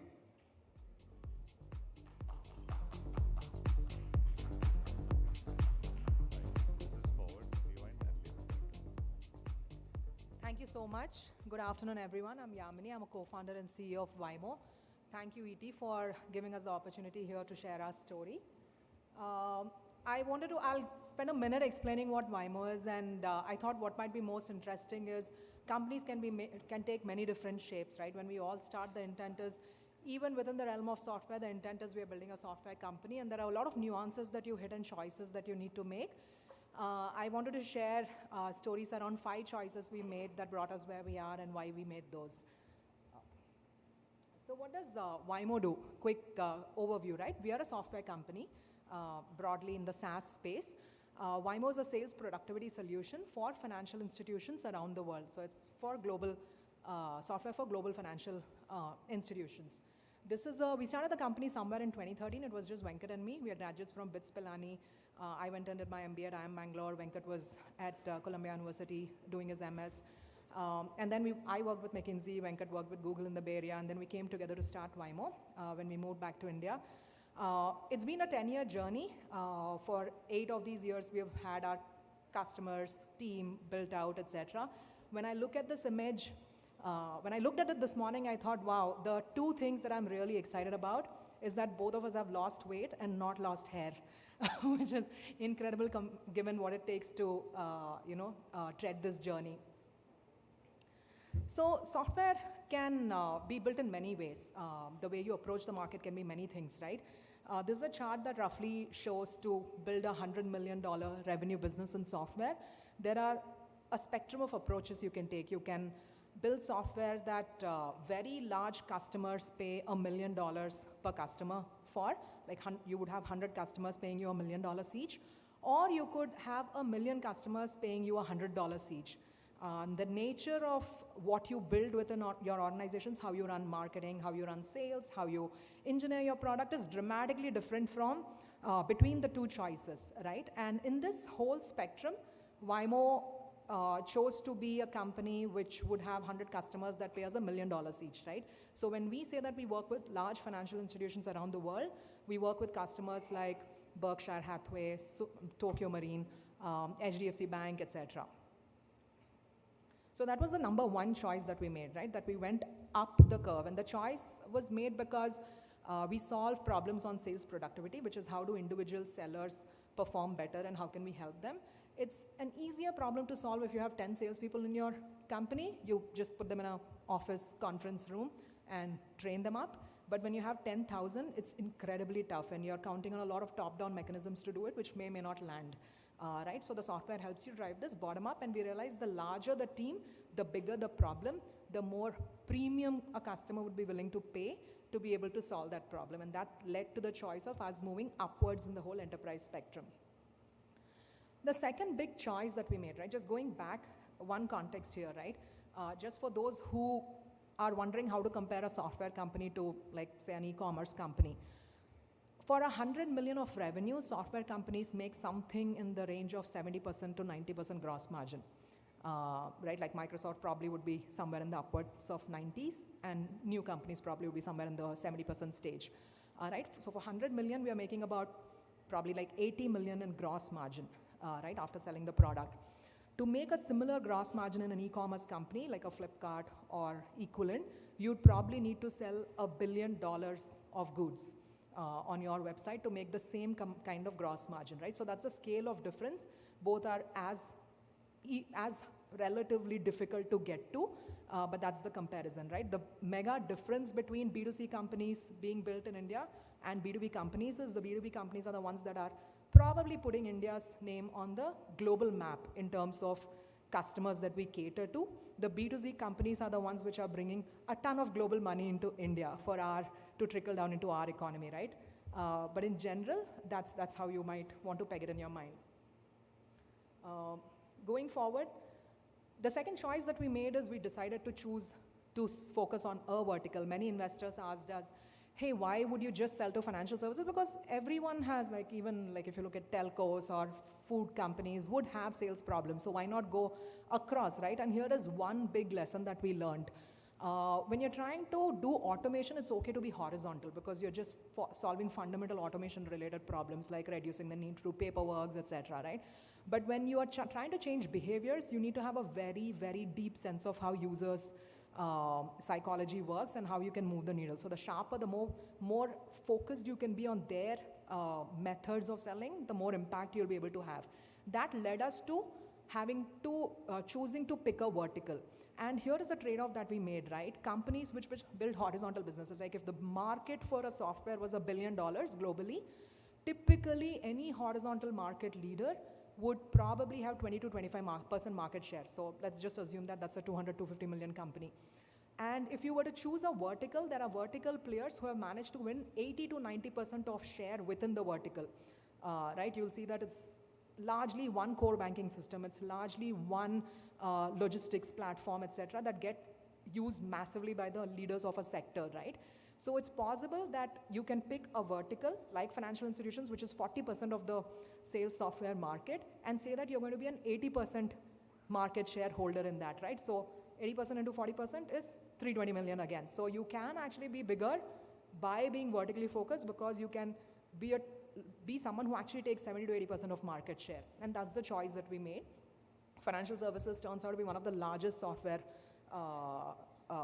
market share holders within software in general. The third choice we made, Venkat and I had moved back from US to India. Many of our friends, after we were graduating from BITS, chose to leave the country for opportunities outside at places like Facebook and Amazon, instead of taking services kind of like IT services kind of jobs in India. And it was a matter of pride for us that we would want to build a product company which had cutting edge innovation work. So not build a tool that already exists out there, but build a tool that has never been built in the software realm before, right? So go behind the white space. That's the choice that we made because of our DNA. And what it helps us with is 70% of the value created by a new category is usually taken in terms of value capture by the market leader, right? And that's what we were shooting for. We were not wanting to be a me too in an existing category. We wanted to be a large category creator. The fourth choice was going global, right? I think that comes from the previous storytelling that you'd rather have a global market which is massive enough for you. And the last choice we had to make, because it was a new category that we were trying to shape, is there are decisions, usually you have to follow the customer, not competition. There is no competition, right? And therefore there was decisions that required to be made in the US about product, or in Japan about how we deliver to our customers, that people on the ground needed to make. So while it's very cliched, you will see the word culture and values being used quite a bit in startups to help drive this kind of ground level ownership and ability to make decisions that are similar to what a founder would decide, right? And that comes, it's cliched, but it comes by making sure your values are extremely ingrained, right? If you see companies like Netflix, which were category creators, they had to run on a book of values, which are much, much higher than rules or SOPs or standard ways to do your daily job, right? And that's the conscious choice that we made, that values stand above everything else in the company. And that's a quick summary of the 5 choices we made. Happy to take questions. I'm not sure if we have time, but that's our story. Thank you so much.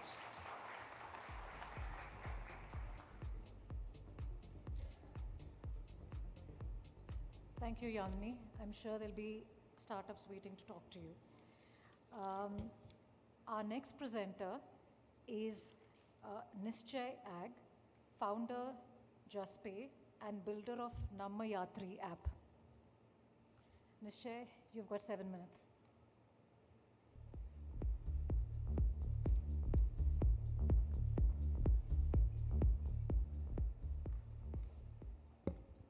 Hey guys, I think there was a little confusion on what I'm building. Hello, I'll use this.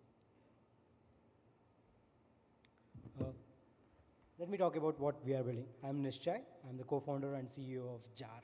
JAR is a savings and investments platform. Before getting into what we are building, let me tell you whom we are building for. Let's take a quintessential Indian, a young Indian at this point of time. Let's assume he is Rajesh. He's aged about 25, working in the companies like TCS, Infosys, Accenture, makes about 4 to 5 lakh rupees per annum, and he is digitally native. He loves to use all latest and the greatest services out there, be it Swiggy, Netflix, to Jio, to YouTube, to everything. And he's very aspirational, wants to experience everything, wants to try everything. At the same time, he wants to get better with his money. He's very, very aspirational. But how many of them are there? Roughly around 400 million of them. And we decided to build a product for a typical Rajesh. And what do Rajesh wants? We did a deep understanding. The whole idea came during COVID. What I closely saw during the COVID times was, during those lockdowns, people really struggled with money because businesses were shut, people lost their jobs, pay cuts, no pay, and all of those things. And I saw people struggle with their cash flow. And what struck me is that people worked all their life, but still couldn't manage 3-4 months of cash flow disruption. I saw people don't have credit lines. People don't have insurance. And I try to understand why do people do not have. There are like billion people with bank accounts, with about 500 million people about to use, I mean, the number of UPI users about to cross 500 million. But still, when you see the number of people who invest in stock market, mutual fund, index funds, it's only 30 million people. Number of people who have credit card is only 30 million. Number of people who have bought insurance is only 10 million. So what do young India want? What do the real middle class India wants? They want something which is simple, not pretentious, doesn't use any jargons, should help them to navigate the systems very easily. Why do a young man doesn't invest? Why do a young person doesn't invest today?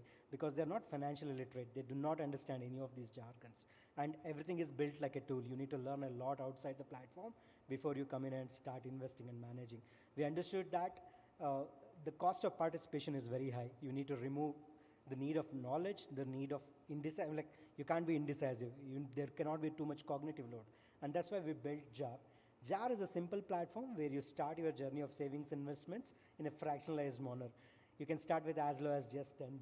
We help people to start, build the habit of savings, and once savings habit is built, we help them to diversify into multiple asset classes, help them to have a diversified portfolio, and make sure that savings are protected. And how do you make sure that savings are protected? You need to give them credit. You need to lend them money so that they don't dip into their savings whenever they run out of cash. This is how, for us, who is probably the 1% who sits here, we have credit cards. We manage with our credit cards whenever you are low on cash or whenever we have to do some indiscretionary spends. But a common man doesn't have. We should help him to leverage his position to ensure he has access to credit and doesn't dip into his savings. And the last step is to make sure that he's insured, because one medical incident is enough to put a family into financial distress for next couple of years. That's why insurance plays a very crucial role in long-term wealth creation. And also make sure that someone doesn't fall into some sort of a debt trap. And it's been 2 years since we launched. We have been able to scale amazingly well. We have been really, it's been an exciting energy. We all in a journey. We already have over 16 million users on the platform, and we clock over 500,000 transactions every day in space of investments. And we have been able to touch upon every Indian, almost like every nook and corner of the country. We have users from the last village in Kashmir to Kanyakumari to from Gujarat to Nagaland, everywhere. We have users across 1,100 districts. And how did we get here? We think we really understand Middle India. A lot of companies are telling the 1% is milked enough, they are banked enough, they have been catered in all senses. But if you have to reach out to the next 100 million Indians who are young, who are aspirational, who are on their journey to create wealth, to get better with their work, everything. How do you get there? You really need to understand the true cultural fabric of the country. For example, in our platform, when you say savings and all of those things, we don't use terms like portfolio. We completely took out all the jargons which is used in a typical financial services platform. We call something called locker, because locker becomes very relevant. And every word that you use in your platform should be relevant. Even when you are explaining, if you say, I'm building a treasury platform, the moment I say treasury, you think that you are building it for the top 1% who are rich, who has affluent, who has disposable income, who wants someone to manage there. But if you say I'm building the Tijori of the world, you understand this relates to everyone in the country. We built features which is aligned to their cultural identity. We built features which handles their insecurities, which handles their idiosyncrasies. And it is a lot of fun. We made it vernacular. We serve people in 5 languages: Kannada, Telugu, Tamil, Hindi, English, Malayalam. And apart from that, we identified their cash flow patterns. We understand what they really need and how do you build products to align to their needs and help them build their financial journey. That's all, guys. Thank you. I'll have to take any questions if anyone. Thank you. Would anybody want to ask any questions of Nischay? Take some questions. Sure. Yes, please.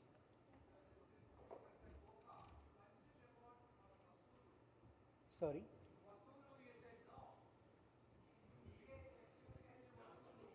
Vasuli. Yeah. So how do you go there? Yeah. So, see, when we say we are building for Middle India, you need to create and identify unique ways of product distribution. And one of the ways we identified that we have users, we have a lot of users, and we should bring their friends and family into the platform. You always lend money to your friends and family, but it's very, very awkward conversation to ask for that money back. So we built a feature called Vasuli, where you put in an entry, say, I gave 5,000 rupees loan to my friend, and it's very awkward to ask for that money back. So I put in an entry in JAR telling that I have given 5,000 rupees loan to my friend, and he has promised to return me on, say, September 1st. On 30th August, Jar will send out a funny message asking him to pay me back. And it's completely in a fun manner, without any pretension, without any awkwardness, like De Dere Baba. We use memes from all popular movies. And this kind of triggers the flywheel where we are able to bring their friends and family into the platform, because everyone whom you have lent money has lent money to someone else. Yes, please. Revenue model. How do you earn more money from these? Sure. apps? So we provide investment opportunities across multiple asset classes. The primary product right now is gold. There's a clear wholesale retail arbitrage where we make revenue. Other than that, we also do lending. We are a marketplace model right now. We act as a DSA. So my NBFC partners and banking partners provide me commissions for every loan that I engineer. And lastly, the insurance, pure play commission model from the insurance companies.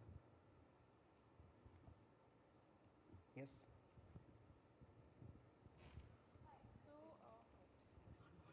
My question is regarding the investment, because the generation and the youngsters are not very well financially educated right now, given the vast expansion of investment. So how do we ensure the person who has small category or a big large sum, but they're investing right without having any middleman or any other agent getting involved in that, and they're balancing it right, because you showed they are investing in gold also. Are they the gold bonds, or are they investing in the real physical golds?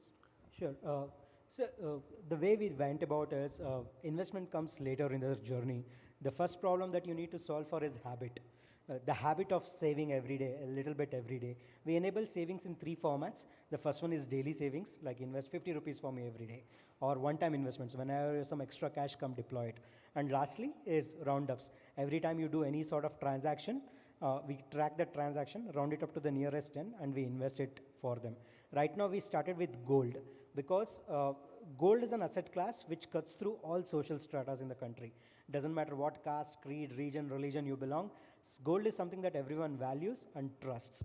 So we gave the safest asset class out there in the world, gold, as the first instrument. And we are reaching out to the people who have never invested in the past. And the reason they don't invest is because of all the questions you asked. How do I trust? Where do I know? Like, before you trust someone to give you your money, you should trust yourself that I know what I am doing. So we removed that element of indecisiveness by helping them to invest in gold. And a smart investor will always diversify. And even if you talk to the largest family offices in the country, they have 10 to 15% of their portfolio reserved in gold. That's what we do. In terms of competition, here, first row. So there are a lot of similar apps which are there of what you're doing. Apart from just the nomenclature, what is the different thing you're doing to deal with the competition currently? And yeah, in a broad sense. To be very honest, it's a massive market. As Yamini said, if you become the category creation, you will be able to mandate. We are the category creators. Everyone cater to the top 1% population who are financially savvy, who have disposable income and high agency. We are catering to the rest of the population who lacks agency to a certain extent. Knowledge is the next. So first we solve for the agency. We build for habit. We are more of behavioral economics than anything else. We really emphasize on understanding users and solving for it. I'm not manufacturing any new service. We are packaging and selling the services. It's all about how well you present your product. Yeah, thanks. Sure. Thank you, guys.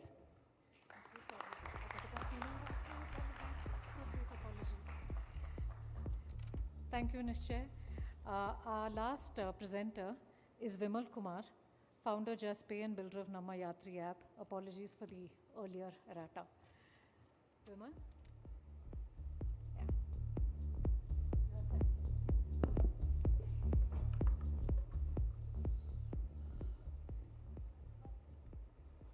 Hello. Yeah, hi all.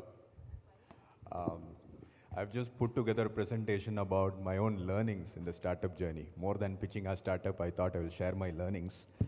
Could be quite abstract. If you have questions, you can ask me later. I will, because of the short period, I will walk through it very fast. the topic is building ecosystem innovations. What is ecosystem? Ecosystem is the larger country, the community, the world, right? So building ecosystem innovation at population scale. I will also give a broad summary. This is going to touch upon, tech and scale. Scale in the sense of scale at the level of science. So look at how many atoms are there in the universe. What is that kind of scale compared to businesses? So that kind of scale, right? Thinking about it, being inspired by that kind of scale. And also being inspired by beauty, arts, and design in our practical startup world is towards arts, right? A bit of touch upon that. And the third learning, our recent learning is people and empathy. And that is where maybe we will talk about Nammayatri. I will first talk about JustPay. We are a company, I think most of you might have used us, maybe you might have seen. JustPay would be reading the OTP and making your second factor experience better. And you would be using UPI. We have been one of the teams who have been being ecosystem innovator in early days of UPI, helping in a lot of building the initial building blocks. I'll talk about why did we get there? Why should maybe all of us strive for ecosystem innovation? This is, where is the world going? Everybody talks about AI right now, right? Everybody talks about, is computers going to take over the world? All these kind of things. I will tell my perspective and my learning, maybe what I found 10 years ago. Why technology is so big and important. So there is a very, very big trend, an exponential trend in the universe, not just the world, in the universe. It's the trend of increase in complexity. So complexity can be looked as a plant is more complex than a rock, an animal is more complex than a plant, and humans are probably the most complex beings, right? So you kind of understand what is complexity. Complexity is the amount of intricate nature of putting things together. Maybe putting things together of matter, you can call it, or maybe something below matter is there. But why do molecules get formed from atoms, right? So there is a spontaneous order which gets created. And this is getting into technology. And this exponential trend, what is next to humans, the kind of increase in complexity that you would know about Moore's law, right? So Moore's law is all part of this bigger exponential trend which is behind the scenes, which is going on. Even if you take, where is Moore's law even coming from, even in engineering? How much time did it take for architecture to evolve? Architecture took maybe a few thousands of years. Mechanical engineering took maybe a few hundreds of years. Electrical maybe much shorter. And this is 100 years ago, somebody thought there is going to be something called ethereal, and that turns out to be software, and that's an exponential trend. And that is the, everybody talks about these S-curves that you know, right? And this is all part of these bigger trends. And an interesting part about these trends is, there is something called spontaneous order which happens, and that happens, this is what is called creativity of the universe. And this creativity is not limited to human beings. The creativity is in the fabric of nature, it is in mathematics.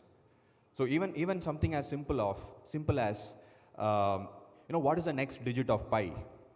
If the universe is calculating pi at the fastest way it could, it doesn't know what is the next digit of pi. It is a surprise for itself.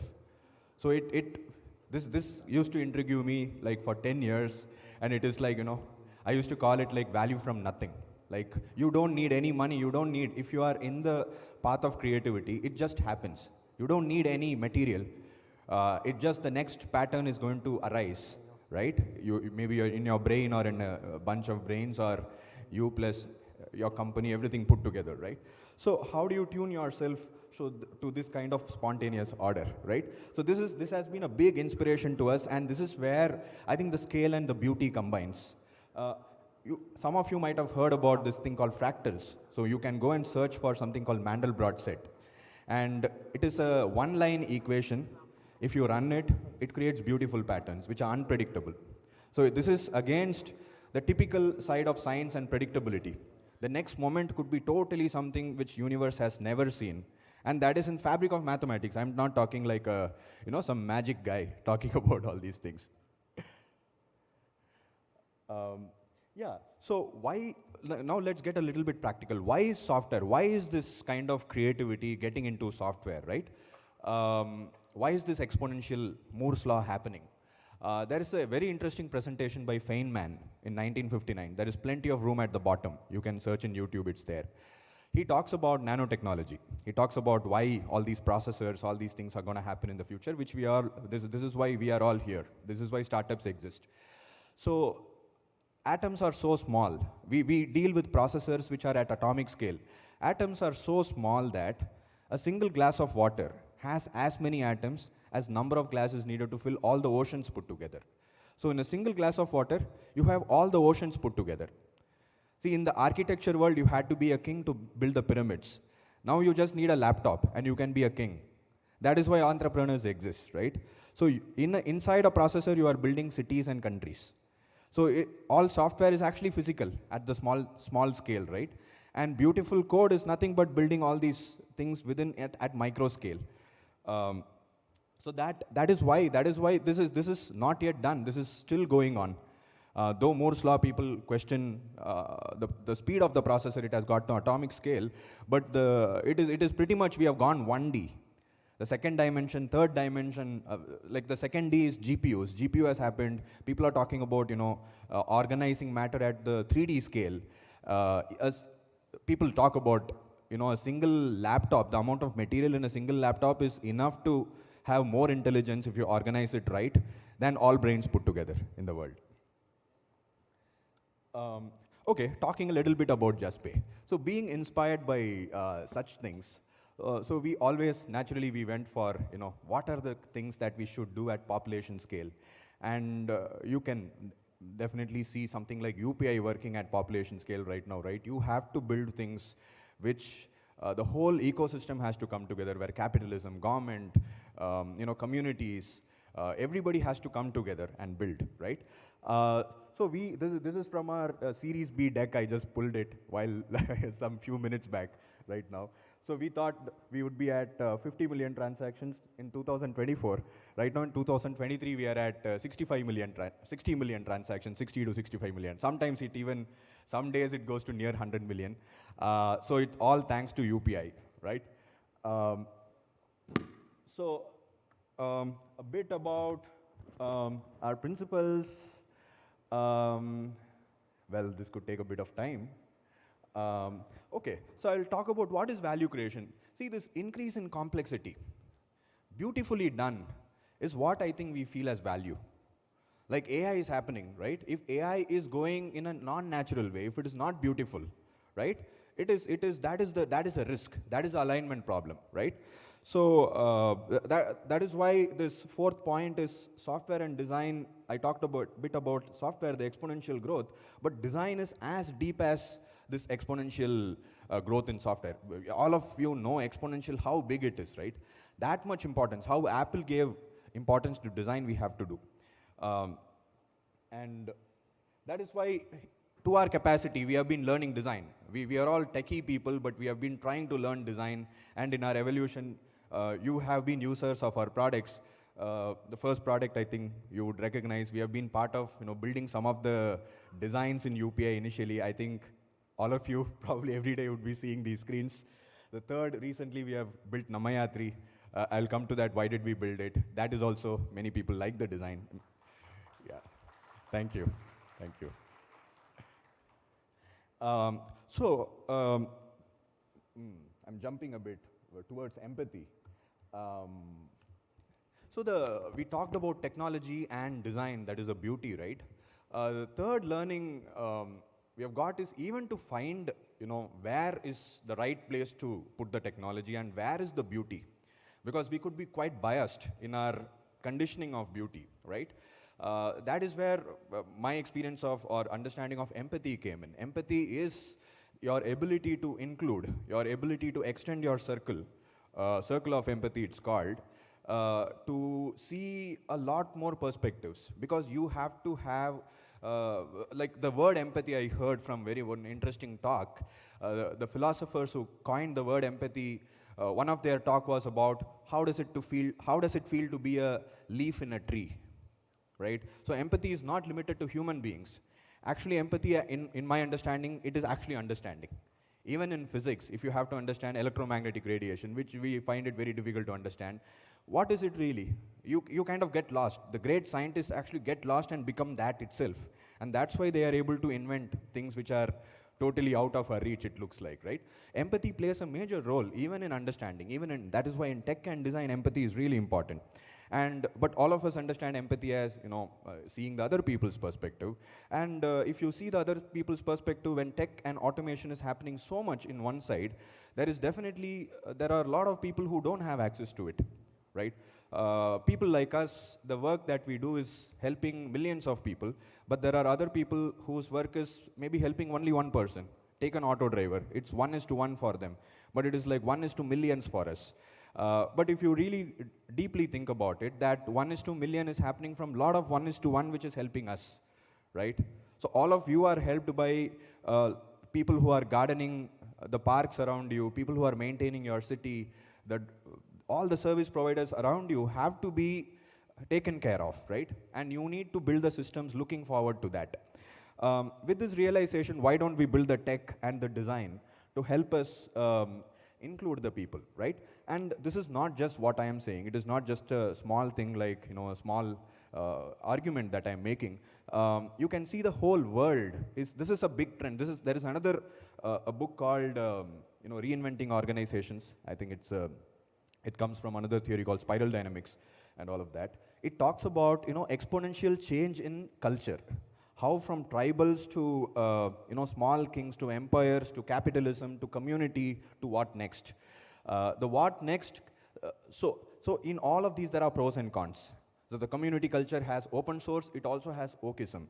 And everything has its pros and cons, right? Capitalism has great innovation, but it has environmental damage and marginalization. You know how good government is. Government is definitely, if governments were not there, you can't create big systems, but you can know what are the problems with bureaucracy, right? See, all of these have its own issues, but the next stage actually can learn from all of this and include and integrate everything. We see that some of the ecosystem innovations in India are able to integrate compared to even some of the models of the West where capitalism and the other side community, like the fight between the blockchain world and the capitalism. So they are it's polarized and they are fighting, right? Comparatively, India has had solutions like UPI which are working and much more needs to be done, but it's showing some promise and a way towards a more integrated culture with capitalism, community, government, everything put together. With such learnings now, we thought we should build technology which is super cheap and scalable and design which is usable and empathetic to the service providers, right? So it is not just empathy of a company like us giving to the service providers. Our problem was how to make customers empathetic to drivers and how to make drivers empathetic to customers, which is still unsolved, which we are trying to find out. What is the formula for that? And that is our journey with Nammayatri. So far, it is an open system and internet and all of that is open system. I'll skip this slide a bit. Well, there is a video here, it's not playing, that's fine. I think a lot of you are users of Nammayatri and you would know that how happy a lot of drivers are and they want more. We are also figuring out how to give more. Where do we unlock from nothing the innovations? And I feel like we need to unlock from you folks only, the users only. If you folks are empathetic to the drivers, they are going to provide good service, right? And how can we make that happen? And I look forward to your support as Bangaloreans in that. And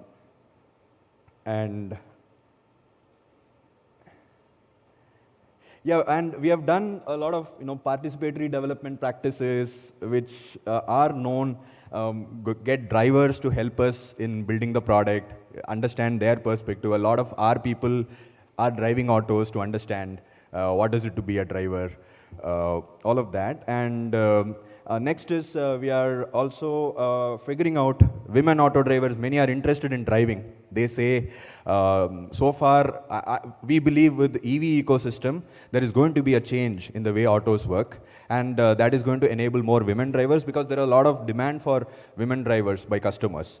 And we are figuring out the ecosystem around it, how to make it like a good working environment for them. And also we are working with a lot of, some of the NGOs to, disable people, how can auto drivers understand how to help them out. And we also think like that will unlock empathy in the auto drivers. That is also, that program is, maybe it could look small, but it will help everybody else. So we are trying to find out, because some of the NGOs whom we are working with, they are super passionate people. They are like inspiring people. They have done it, they have been in the empathy mode for, maybe 2-3 decades than us. And we are learning from them and how to get them into the system, right? Yeah. And the growth of Namayatri, we are almost, sometimes we touched 1 lakh trips per day, and it's still growing. Some of the next set of innovations, if we do, we feel, some more growth will happen, but Bangalore has only that many people, unless people stop using their personal transport. And then I have another idea. We need to also build a new kind of vehicle. If somebody is interested in, building EV vehicles, if somebody is into that, we can do an open source design for a share auto. And I think in between auto and bus, we need a intermediate size vehicle, which is open like an auto. This is a design problem, but it is needed because one driver has to have earnings from multiple customers and customers have to pay less. That needs to be done. And we are a software company, we don't know how to do it, so we are looking forward to support from any of you folks, okay? Thank you.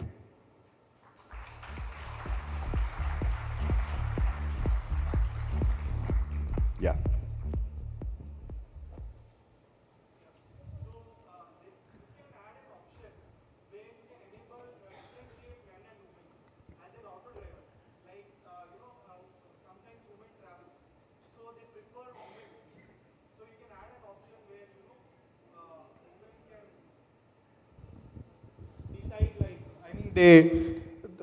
They can book an auto or anything like, women will come to pick them up. Sure. There is just a switch of men and women. No, absolutely. See, right now, women drivers are very less in number. Yeah, and they'll be like, it'll be safe travel for women. Sure. See, we have been working on something called Namma Safety. That is also going to help.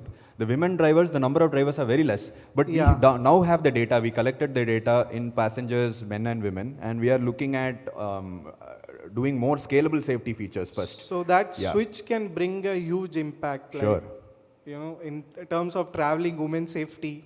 And no, I absolutely agree. That is one of the big things that we are working on next. Yeah, thank you. Yeah.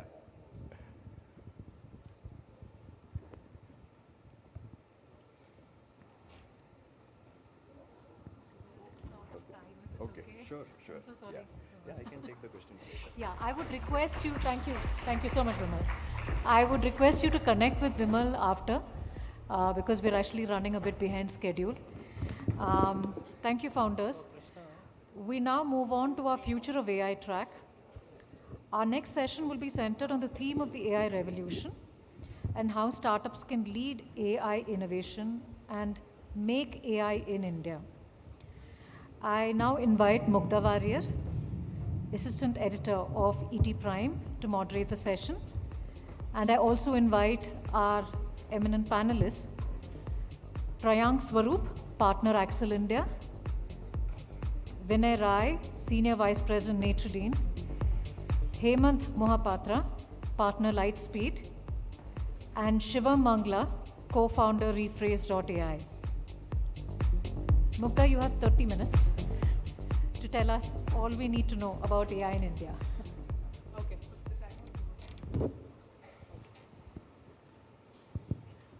Hi, thank you all for staying back after lunch. But of course, this promises to be a very exciting session because I think even Vimal said everyone is talking about AI.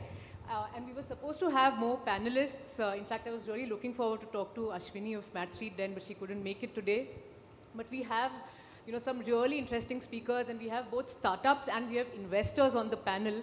So we're going to get both sides of the story.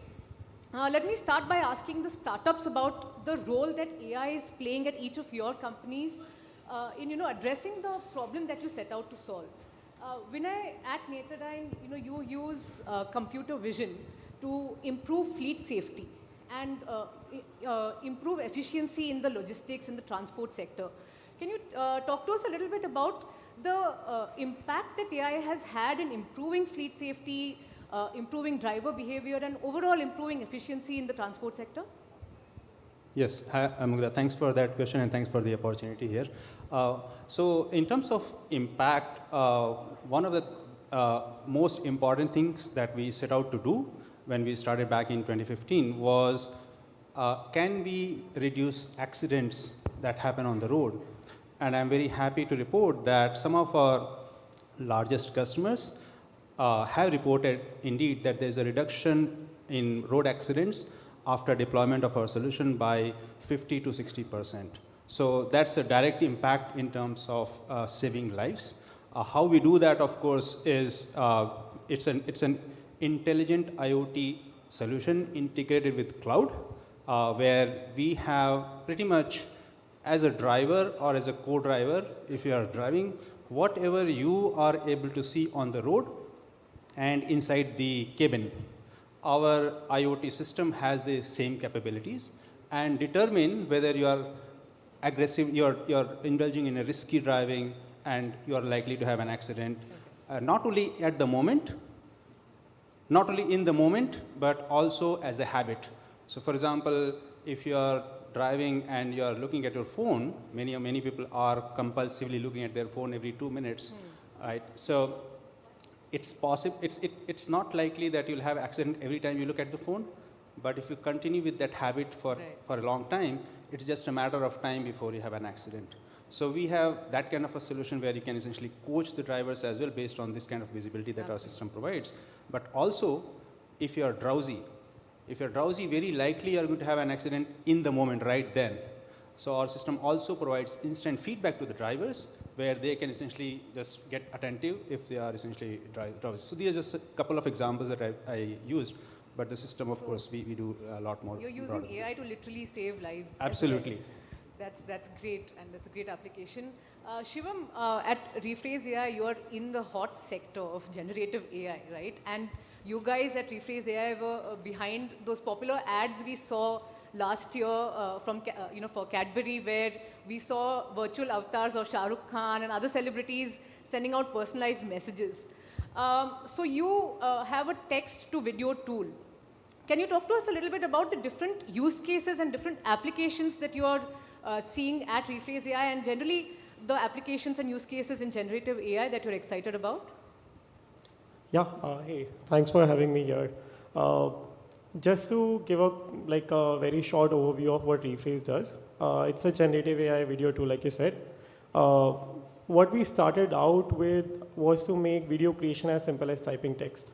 So the idea was that we would, in future, be able to create an entire movie out of just a Hollywood script. And with that vision, we started building this system which could just take in any sort of text and started creating and delivering these videos that people like to consume. Because the entire hypothesis is that people like to consume videos more than they like to read text. And with that, we basically built this horizontal layer of technology which could create digital avatar of any real human. And with that, you can imagine using it in almost any place where we were using videos today, and places where we could not use videos today because of the operational complexity and the cost of creating a video. So if you have to get a video made today, you probably need to hire a studio, work with them for weeks to give you specifications, etc. And that takes weeks. With AI, with our product, you can actually create these videos in a couple of minutes. And then you can use this technology in a lot of places where we have converted it from a service which used to take weeks to a few minutes and just get the video out. So there are companies now using it in marketing, like you said, for not just a Cadbury ad. we created millions of different videos of Shah Rukh Khan where he would have probably had to sit in studio for a year or longer to create that many videos. So it helps scale their time. We're also working with one of the largest e-commerce companies to create product videos. There are companies using it to create training videos to deliver internally or to train their customers on how to use their products. So what we are really excited about is to just democratize the video creation aspect of this and with AI and help people communicate in the language, which is video, which people like to watch and understand. So yeah, that's what we're most excited by. All right, those are very interesting videos for sure. Let's come to the investors on the panel. Hemant, at Lightspeed, you've already backed several AI startups. In fact, Rephrase AI is also a portfolio company. You have Next Billion AI and multiple others. I want to ask you about the role of capital in helping Indian startups really build and scale AI in India. Because, if you look at OpenAI, they have raised billions of dollars, 10, 11 billions of dollars. Is that much capital going to be available for Indian startups? There was a NASSCOM report that said that generative AI startups in the country in the last 2 years raised around 400 to 500 million. And of course, these are early days, but what do you think is the role of capital going to be? Is it going to be the moat for a lot of AI companies? Is it not? Thanks for the question and thanks for having me, Mukta. Look, so Lightspeed is a global venture capital firm. We manage about roughly $18 billion of capital across US, Europe, China, India, UK and Israel. To answer your question, the role of capital, I would say something very provocative. The venture capital exists because there are founders that exist that want to take huge amounts of risk with their time and their energy to build massively large and scalable companies. Most founders and most companies do not fall into the category where they should raise venture capital. That's separate from capital because there are many sources of capital available. You could mortgage your house and get a loan from the bank. You could bootstrap your business, or you can take friends and family money and so on and so forth. You could get customers' revenue and then use that to sort of keep scaling your business, and many people do that. Venture capital is a very specific category of capital where you have a dream. It's a very risky dream. Very likely that the dream will not come about. But there's a small chance that if you succeed, you will change the world in a very meaningful way. For those kind of founders, and they're very specific kind of founders, venture is a really good fit, right? So that's just my response on what role capital should or does play in the role of a founder's journey. Now, back to your question about whether capital is a moat, I would say when you're starting a company, basically the entire deck is stacked against you, right? Nobody knows who you are. Nobody wants to join your company. At least nobody smart wants to join your company because they have many options. Nobody wants to fund your business. No customer cares about you because who are you for them? Nobody.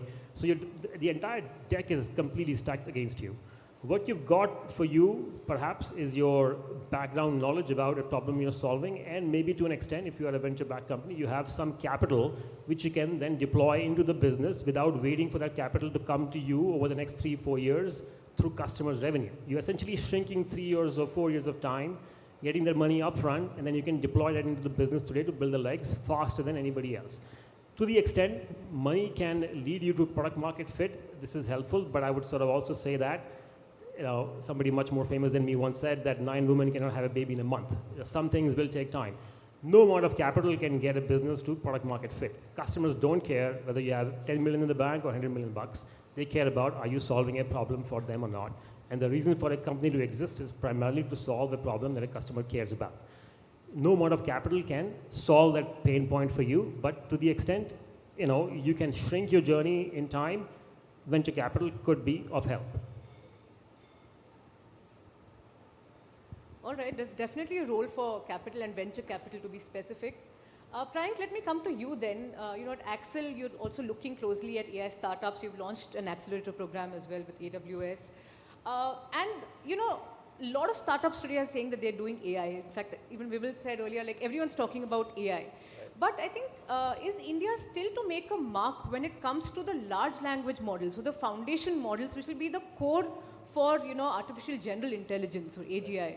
What are your thoughts on that? Of course, we are seeing some work happening in IIT Madras and some institutions. What role can startups play there, or do you think it will largely be driven by these educational institutions and then startups will have to collaborate and work? How are you looking at this space? So thanks, Mugdha, for the opportunity. So, I mean, because of the accelerator which we've launched, we get to see a large number of startups in India. And I think the LLMs piece is definitely missing right now in India, the core fundamental research. But having said that, it's like the iPhone versus Android story, right? So iPhone was a closed ecosystem. So you can almost think of OpenAI. They don't reveal any secrets. Everybody uses their software. But we should thank Meta. Meta launched Llama and then Llama 2. I mean, they leaked, and they were pushed into the open source space by the leak of Llama, which has essentially set through a whole motion of open source AI.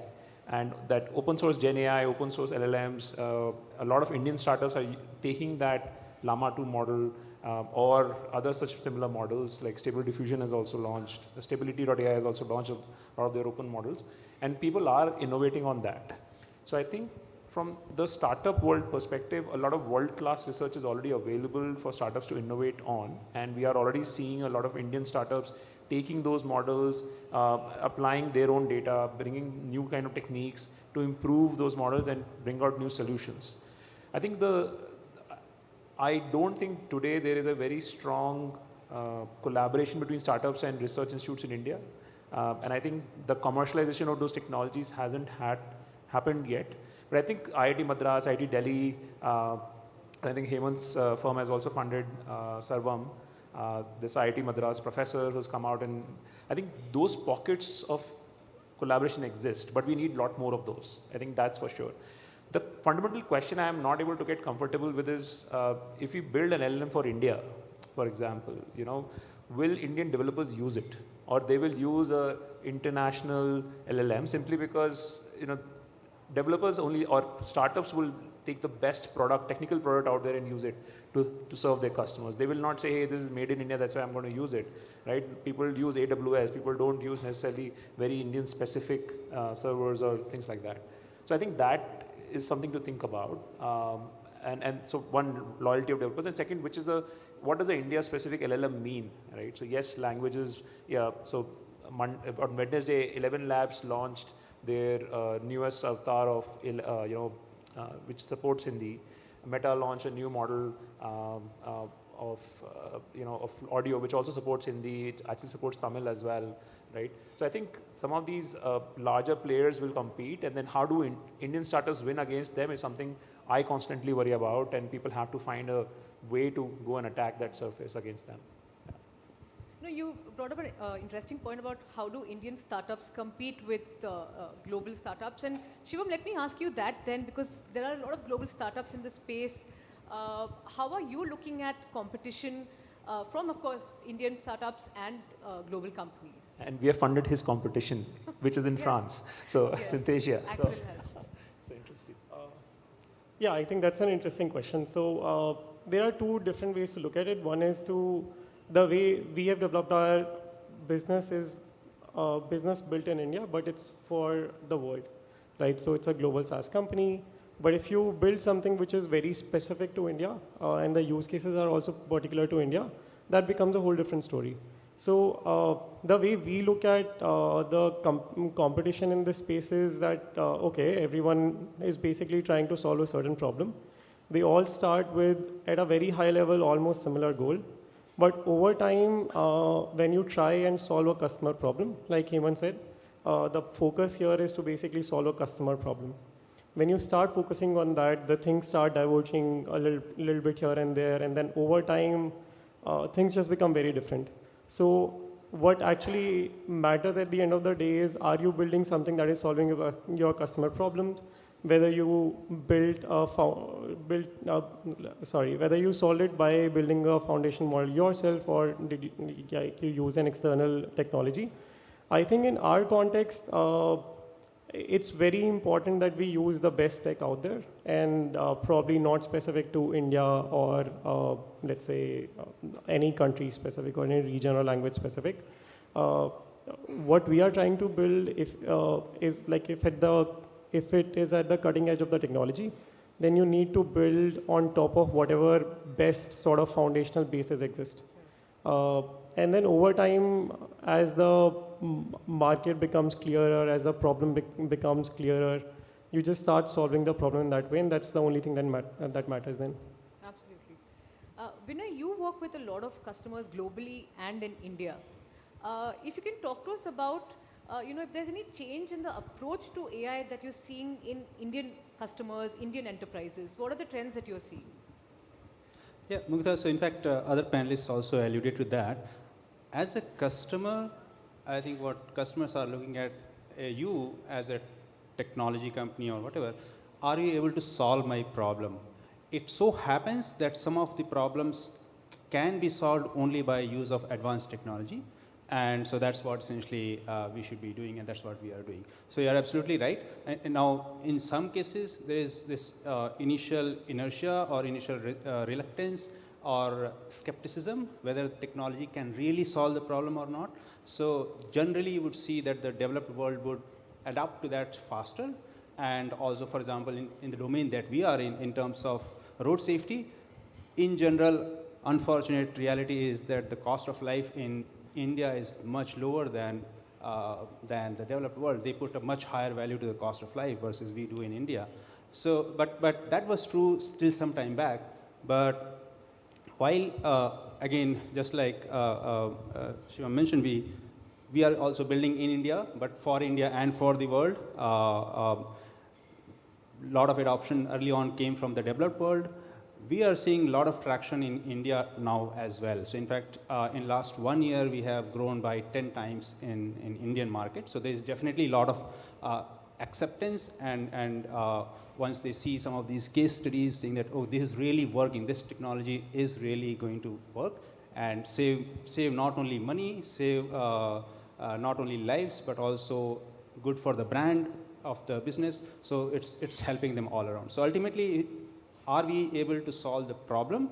If the answer is yes, then adoption is there. And it's just that last 20 years or so, software was solving a lot of these problems. AI, of course, is also another type of software, but currently using AI, you are able to solve completely new types of problems as well that were not possible earlier. Okay, so 10x growth in India in the last yes, year. So definitely good traction here and acceptance. Right. Let me shift the discussion to a slightly tricky issue to talk about. That's regulation of AI. Everyone is talking about regulation, and in fact, Vimal said something nice. AI can be beautiful, but it can also be risky, right? Hemant, let me then ask you quickly: what are your thoughts on the regulation of AI, the ethics of AI? There's of course several countries are looking at creating AI-related policies. There's some work happening in India. There's also the data protection law that's come up in India. Your thoughts on how AI should be regulated, and which side of the debate are you on when it comes to that pause on AI, powerful AI systems that a lot of eminent people in the ecosystem are talking about? Yeah, I mean, I think the job of the innovators and entrepreneurs is to take risk and break rules, and the job of the government and policymakers is to make policies that allows innovation to survive and thrive without, harming their citizens. Those are the two very clearly defined roles. When you have confusion on one or the other side, it leads to more destruction than creation, which is what happened, I think, in India in the crypto ecosystem, is happening in the gaming ecosystem, and may happen in the AI ecosystem. So I think it's very imperative that the government understands what the role that they need to play here and then really act on it.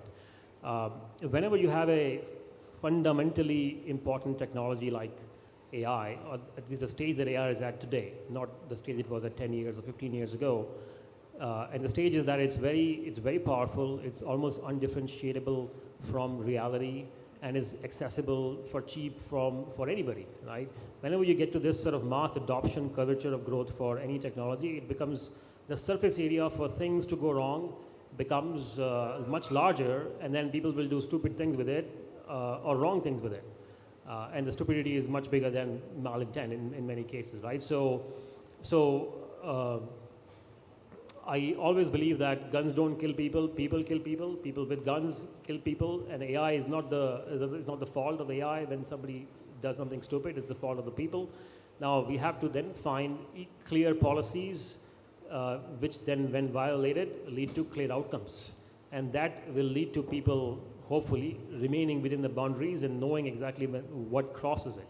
And I think the right time is now, which is also why Sam Altman is doing his world tour, meeting all the sovereign heads of the world, because he wants to sort of say, come regulate us, regulate us. When do you see that happening to any technological innovation where the innovators go out in the world themselves and say, please regulate me, because otherwise I don't know what to do with myself.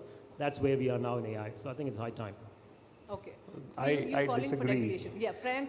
I disagree. So, I mean, this is science, right? So, I mean, imagine if when wheel was being built, somebody said we'll regulate how the wheel is going to get built, none of the modern economy would have existed, right? Or when electricity was invented, we will regulate electricity, right? So, it's AI is like that, right? So, I think, and by the way, we are not at that, we are very far away from AGI is what I personally believe. And, yes, agents and having, AI girlfriends and all of, and, AI counselors counseling on psychological issues is very scary. I understand that. But I think the fact that regulation for the sake of regulating, when people think of regulation, people go in a very negative connotation. So protecting fundamental rights is great. But I think regulations which come in the way of scientific innovation, I don't like, right? Because AI, and it has been proven, right? The more you try to regulate, like why Google came up with a paper, attention is all you need, like way back in 2017. They actually never worked on it that much because they were always afraid that what will people say negatively about Google. And OpenAI came and said, chuck it, we will just launch the models in the public. And you see a whole new wave which has happened. It wouldn't have happened if somebody had at that point said, no, we can't launch it because it hallucinates, right? So I think even with hallucination, people are fine. It's the whole thing that everybody is now excited about it and working on it together. So I don't want people to crawl back into old time and say, hey, just regulate. We don't want to see all of this, right? So I think at the end of the day, it's like nuclear power. You make the bomb. You knew it's going to be very powerful, and then you said, oh shit, it's created so much problems. Now let's go and figure out to regulate, and then it leads to all sorts of things. I understand all of that, but I think we're very far away from a tipping point in technology today in AI. And how many people in India are actually putting LLMs in production? Like very, very few. Like globally, very few, right? So, but yes, AI models have existed. Rephrase existed. Netherlands existed even before Gen AI was there, and it was adding value. I think it's just that when technology becomes very difficult to differentiate from human experience, it's when people start feeling worried about, because why Gen AI wave is just captured imagination of everybody, but it's also giving people scare. I don't think we should regulate So it. you're saying you shouldn't regulate, you say there are guardrails needed. Just my rejoinder will be that many large industries have been destroyed for lack of clear regulation. Doesn't mean you stop innovation, but lack of clarity around regulation has killed the green energy industry in the 2000s. It has killed cryptocurrency in most parts of the world. So it has led to massive destruction of value not because regulation didn't exist, but because it was not clear.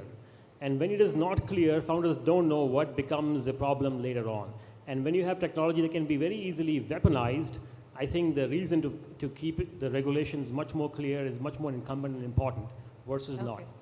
And you made the analogy of a nuclear power. Right. But then should we wait for the bomb to be dropped and then regulate? Or should we actually regulate so that doesn't happen? I think all of us are much smarter now than then. So I think people are smart.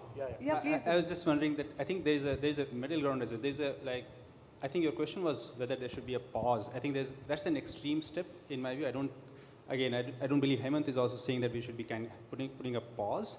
But the other extreme is I will not do, I think the discussion is we should continue to make progress, but think about what kind of regulation is necessary so that you don't wait for the nuclear bomb to essentially get blasted before you actually get there.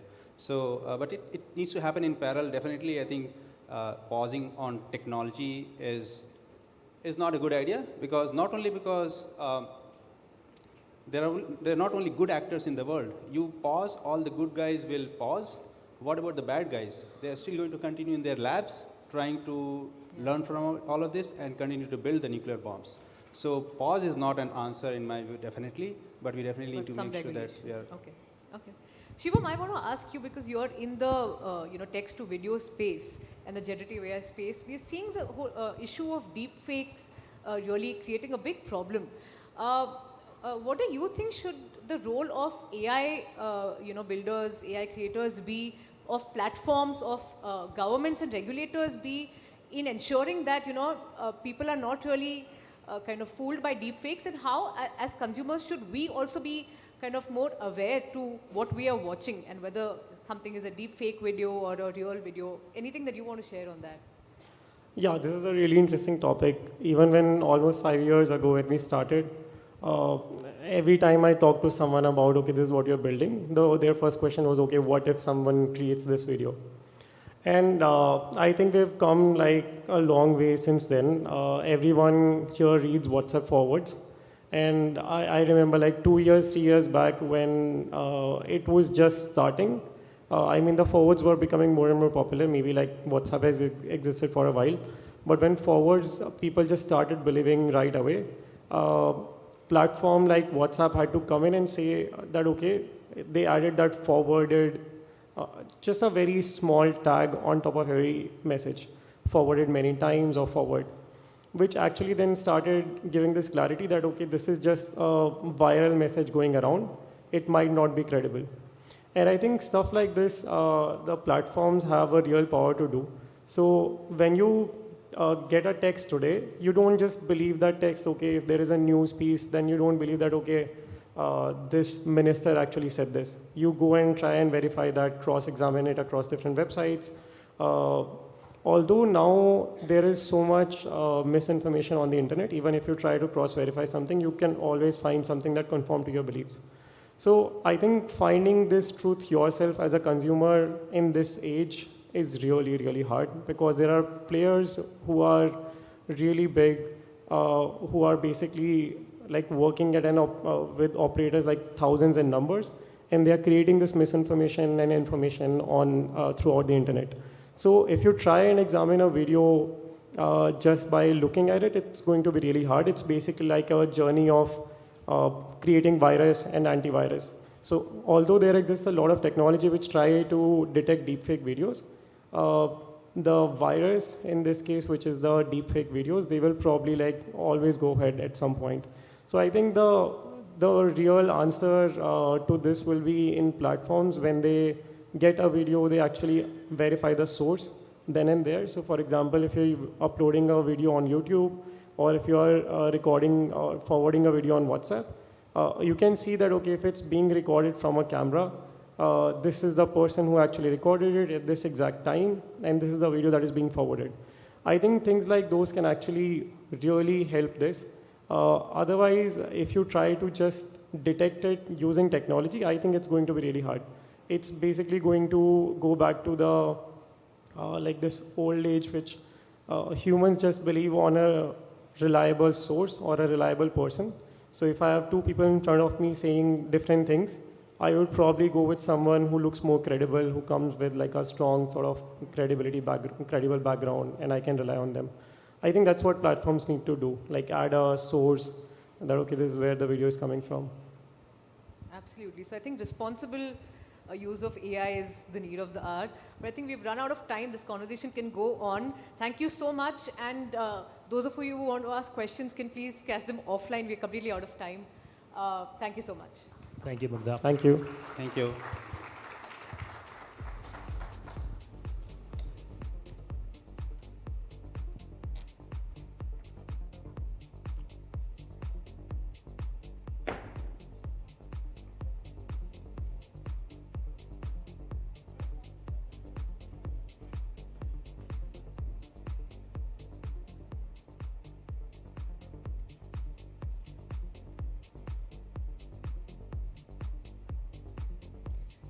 Thank you, panelists.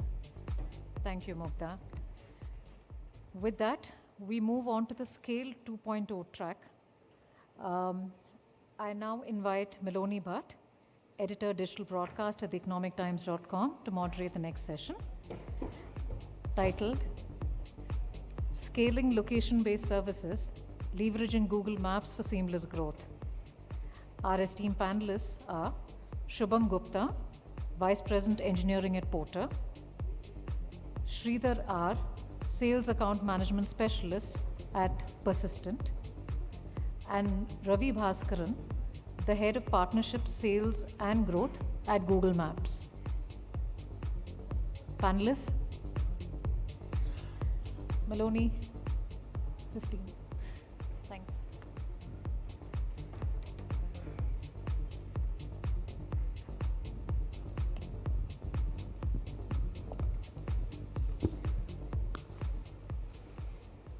I think I was in a hurry to get here to, sort of moderate this session. But to me, this is a very interesting session. It's about logistics, it's about technology, and it's about collaboration, okay? It's about how the journey of last mile deliveries and first mile solutions is not just about getting stuff from point A to point B, but it is about efficiencies. It's about managing your costs, and it's a little bit about this logistics magic. It's also about how the real world challenges are faced not just by startups, but also by industry big-wigs alike. It's about how a startup, Porter, integrated smart mapping solutions to emerge a winner. It's also about how Google Maps, with a very clever assist from Persistent Systems, is rewriting the logistics solutions playbook. Why is this important? Now, this is important because India's logistics opportunity or sector, the logistics sector, is projected to grow to $350 to $380 billion by 2025. So there is a whole world of opportunities. And so I'm very excited to have my panel here with me, Shubham Gupta, VP Engineering, Porter. So Porter is a logistics startup present in 19 Indian cities and facilitating last mile and first mile deliveries. Then we also have Sridhar. He is with Persistent. He's the Solutions Consultant Specialist at Persistent Systems. And we have Ravi Bhaskaran, Head, Partnerships, Sales and Growth at Google Maps. So welcome everyone. Shubham, my first question is to you. Can you share some of the main challenges that you faced and how did the Google Maps platform actually assist you? Sure. So I've been lucky enough to see Porter grow, all the way from, I think, 8 years back to where it is today. And when we started Porter at that time, I remember most of our call center agents would ask for the area from where the goods need to be picked up, the area where the goods need to be dropped, and then struggling to convey the same information to the drivers. And then also trying to convey not just the location, but also the fare that we are asking the customer to pay, our rationale for the same, and the time we feel that it would actually take. And we always knew that the entire order booking journey, which would last from 2 to 3 hours, we knew that this is something which is never scalable. Mm-hmm. And we just, we started to look out what is the actual, scalable way which would not just sustain us at that time, but also build the foundation on which we'll be building something which will actually disrupt this particular space, and we'll build something which will scale not only just to Mumbai, where we started off from, but to rest of the India. And I think Google Maps has actually enabled us to look at the physical space in a digital, from a digital point of view. It allowed our customers to provide us accurate information, and I think by that time there was a lot of trust also that there was trust that the users had with the Google Maps platform. And I think that's a very big role that we take it for granted. We take it for, we take it for granted. But the trust that there is when you tell a customer that according to Google Maps, Google Maps is telling it's going to be 20 kilometers trip, it's going to take you 2 hours. I think there's just a huge high amount of trust that there is, and it just makes our life simpler, and it allows our users to have faith in the platform. And the great thing is, customers are still more tech savvier than the drivers on our platform. We saw something similar on the driver side as well. Earlier, the drivers they used to maintain a notebook of all the trip journeys and all the odometer start reading, odometer end reading to rationalize with us. And after we brought on to the we brought on Google Maps platform, we migrated the entire end-to-end stack onto Google Maps. That kind of a notebook maintenance was a thing of the past, and we have not seen that being used or being brought up since 2015, even to this day and All right. Very quickly, any particular feature or functionality, within Google Maps has allowed you to sort of amplify or has been very critical for the operations at Porter? I think both the directions API suite, which tells us which uses real world, live traffic information to tell us what is the best route to go from point A to point B, how long will it take, keeping in mind all the traffic, we live in Bangalore now, and we know traffic is part and parcel of our daily lives. So Google is able to leverage that and provide us accurate information. And the other is, of course, the Places API, wherein each and every meter of space that there is now mapped to a real world location, which just makes it easier for all the parties, our drivers, our customers, and even us, be on the same page as to where are the goods going to be picked up from and dropped to. All right, the role of persistent systems is pretty crucial, right? In the way this worked out, because they integrated the Google Maps solution for you. So can you talk to me about the kind of impact that it's had on your scalability and what's been the feedback from customers? Sure. So I think, as I said, back in 2015, our booking booking duration was like 2 to 3 hours. It took us 3 hours to actually book and find a driver. Now that has reduced to the booking time from a customer standpoint is between 20 to 30 seconds, and our allocation time is 5 seconds. And on top of that, we have been able to scale our business all the way when we used to have samosa parties for 100 orders in 2015 to us recently celebrating a milestone of hitting 2 lakh orders a day across India. All right. So I think that speaks. That's phenomenal. Yeah. That says everything. Want to come to you, Sridhar. Talk to us about the approach that you took with the challenge that Porter had, and in terms of customization, how did you go about actually implementing it for Porter? Yeah. So when we actually took up Porter as an account, so Porter was using a very core Google Maps at the current stage. But once when they start to utilize for next 3 months, 6 months, we could able to see a lot of huge quantum of data that is being accumulated. So I was feeling I believe audience are from South. In Rajinikanth movie, we could able to see in 1 5-minute song sequence, the entire picture turns away. So same thing for when we approach on the Porter's account, we could able to see quantum of data that is being accumulated, and we have actually lot of inputs into the data of the Maps API in terms of how effectively accuracy of the address mapping can be addressed, and how the routing and optimization engine can be improvised. And there are multiple other factors on the location maps that acts as a very much important customization that we have done for them. All right, so what is your expertise, say for instance, integrating the Google Maps solution for Porter, how does that help other industries as well, apart from logistics? Yeah, sure. So similarly, in all kinds of logistics, including Porter as a company, we actually see the same level of expertise on the solutions that lies within, in terms of accuracy of address mapping, configuration of the change that can be very much fast. And what we have actually done is we have formed a group set of teams within the Persistent. In terms of similar kind of logistic industry, you have a product team separate, right. You have a technical team separate, you have a business team separate. So our basic Persistent, what we put actually into the system is, first, we have collaborated all the teams together. What is the exact business requirement that has?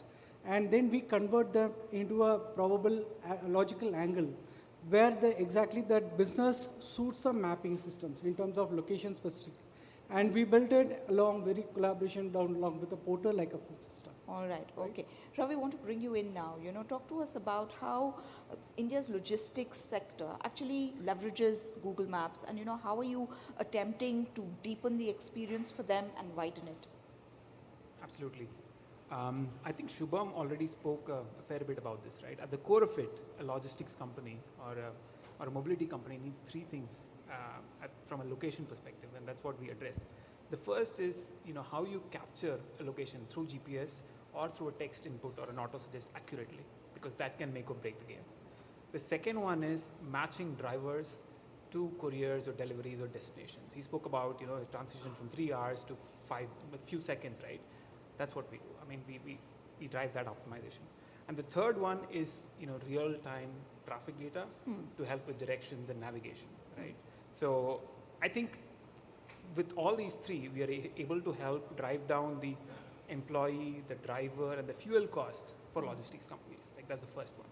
The second one is we reduce driving inefficiencies, driver inefficiencies, and missed deliveries due to wrong address input and so on and so forth. So that's the second big thing. And thirdly, all this is about customer satisfaction. It's about the bottom line, right? So all this directly impacts that. So we do that broadly, even from large traditional courier companies to the new age courier companies like Porter as well. In terms of what we're doing in specific for logistics and mobility areas, while Google Maps platform has been there for almost a decade and a half with APIs and SDKs, we've modularized the platform for mobility companies in specific, right? So if you're a startup and you want to set up your logistics firm, you can quickly scale and get to the stage of a Porter that took someone like Porter years to build. Right. And we have modularized the solution. An example of this is when you do navigation, like for a driver or a courier for Porter, they can actually navigate with Google Maps. Within the Porter app, they don't have to move their experience to Google Maps. Yeah. So that increases their experience and also helps Porter track and drive those efficiencies more accurately. All right. Ravi, also can you shed light on how startups like Porter or other businesses can actually use Google Analytics, to improve? Yeah. I think you shed light on some bit of it. Yeah. But what would you like them to do more? Which you see underused perhaps as a feature? No, one of the lesser known aspects of Google Maps, not for Shubham though, he already spoke about it. One of the underused aspects of Google Maps is our strength of our places data. Like every square inch of, not every square inch of India, I'll be exaggerating, but a fair amount of India has been covered with fair amount of accuracy, details, pictures, and detail about what type of place it is. It is a pharmacy, is it a grocery shop? That repository is there on Google Maps. Right. So if, as a company, if you're able to leverage that, and if you're able to overlay it with your own company data, competitor data, and maybe demographic data, you can build real insights. For example, and I'll talk about in logistics space, and this is applicable to logistics, EV, retail, banking, and so on and so forth. So, how do you place your dark store? How do you place your distribution center? Where do I open my next EV charging station? All of this can be addressed with the help of Google Maps. Not just Google Maps alone, but if you marry it with other data sources as well. All right, it's fascinating how collaboration has actually helped the startup, provided more insights to you and new business opportunities for Persistent. My last set of questions now to all of you, and I want to start with you, Shubham. Talk to us about how this collaboration with Google Maps, with Persistent Systems, aligns with Porter's growth plans for the future, and what is the sort of role that you see yourself playing in this re-energized logistics sector? Sure, I think that's a very interesting question.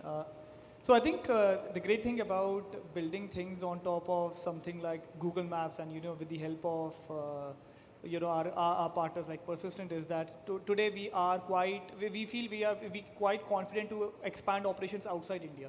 We have already expanded operations to UAE now, and by September end we will be launching in Bangladesh, and it is because of due to the fact that we have the right we have the right foundation, we have the right partners to help us navigate the challenges that we might face over there, which we have not faced in India, honestly.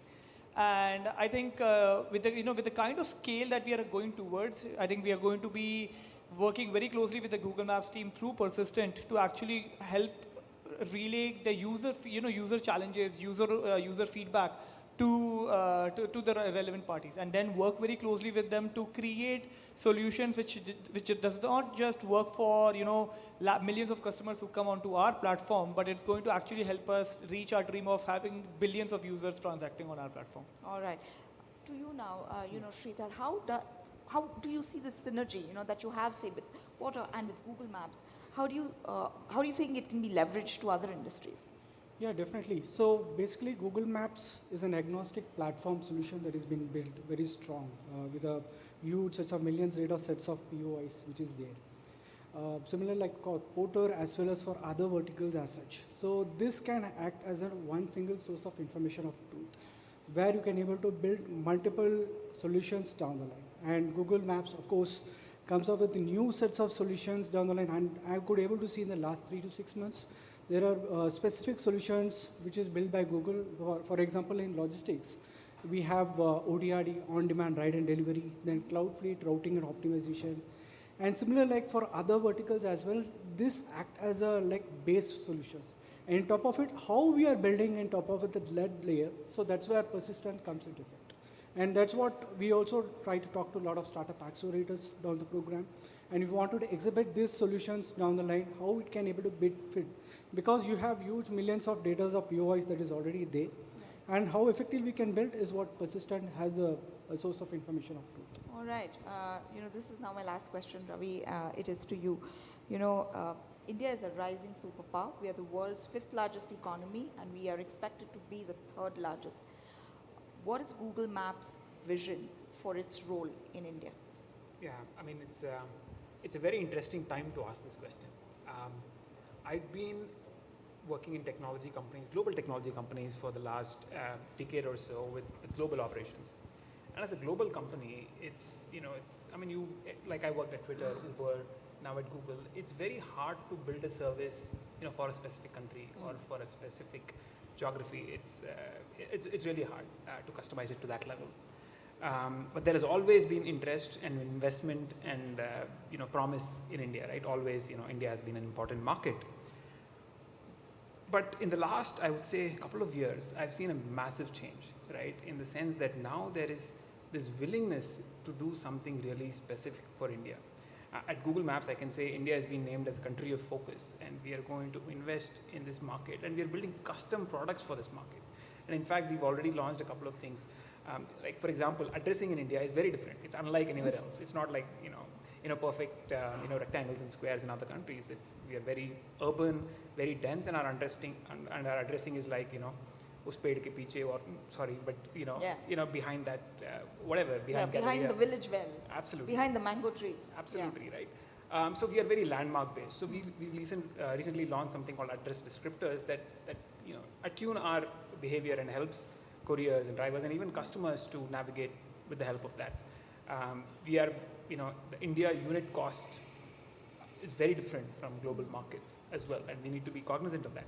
And now we are thinking of different business models in which how we can approach this and support the whole startup ecosystem as well. So I'm very excited about what the next few years has for Google Maps and for India. All right, on that note, it's time to end this discussion. Thank you very much, gentlemen, for speaking to me and giving us your insights. Thank you very much.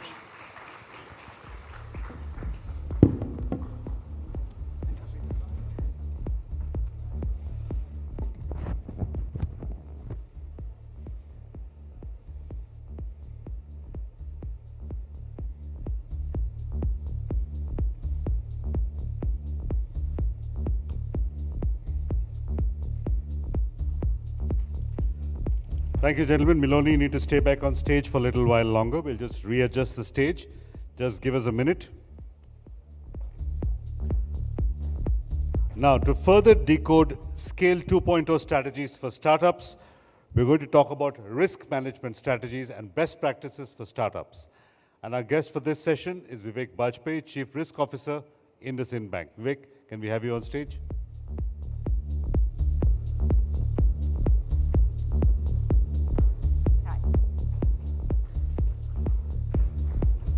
Thank you.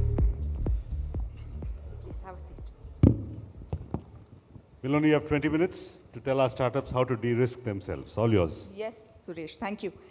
All right, this topic is very important in India's dynamic business landscape. As startups continue to shape India's economic narrative, the need for risk management has never been more crucial. So I'm really happy that we have with us Vivek Bajpayee. He's the Chief Risk Officer at IndusInd Bank, and he brings with him a wealth of experience. We're very excited to speak with you on, as Suresh said, how startups can de-risk themselves.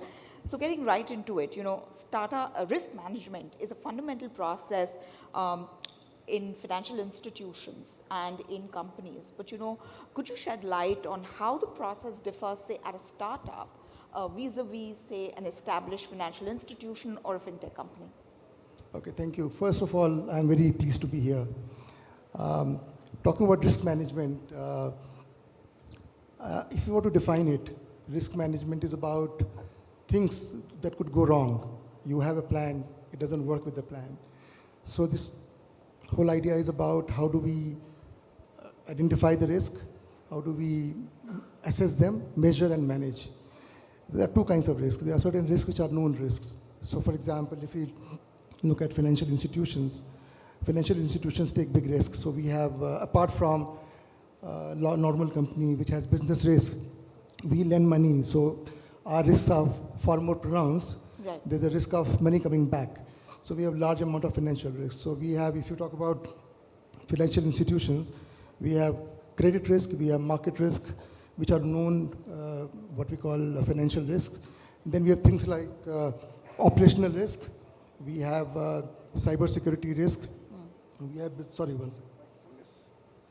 We have business risk, legal risk, and so on and so forth. So there are certain risks which are known, but certain risks which are not known. So for example, pandemic happened.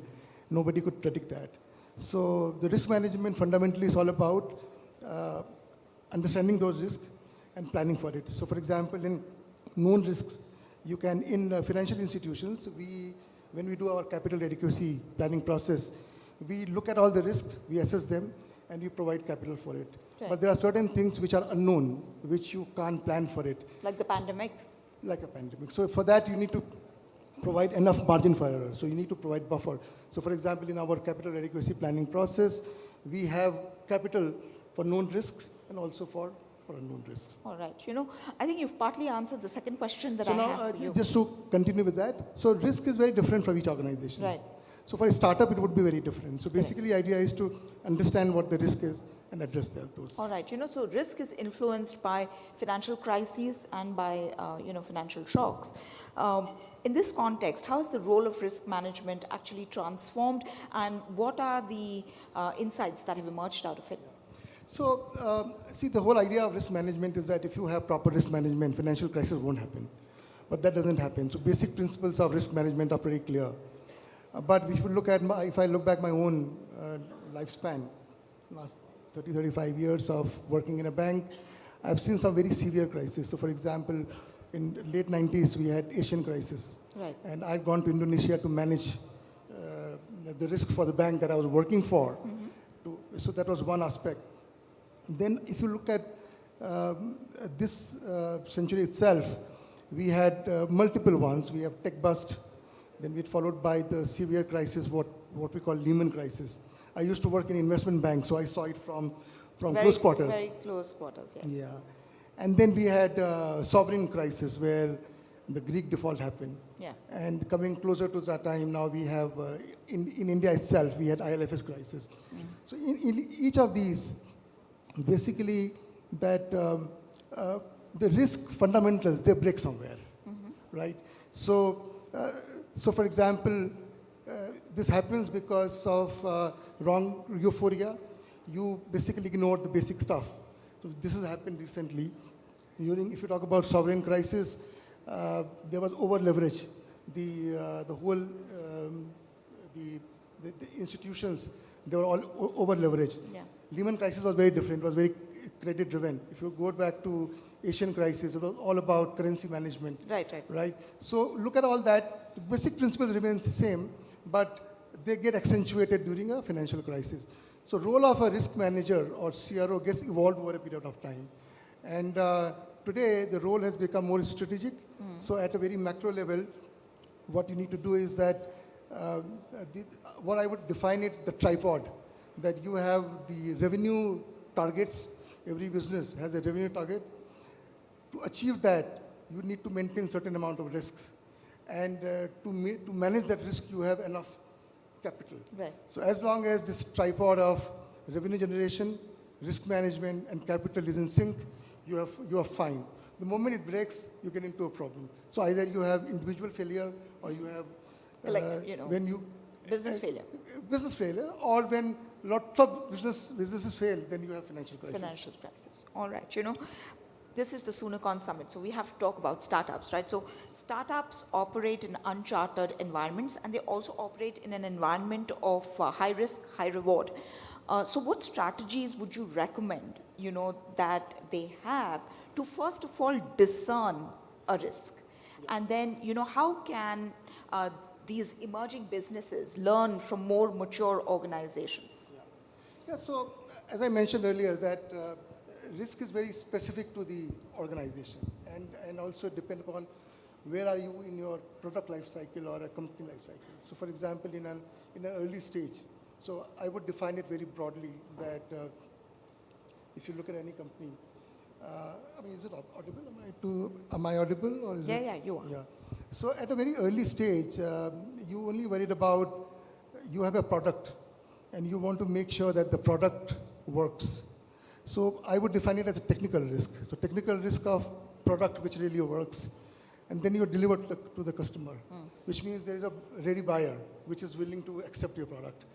So, and then once you've done that, then it's all about scaling up, getting enough funding to scale it up.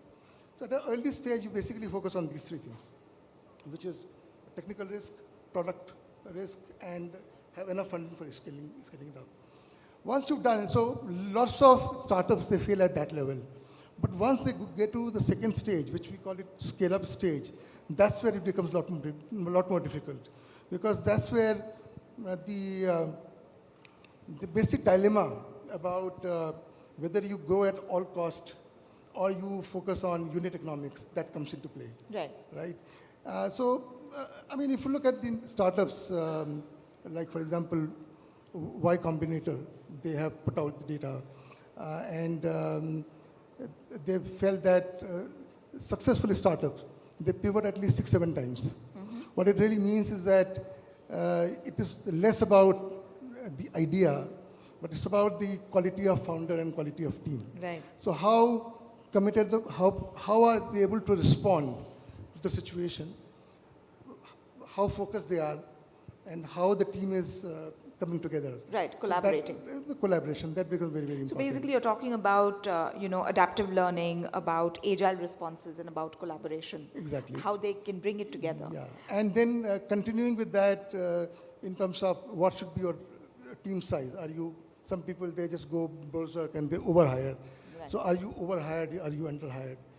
Then the question is that, do you have enough funding to take care of your fees? So there again, Paul Graham described this very interestingly, this thing that he asks every startup, are you default alive or default dead? Which means that if your expenses remain constant and your revenue are in line with what you've achieved in the last few months, are you going to remain viable, or you would need to get additional funding from the market, right? So what stage you are in, right? So I think the whole idea really is that you are, when you raise funding, you should plan for a particular phase so that you're not at the mercy of a funder when things become more difficult. Right. So these are the ideas basically one has to look at from a startup point of view.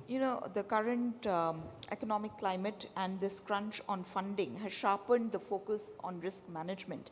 And also, one crisis that startups are facing any which ways is the liquidity crisis. So, any thoughts on how they could adapt themselves to brace for it or manage it in a better manner? And also, what are the top 3 crises that you feel Indian startups face today? Yeah, so, I briefly mentioned this, that you should ask this question early, that, so in the past, when we go through the cycle, risk on, risk off. In the risk on cycle, people are willing to fund you. They are willing to fund growth at any cost without bothering about unit economics or viability of the product.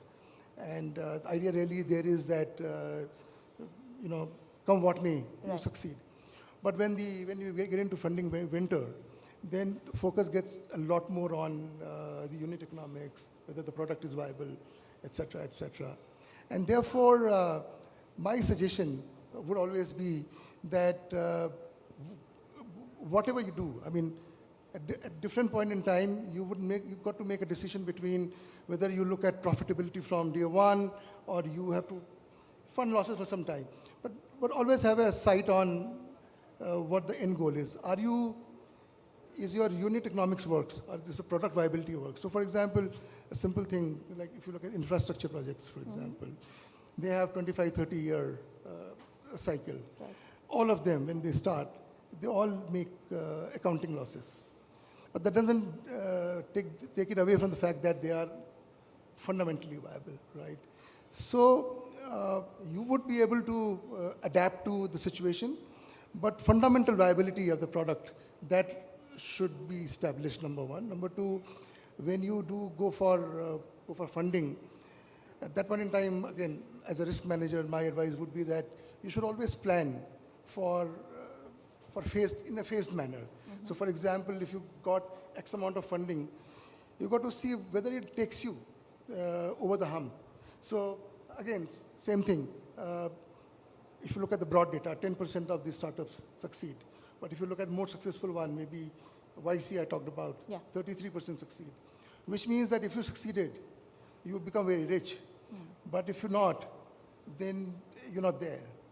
Therefore, I would say the most fundamental strategy really is about survival. As long as you can survive, you would remain. So avoid this pitfall of going back for funding raising. Just thinking that come what may, money would be available. That basically comes quite unstuck during this kind of situation. And therefore, you should plan for in a phased manner that I have raised funding. This funding will take me to this particular phase, but come what may, I will remain in business. And when things become better, then I go for my next phase of growth. You know, Vivek, startup founders actually attempt to put in, structures or frameworks on risk mitigation, right? But very often what happens is that, they face resource crunches. So how do you advise, what are the things that they should set up any which way in the face of a resource crunch, regardless? And how do you see the role of technology? Yeah, so, I think risk management is fundamental. I mean, risk management is not something about whether you should have it or not. It's intrinsically linked to your business strategy. No, what should they prioritize? Yes. No, so what I'm saying is that I don't think there's a scope for prioritization.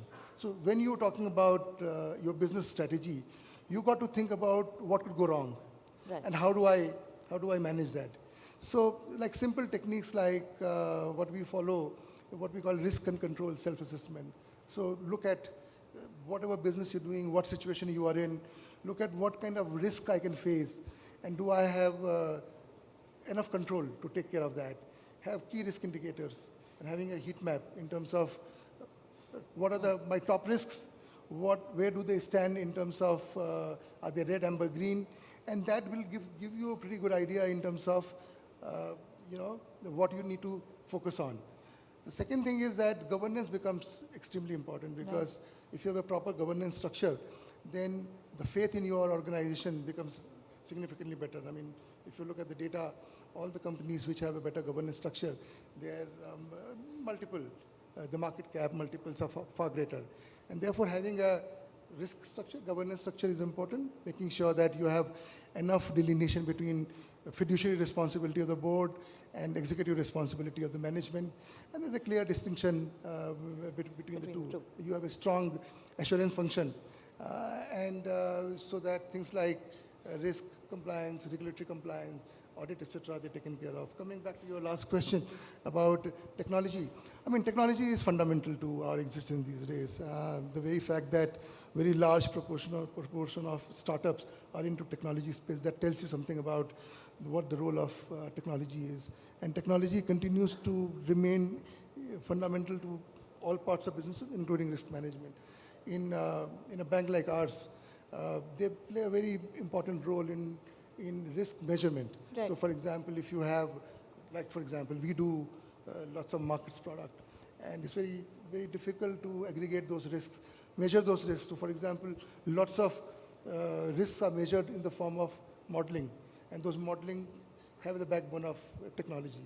So that is very, very important. Second thing is that if you talk about fintechs, the fintechs are, especially lending fintechs, they are pitting themselves against the banks. And the whole idea there is that I can cut out the OPEX and credit cost by doing it digitally without having physical presence. For doing that, your technology has to be very strong and very robust. And similarly, when you're having underwriting function, your models have to be very strong, very robust. So one needs to spend a lot of energy on technology and making sure that... And making sure you have the right fit. All right. Vivek, I think some people have questions. So Vivek is going to be around. If any one of you have any questions on risk management or on strategies, then please connect with him. Thank you very much, Vivek Vajpayee, for your time today. Thank you. So you can meet up with Vivek outside. Thank you, Miloni. Thank you, Vivek.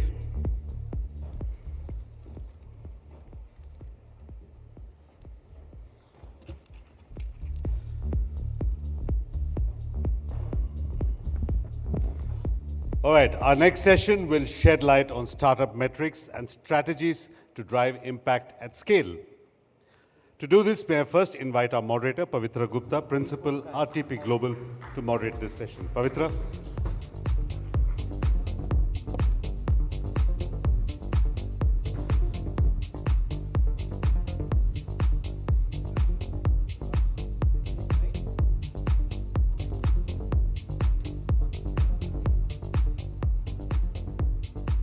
Thank you, Pavitra. May I now also invite our panelists. All of them are founders of high-growth future unicorns. Adarsh Srivastav, co-founder and director, Techade. Apurv Kumar, co-founder and CTO, Refine. Chirag Taneja, co-founder and CEO, GoQuick. Nishant Chandra, co-founder, Newton School. And Hardika Shah, founder and CEO, Kinara Capital.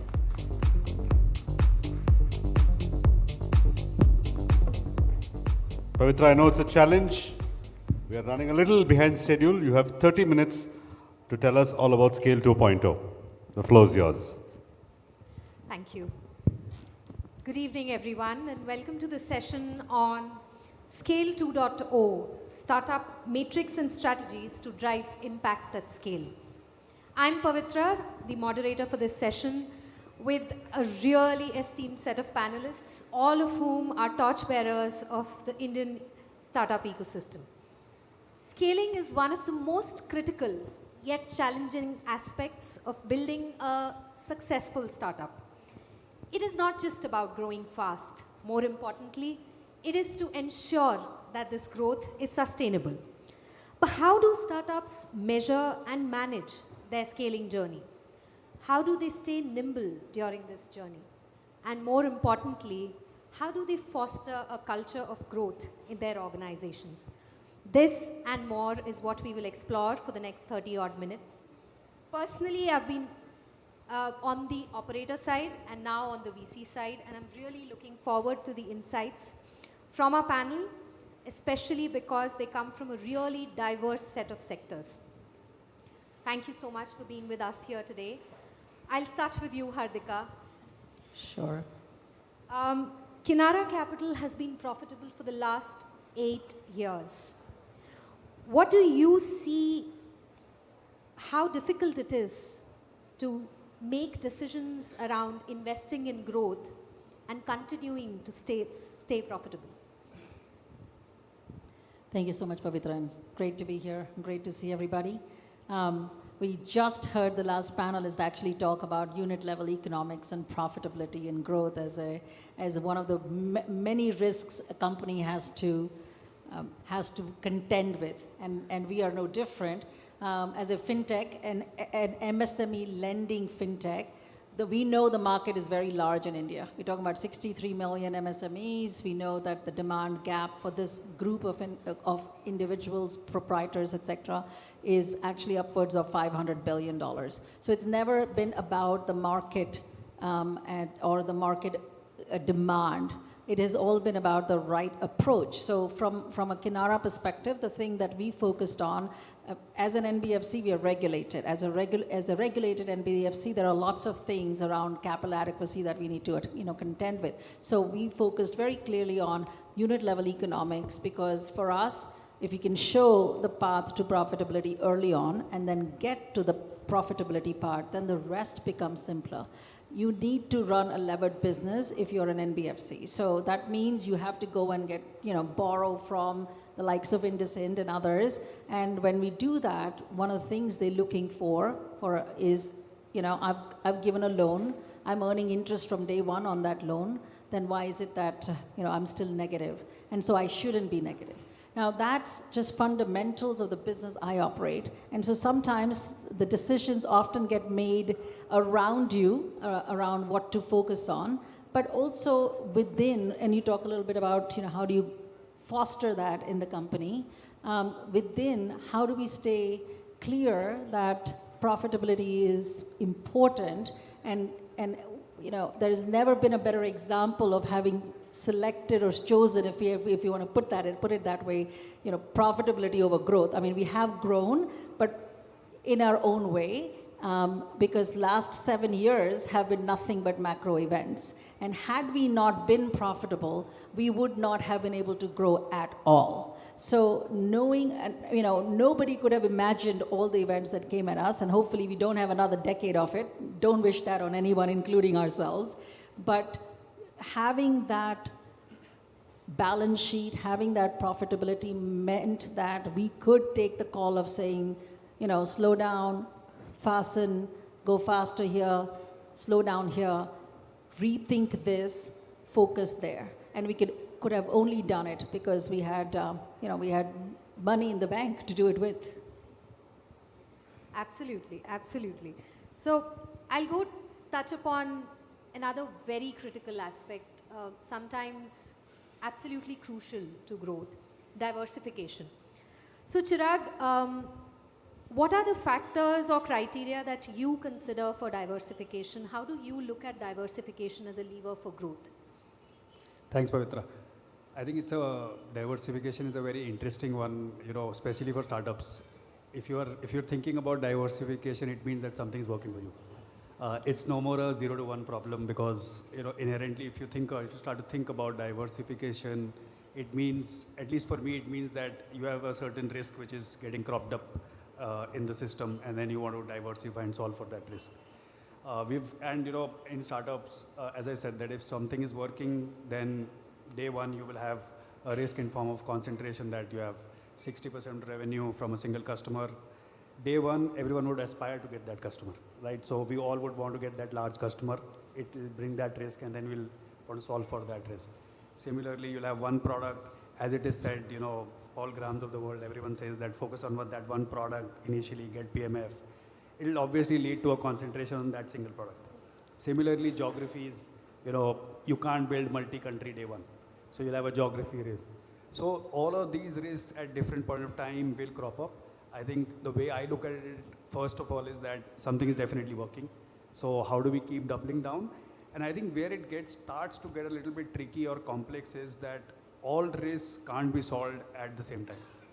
So where, as a founder, as a CEO of the company, what one needs to think about is that what do we solve today, what do we solve for tomorrow?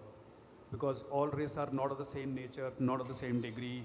Example being, I have personally lived with large customers, just mitigating risks, and I'm okay with being risks. Similarly, we live in a world where technology companies, for example, all of us work with either AWS or Google Cloud.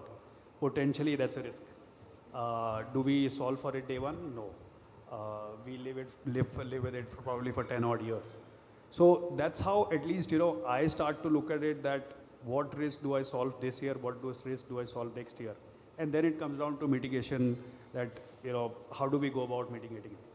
And in terms of at least, in startups, I have seen that if you keep continuing the press the pedal of growth, it will typically lead to, if you have more such clients, the concentration will go down. So for example, we closely, at least in the initial years, used to track 60% of revenue is coming from how many customers, can we bring that down? So that used to be our number one metric and continues to be the number one metric. That can we bring that concentration down?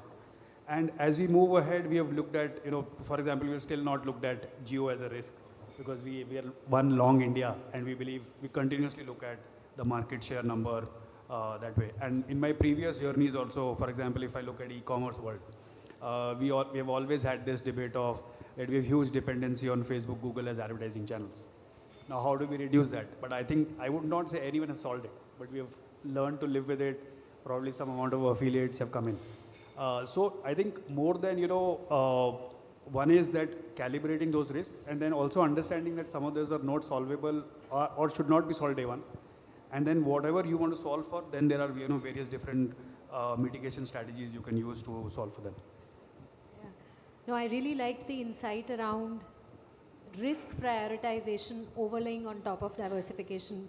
Really makes a lot of sense.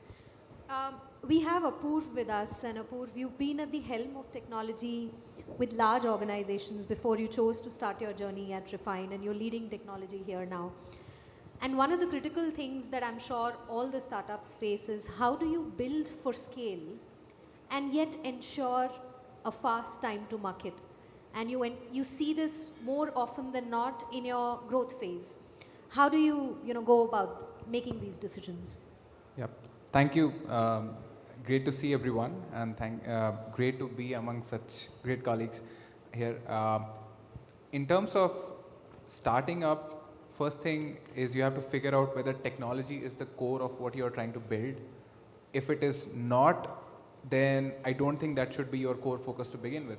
In that case, you have identified that the problem statement you're trying to solve it's not necessarily centered in technology. Technology is a key enabler, and it will continue to be throughout the ecosystem. And it will be a big, massive impact in pretty much anything it touches. I see technology as, being an engineer at heart and a developer at heart, I can still say that technology is a tool at the end of the day. What you're trying to solve for will always be out there in the world. So when you're starting, the first thing you have to realize, is it the core engineering problem that you're trying to solve? If that is your differentiator, yes, that's where a lot of your focus should be. More often than not, that's not what happens. And so whatever I'm going to say will apply more in an ecosystem where you're trying to solve a real life problem and not necessarily a core engineering problem. For example, if you're building a very, very hardcore AI algorithm, the rules of the game becomes very, very different. Whereas if you're trying to start up a company, this has been common knowledge and common wisdom in the industry, which everyone understands. You have to get the product out first. So you cannot wait for building the right kind of system, the most scalable thing. Yes, there are certain non-negotiables. For example, when Refine started, we knew that we would be operating in the fintech ecosystem. So security and compliance were the non-negotiables. So whatever we do, these are the invariants that we will have to qualify at every single step. So we solve for that, and there is an overhead definitely associated with that and slows you down accordingly. But again, non-negotiables, certain industries might not have similar set of non-negotiables, so they can move a lot faster. But the first thing you have to do is get the first version of the product out without keeping scale necessarily in mind. I have seen a lot of companies pump in a lot of money into technology. Technology is an expensive ecosystem. People are very highly paid for a good reason, but it's an expensive ecosystem. Building a proper tech ecosystem takes time and money as well. So first you have to figure out whether you have solved a business problem, whether you have that basic product market fit in place, and then comes the idea of inflections. So any tech ecosystem typically goes through points of inflection. The first point being that you have to go out there, you have to be in the hands of customers, get the customer feedback first. Next, what I call the generation 2 product. This is where you start building for scale a little bit. And typically, what I've seen is that you end up with a Gen 3 product. Gen 2 is where you make a lot of mistakes. So first version, it's designed to be shut down at some point, and basically, it's designed for failure. So you know that the first version that you have built is not there to sustain you through the Series D or whatever IPO, right? The second version is where you take a shot at that, where you actually build the ecosystem. But again, burnt my hands there. It's almost impossible to predict what the scalable version of the system looks like. So you have to continue building anyway, and this is where a lot of second generation is where a lot of chaos happens. So you are trying to build for scale, so you're not as flexible as before, but you're still learning about the ecosystem. So the ecosystem keeps coming up with new and new challenges. Once that gets sorted out is when you look at the Gen 3 product, where you have a lot more stability. I really like the candor with which you shared your insights, Sabu. Thank you so much. I'm going to ask Nishant, you're of course playing in the Edtech space, and how do you see product-led growth actually fueling the growth of an organization, and one moving away from a pure sales-led growth to a more structured product-led growth of sorts? Yeah, so product-led growth has been really important for us because we have usually been a completely online edtech player. So our product is all we have to showcase. And if you have great product-led growth, what happens is that the customers come primed into what they want, what they need from you, and what they can usually get out of your product. So there's then not a lot of sales or conversions involved. With high ticket size, you still would have admission counselors or someone to actually guide you through the processes. But so yeah, product led is very, very, very important. As an organization scales, what starts to happen is that marketing, branding, these things start becoming very important. Earlier you were saying that my product is phenomenal. Now you're saying that we stand with the potential that India has. So you get broader because you want millions of people are listening to you and you want to attract them. So as you scale, brand and marketing and things like that would become an important part of growth. But the most important thing there is that those functions should be talking to each other and should be very, very aligned to each other. Even for the companies that have sales, the major problem occurs when the promise and the sales actually starts to diverge from each other very quickly. And though sales is very obvious, that even happens with brand and marketing and stuff like that. So product, brand, marketing, sales all have to go hand in hand very, very quickly. Yeah, makes a lot of sense. And in fact, it brings to my next question.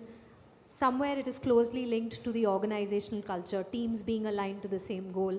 I'm going to ask you, Adarsh, huge team, 1,800 odd people, right? Yeah.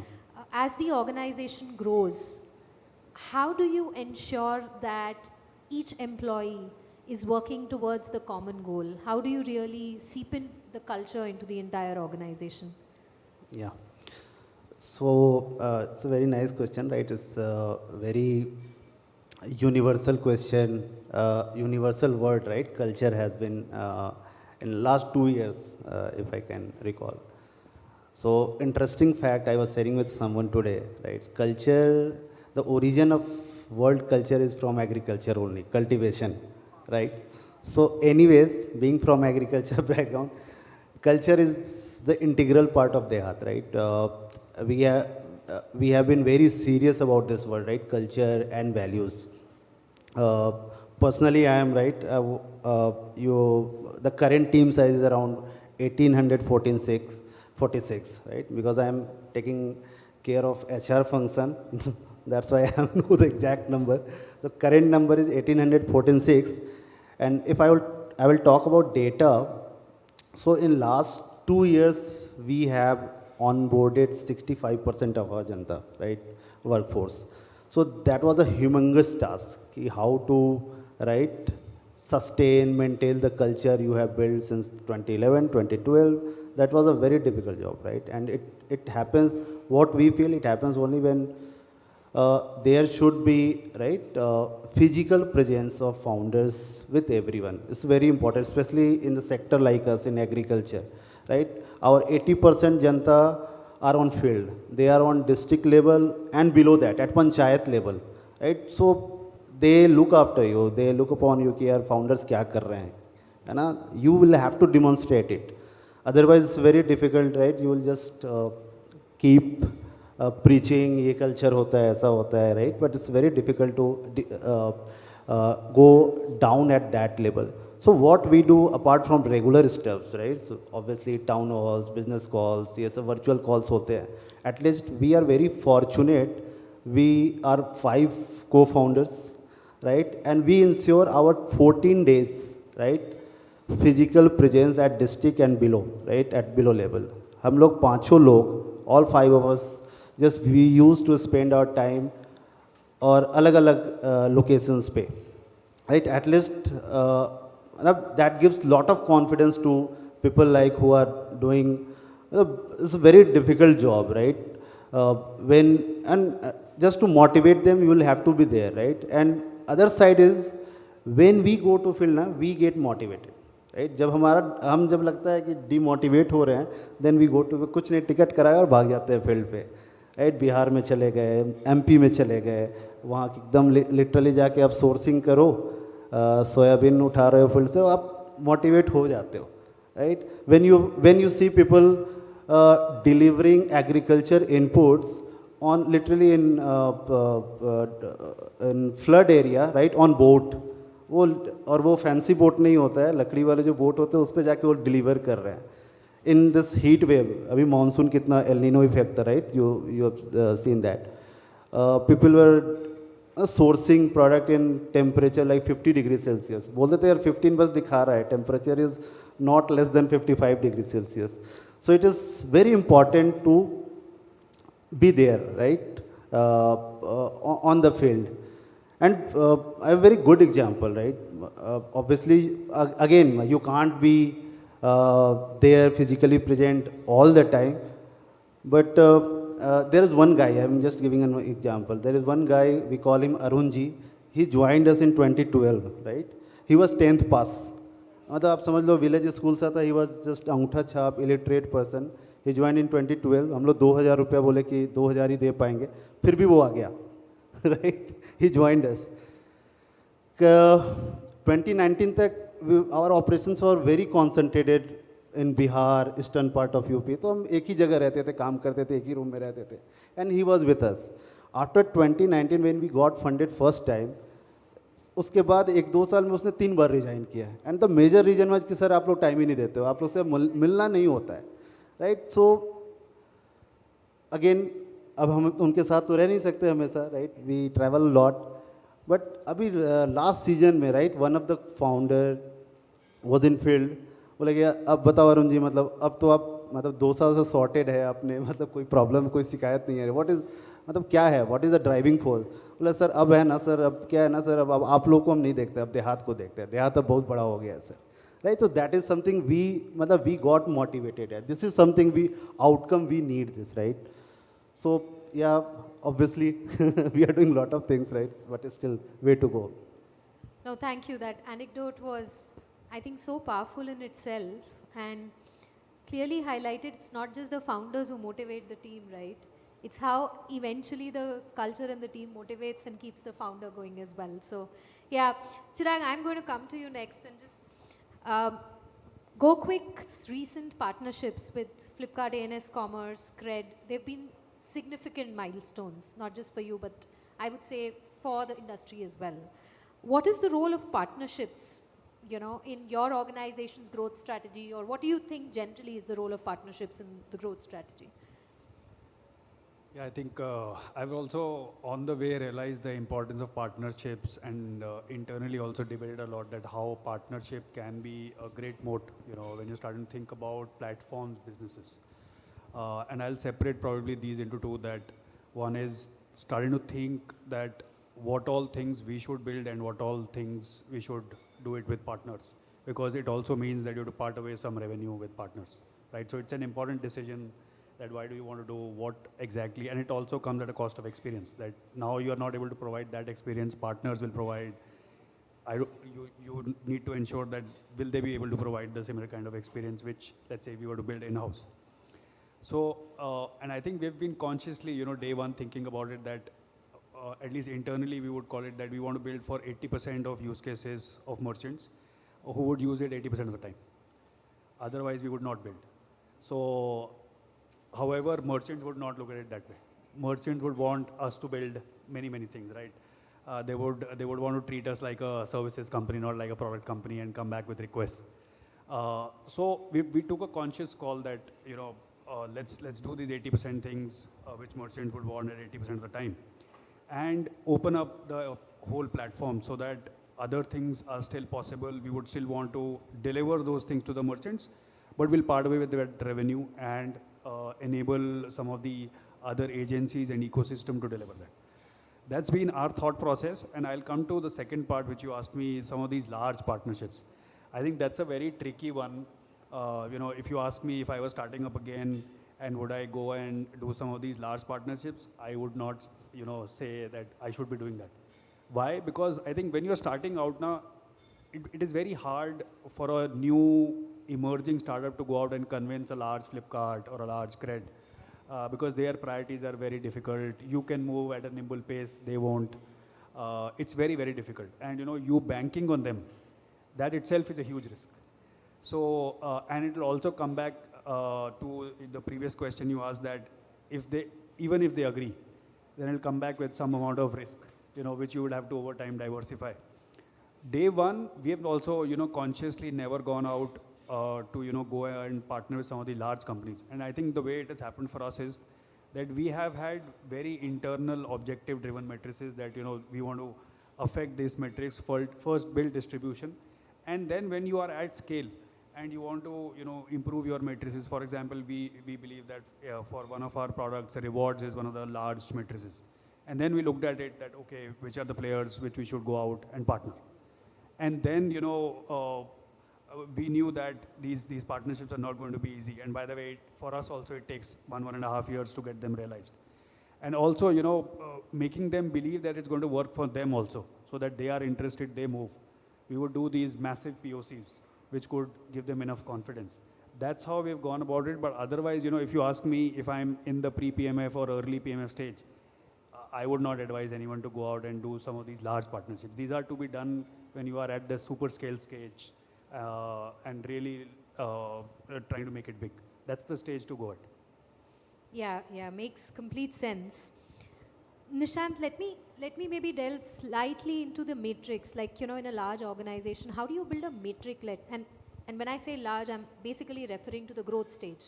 Beyond PMF, you're now in the growth stage. How do you build a matrix-led organization? Do you focus more on the input matrix, or do you know, single-mindedly just look at the output matrix and drive them? Sure.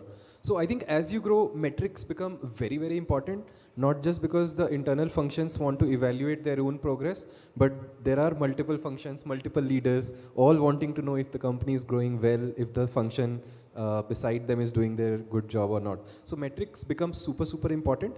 An important thing is for a top level metric to be owned by a single leader. That's one of the most important things that we've realized, because if that ownership is distributed, often you know, things slip through the cracks. So metrics are important. They should be owned by a single leader.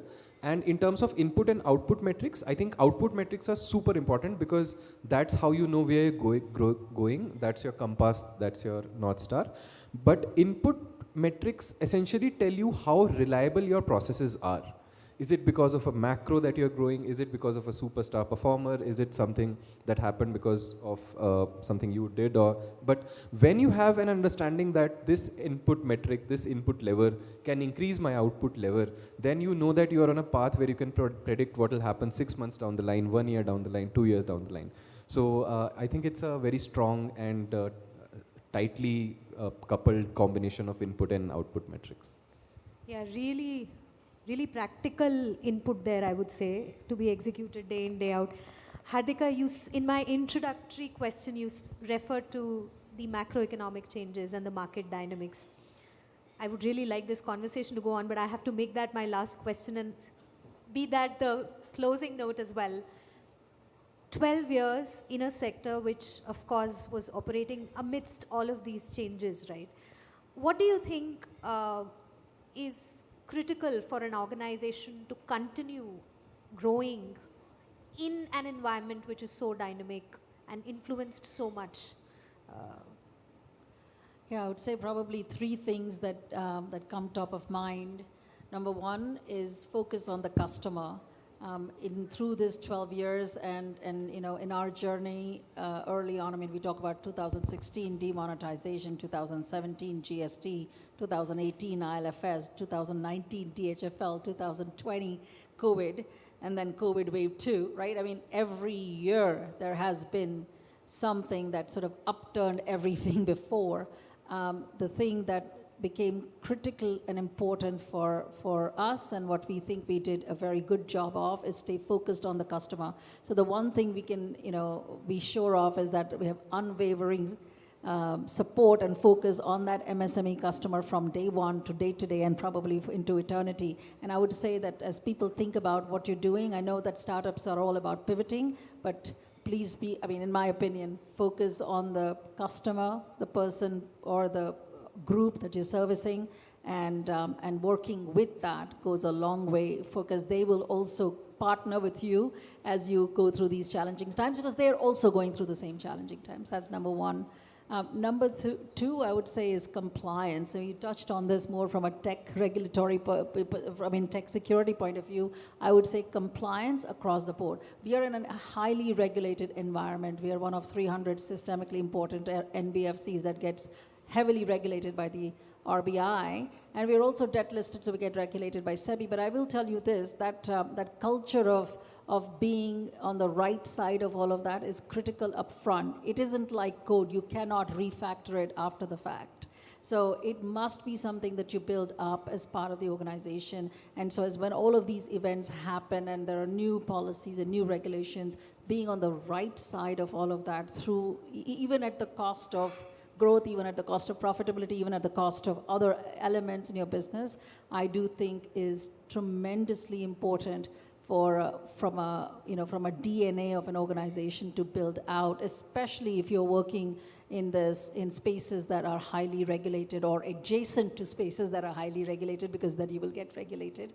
And then the third and the last thing I would say is, staying the course. The macro events you cannot predict. And you have to find for your organization, for your startup, with your founders, if you have more than one, a collective understanding of what you're grounded on, what is important, and what, as an organization, keeps you in place. It's like going to the gym. We all want to lose, I want to lose weight. I'm sure there are others in the group here who want to lose weight. We can all start today, but we will all have different journeys. And we cannot compare each other because we have different biodynamics, bodies, options, structures, food habits, whatever. It's the same thing for organizations. So you have to figure out for yourself what is your path as an organization and what keeps you grounded to move to that path and not get caught up in the larger comparative element that comes in, and the ecosystem is very large that we all operate in, but we have to center ourselves somewhere in there. So those are my three. No, absolutely. On that brilliant note, absolutely. Stay centered, stay your own course, and keep the customer at the helm of every decision that you make. Thank you so much, all of you. It's been such an insightful discussion. I wish we could go on. Thank you so much for having us here today for this discussion. Hope you all have a great evening ahead. Thank you so much, Pavitra, for hosting. Thank you. Thank you. Thank you, Pavitra. Can we just have you all for a photograph?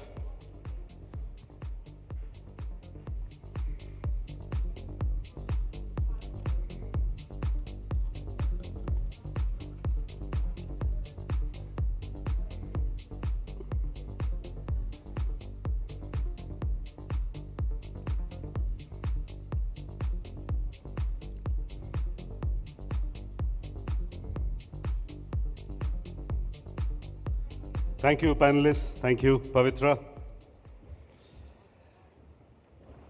Now, India is amongst the world leaders when it comes to startups. We have over 100 unicorns, with Zepto being the latest to join the unicorn bandwagon, hundreds of Soonicons, and more than 92,000 DPIIT registered startups. But here's an interesting fact. 48% of all these startups are from digital Bharat and have their origins in tier 2 and 3 markets from across the country. Our next session is a keynote address on why the future unicorns of India will emerge from digital Bharat. On that note, may I invite our speaker, Mr. Sanjeev Kumar Gupta, CEO, Karnataka Digital Economy Mission, Government of Karnataka, to tell us more. Mr. Gupta.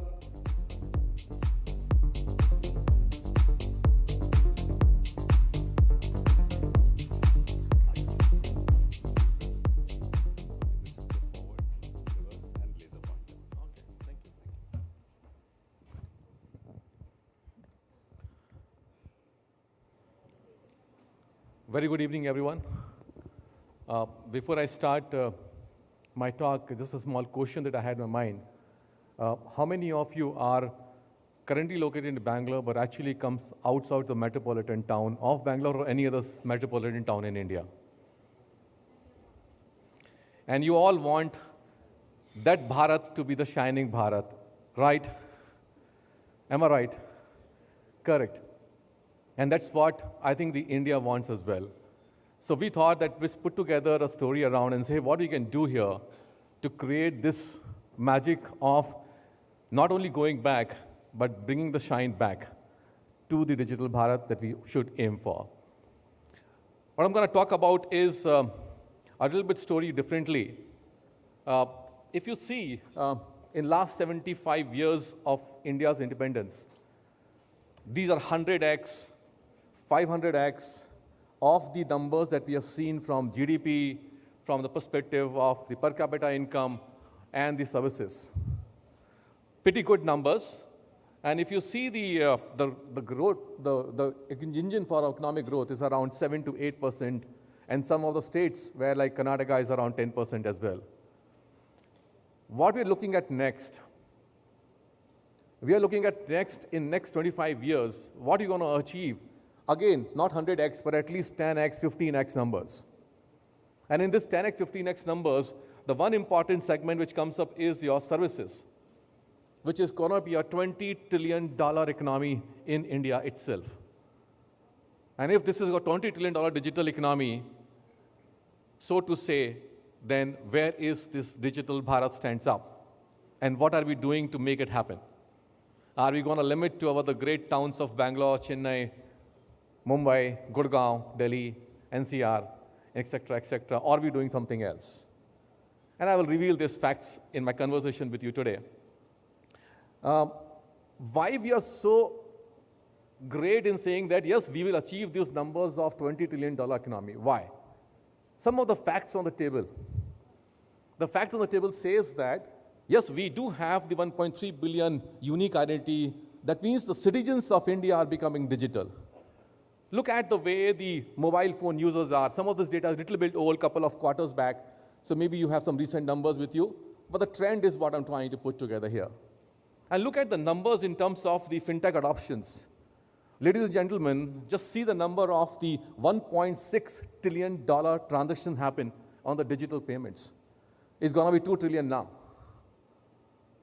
What a number that we're looking at. And all these, every citizen of this country is actually using it on our digital payments. That means we're getting literally, digitally aligned ourselves, our businesses, our households, our talking, our livelihoods. Everything is coming up digital. The other parameters on which we should look at the market sizing is how many percentage of the population is internet penetration? 61%. Yani ki 40% more is still waiting to become into the internet in India. What a big market is still available right now. And look at see the numbers of the data. Now we're talking about of data consumption per GG in cents, not in dollars. It's 0.68. It will become free. It will become much faster. It's almost negligible cost. That means the data consumption, the demand of the digital is going to be very big. And if that's the reason, my previous slide says that we will be able to have $20 trillion of services GDP. Just a justification. There's an argument that I want to put forward in front of all of you. The other one, which is the 373 million rural population, which has been internet users. You know how many population we have in the country which is in the rural areas, not urban areas? 600 plus. So there's 50% population still needs to come onto the internet there. Okay? You all are the great entrepreneurs, startups, leaders. This is the chart which talks about of the India's startup ecosystem. Ladies and gentlemen, just give a clap for all these guys who's doing a great job. We are here because of them, because they did wonderful job. That's why we are here today. So thank you for all of you for being this. Where is Karnataka? These are numbers are 11,000 DPIT registered one. But ladies and gentlemen, in my database, we have 22,000 startups in Karnataka. In my database, which are not registered here, but we have. Look at the, out of 100 unicorns, 105 now, I'm told so. And it's changing very fast. The first one, the 50th one, the 100th one, and the fastest unicorn in 6 months was born, grown by ecosystem of Karnataka. 6 months में किसी को unicorn बनते देखा है. This is what Karnataka has made it happen. So this is a way where the Karnataka ecosystem stands out. The another statistics which is also very important is, as I told that around 165 or 168 billion dollars has been raised by these startups in last 7-8 years from India, out of which $66 billion raised by only Karnataka-based startups. This is the journey. We are here. Fair enough. And all of them are based out of Koramangala, HSR layout, right? Somewhere here and there. Where is digital Bharat going on? That's a question still remain in my mind. So we think about that question as well. I will not go into these statistics in terms of where the seeds fund is coming, what's happening around. These all numbers are known to everybody. This is Karnataka's story in terms of unicorns and Soonicons. The enterprises, the fintech, the SaaS, clean tech, the dotted line, the number of name of the companies, above the dotted line is the unicorns, and below it is Soonicons. And I'm very happy. The pipeline is very strong. So if we are the leading state of unicorns, can we be the numero uno again? Answer is yes. Because, like you said, deals mein agar aapke paas pipeline hai, then you can survive, right? So for a Karnataka state, my Soonicons are in pipeline.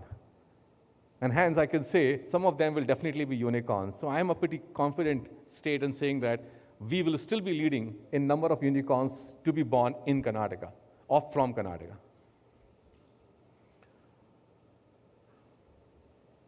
Well, just a glimpse of the 10 unicorns of the fintech where these numbers comes from. But the question comes up is democratization of entrepreneurship. And this is the topic. This was like a sweet that we saw from the Karnataka story. The hard now starts from here. In terms of, do we have some thoughts about how do we create more Bangalores outside Bangalore? How do we create a solid pipeline of coming up Soonicons from the digital Bharat that we want to produce? And how we do that? So I laid down certain principles. What are those principles on which we need to do? Number one, we need to understand that, are we getting really good ideas from our digital Bharat? If not, what are we doing to create those ideas? Fair question. Second point, if the ideas are there, are these ideas converting into some sort of a product line? What are we doing to convert them into a product line? Third one, how do we provide them the real mentorship of incubation and other stuff which they can grow at their doorstep?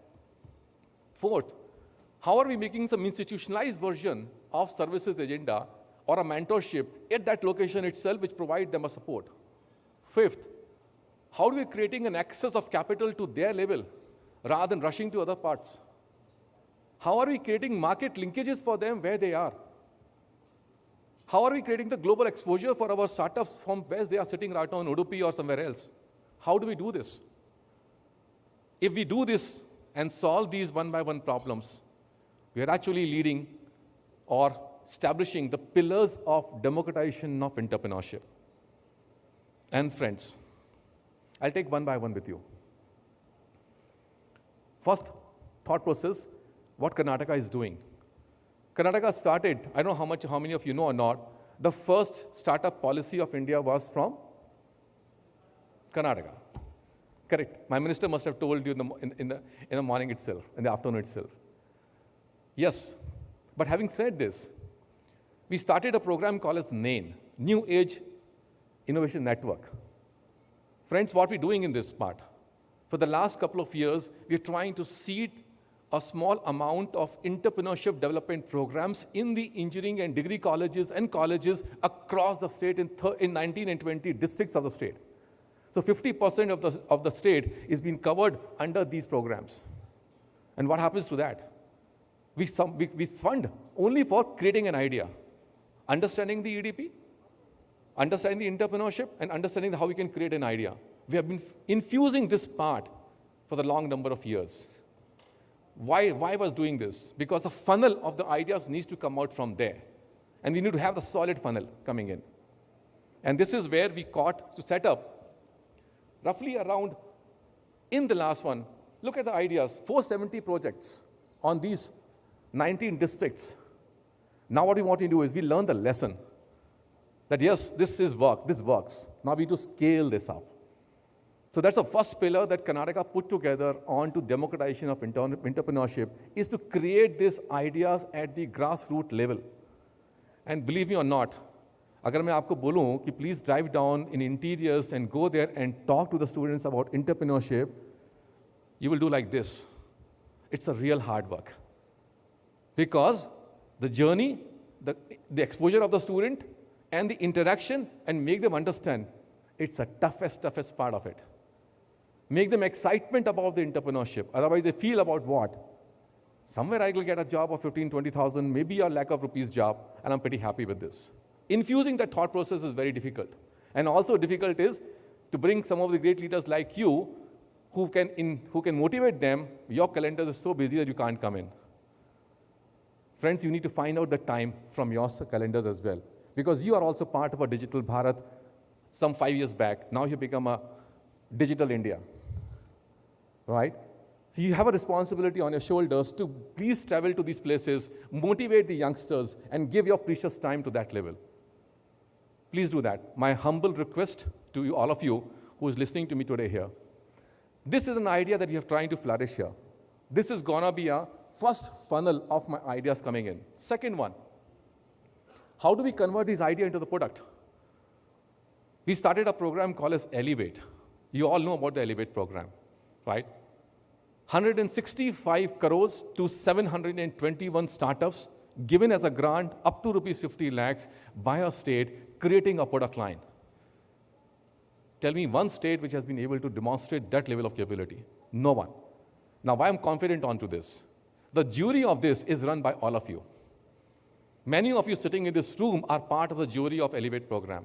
And this here, the two statistics one, 33% of the Elevate candidates or startups are actually from Digital Bharat. 25% to 30% are women-led startups. This number has to go up. In 2 years back, we used to get some around 600 applications for startups. The Digital Bharat is improving such a way that we got around 1,500 applications last year. And I'm pretty confident in this coming year, we'll cross much more numbers. And the jury is already on right now. So all these things is converting. Again, the pillar of what? Now we need to strengthen this. Can be this 30% can become 50% of the startups coming from my Digital Bharat and make a meaningful out of this. This is where we are working on. We need more support from you. The previous one ideas, go there, talk to them, inspire them. Then put up those thought processes of a problem statement from the larger corporate to see if they can also resolve some of those problems as well. Third one. Not only this, I saw the previous one was multiple programs of Elevate started. The third pillar, access to the capital. For the first time, the government started VC funding, which is called as Kitwin Fund. Friends, I'm very happy to share with you, first in India, Karnataka to hamesha hi pehle kaam karta hai. The first time in India, we started a cluster seed fund. That means Mysuru seed fund Mangaluru seed fund, Hubli, Belgaum, Dharwad seed fund. 25 crores, 25 crores, 25 crores each. Only for the startups registered in that region. Why? Why are we doing this? Because we want to bring the capital very close to them.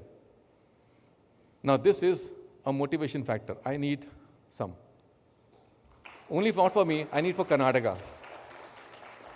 Tell me one state. We were inspired by many other states. We look at this model and to pick it up. In fact, when we started the Beyond Bengaluru mission, we created those clusters. Mysuru clusters, Hubli, Belgaum, Dharwad clusters. We call it emerging tech clusters. This happened almost 2.5 years back. And we defined an edge on the cluster. So Mysuru cluster is famous for cybersecurity. Mangaluru cluster is famous for fintech. And Hubli, Belgaum for AI and agri-tech and other stuff. UP has announced, by the help of a big firm, Big Four, a strategic guidance. We have not taken any strategic guidance from any Big Four. We learned our lessons by heart. They gave an advice to set up a emerging tech clusters in UP. And friends, ditto copy of the words what Karnataka has done 2.5 years back. Ditto copy of the word. I can send that WhatsApp message to you, exactly same thing. Happy for them. But the secret sauce lies, we need to go ahead a little bit more on what we are doing. So 25 crores fund, initiative has been done. The beauty of this fund is 30% of the fund value comes from the government budget, 30% comes from the institutional investors, and 30% comes from the local HNI participating into that. Local HNI, I'll take this topic a little bit later. But that's the beauty of this fund. Now this fund is going to come up, and I just want to let you know, we just announced this yesterday itself. I was in Mysuru and my minister was talking about to all of you that, look, Economic Times should do event in the clusters like in Mysuru and others. I repeat the same thing of what my minister said. But yesterday in Mysuru, 2 HNIs signed up investment of 1 crore each to this fund in Mysuru alone of 25 crores. They just signed up a check. This is where our own institutional investors, our own HNIs are also standing up for the larger call of the Digital Bharat. Some of the success of the previous 4 funds that the government ran, and then how the success will happen. The another one is, we talk about of the local investors and mentors. When what we started doing is a Beyond Bengaluru startup grid. We started with 5 or 6 one. Today we are around 600 startups on this Beyond Bengaluru grid. What is the grid beats? A startup in Udupi doesn't know what's happening in Chamarajnagar. A startups in, let's say, in Shimoga doesn't know what's happening in Mysuru or some other places. Can we bring them on a platform where they can know that, oh, what's happening, what type of startups are coming in place, what ideas they have? They can complement each other. They can work with each other. A, we can find out common problem statement and we can address those common statements to progress them up. C, can we make a platform of services which can be made available to them? And D, take them to these startups and VCs funding which is required to be brought in. Many value-added services can be brought, but first bring them on a platform. Make them understand. So we started this a year back. And now I'm pretty sure in next time when I come and meet you, we'll have more than 1,000 plus of startups onto this Beyond Bengaluru, only Beyond Bengaluru startup grid. With this approach, we're also strengthening the TIE chapters of institutions like of this into the clusters. Recently, we requested all the investors to come along, all the interest guys to come along and put up the TIE Mangaluru chapter. Karnataka is the only state where we have TIE 4 chapters: Bangalore, Mysore, Hubli, Mangalore. 4 chapters. Why these chapters are important? They are the institutions to provide a lot of support of mentorship to the startup ecosystem players there and strengthen the system. And that's what we aim for to creating that mentorship. So institutionalize this, let them also work with us, we also support them, and create some sort of a mentorship program for this. We also looked into the blue events, we call it Beyond Bengaluru Blue. And some of you VCs here have actually traveled. We curate the startups at the grassroots level, top 10 pitch to the VCs, but the only condition with the VC is you have to sign then and there something letter of intent. And that happens. And that's what we have created. So every quarter, the VCs travel there. And dear friends, when the VC travel, what the statement they make is, Sach mein, this quality of startups are here? I thought only in Bangalore. So eyes are opening. If you could travel down along the pathways with us, you will also be very, very pleasantly amazed. So you have an incubation centers, you have an elevate programs, you have ideas coming in place, you have institutions set up. How do we scale the business? What do we do to do? Come to Bangalore for accelerator program. What we've done is, instead of creating a big hub like in one of the capitals of Hyderabad, big building, we thought, no, we'll do something different. We will do a network of accelerators, because we cannot want to create and bring everybody to here. So we thought, let's find out 3 mature accelerators from Bangalore, 1 each potential accelerators in each of these clusters, and make a network. And let the mature and the upcoming accelerator become run a one cohort together and make a success. And then government provides a funding support to run that cohort for some years to enable this ecosystem stronger in that location. Are we doing right? Yes, we are doing right. And we will show the results for sure. This is the new framework of democratization of entrepreneurship that we're trying to put together. We are creating those accelerator networks there. And after this, they will themselves say, I don't need any support from Bangalore now. I'm pretty sufficient here. And my flow of my startups are coming in. We want to scale the businesses. They will get the VCs aligned up with them as well. They will have their own list of mentorships. Everything is going to put in place. But initially, for 3 years, we need this support. And that's what we're trying to enable it. This is not sufficient. We want to give them the global exposure. In last 18 months, we established this circle of the partnerships across the globe.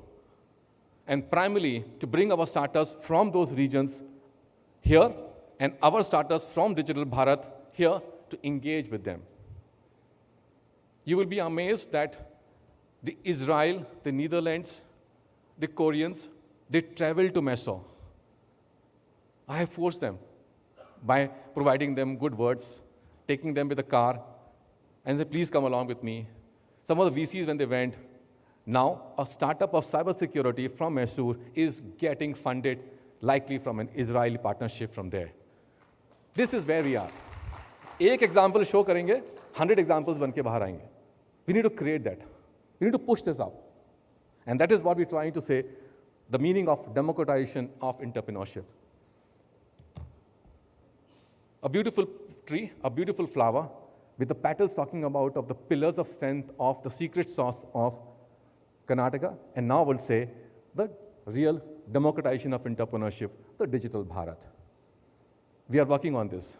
We have now made a policy of Startup Policy 2.0, recently announced. Look at the word, NAIN 2.0, New Age Innovation Network 2.0.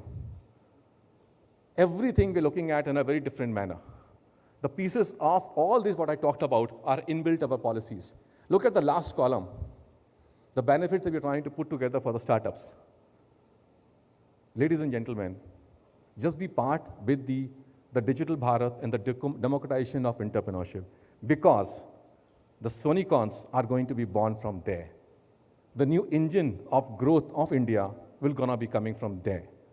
And we want to create a model and to prove the model that it works. Only request is, be partner with us. Thank you so much.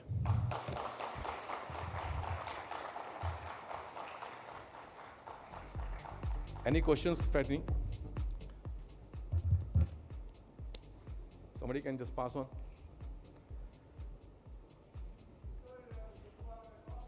We'll just get you a mic just in a second.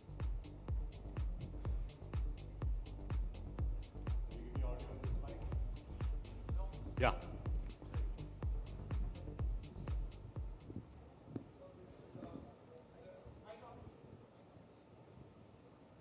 Just switch on the mic. Switch on. Sounds like it's on. Hello. Yeah, so this is Professor Kishore Koka. You talked about the mentorship and 16, 17 people could be there, and you wanted in Bangalore 3 mentors and also in Mysore. How much each think you are planning for? We would be interested in having one like that. Sorry, sir? The That last you are mentioning about the mentorships have to come forward. You would like to have about 3 mentors groups in Bangalore and one in and also in Mysore and other places. So how do you define that and how people can work like that? So we have selected, there's a process established for us. We selected the 3 mature accelerators in Bangalore, and through a process we selected 1 each in the cluster. Then we have designed the entire module of 6 months to a year program, and this module has been given to the program implementers like accelerators from Bangalore and this was designed in consultation with them. Once they call for applications for the startups together, the mentorship list has been prepared collectively by those 2 mentor and a mentee type of organizations in the cluster and the Bangalore. Then the call for application comes in and the program runs. And the per cohort, we have determined certain funds that we would like to give to them to run it, the cost. And they're also putting up their own investments into the running the cohort as well. So it's a very strong partnership that we're trying to put together here. And that's the model will work. Thank you for your question. Mr. Gupta, I'm afraid we've run out of time. You'll have to tackle the other remaining questions offline. You'll have to catch Mr. Gupta in the audience. Thank you. And thank you. Thank you very much, sir. We have the 2 final panel discussion before our closing stand-up act. Anmol Garg, better known as Corporate Baba. And Anmol has been a startup founder himself. That's coming a little later. But before that, we have the deep tech track. In this panel, top entrepreneurs and investors in the deep tech ecosystem will decode the likely implications of the draft national deep tech policy and deliberate on what's needed to unlock the deep tech startup opportunity in India. To start with, may I invite on stage Supriya Roy, senior reporter, ET Tech, to moderate this panel. Supriya.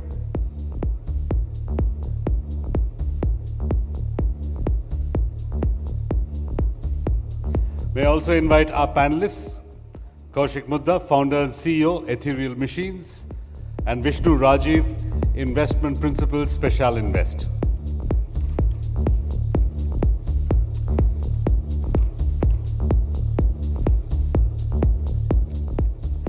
Supriya, you have 20 minutes to spotlight the deep tech opportunity in India. Over to you.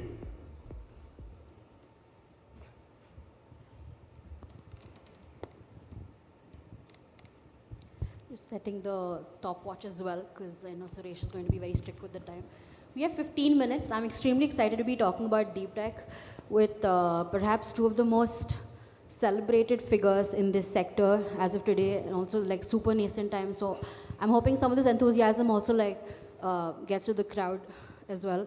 But since we have 15 minutes, I'd like quickly want to, I just generally want to see a show of hands in the audience in terms of how many of you think you understand what deep tech is or what qualifies as deep tech. That would okay, I think that's good news, then we have a lot to talk. But do each one of you want to have a go in terms of what you think deep tech is? I know not all academics kind of agree with it, but if you'd like to go in terms of what is deep tech. Vishnu, perhaps from you. Sure. Thanks, Supriya, and very happy to be here. So deep tech, I'm part of Special Invest. We are an early stage deep tech fund. We invest at seed and pre-seed. So when we say deep tech, what we typically refer to are companies which have products or innovations which are deeply rooted in science and engineering. And when I say that, I'm not referring to your day-to-day regular startups that we see in consumer, internet, or platform-based ones, but more so have a solid background in science. To give a few examples in the sectors that we have invested, we are the largest portfolio investor in space technology companies. So space tech startups which are based on the engineering prowess, they are deep tech.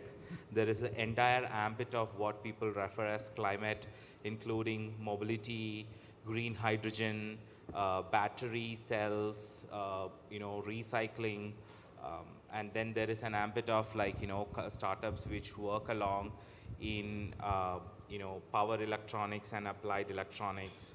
So robotics companies, semiconductor companies. So I thought that example would help in defining what deep tech is.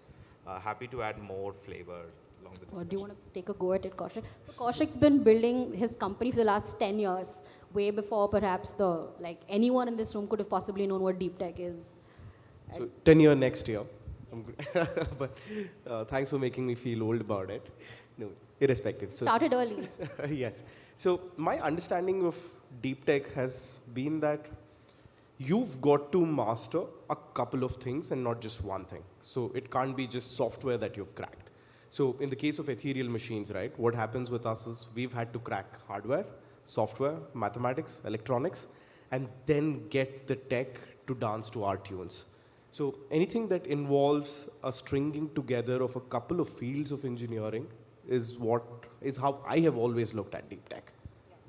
Yeah, to quickly sum that up, if correct me if I'm wrong, one would be substantial science and engineering that goes into your product, a clear, long but clear line of commercialization in place, and also indisputable IP. These are the three qualifying factors. So I hope we got that out of the window. But quickly, to kind of take the topic on hand, what do you think the new deep tech policy, the draft policy from the Government of India late last July, means to the entire ecosystem, maybe from a founder's perspective, and then we'll also take it from an investor's perspective. What it does to the entire ecosystem, the policy.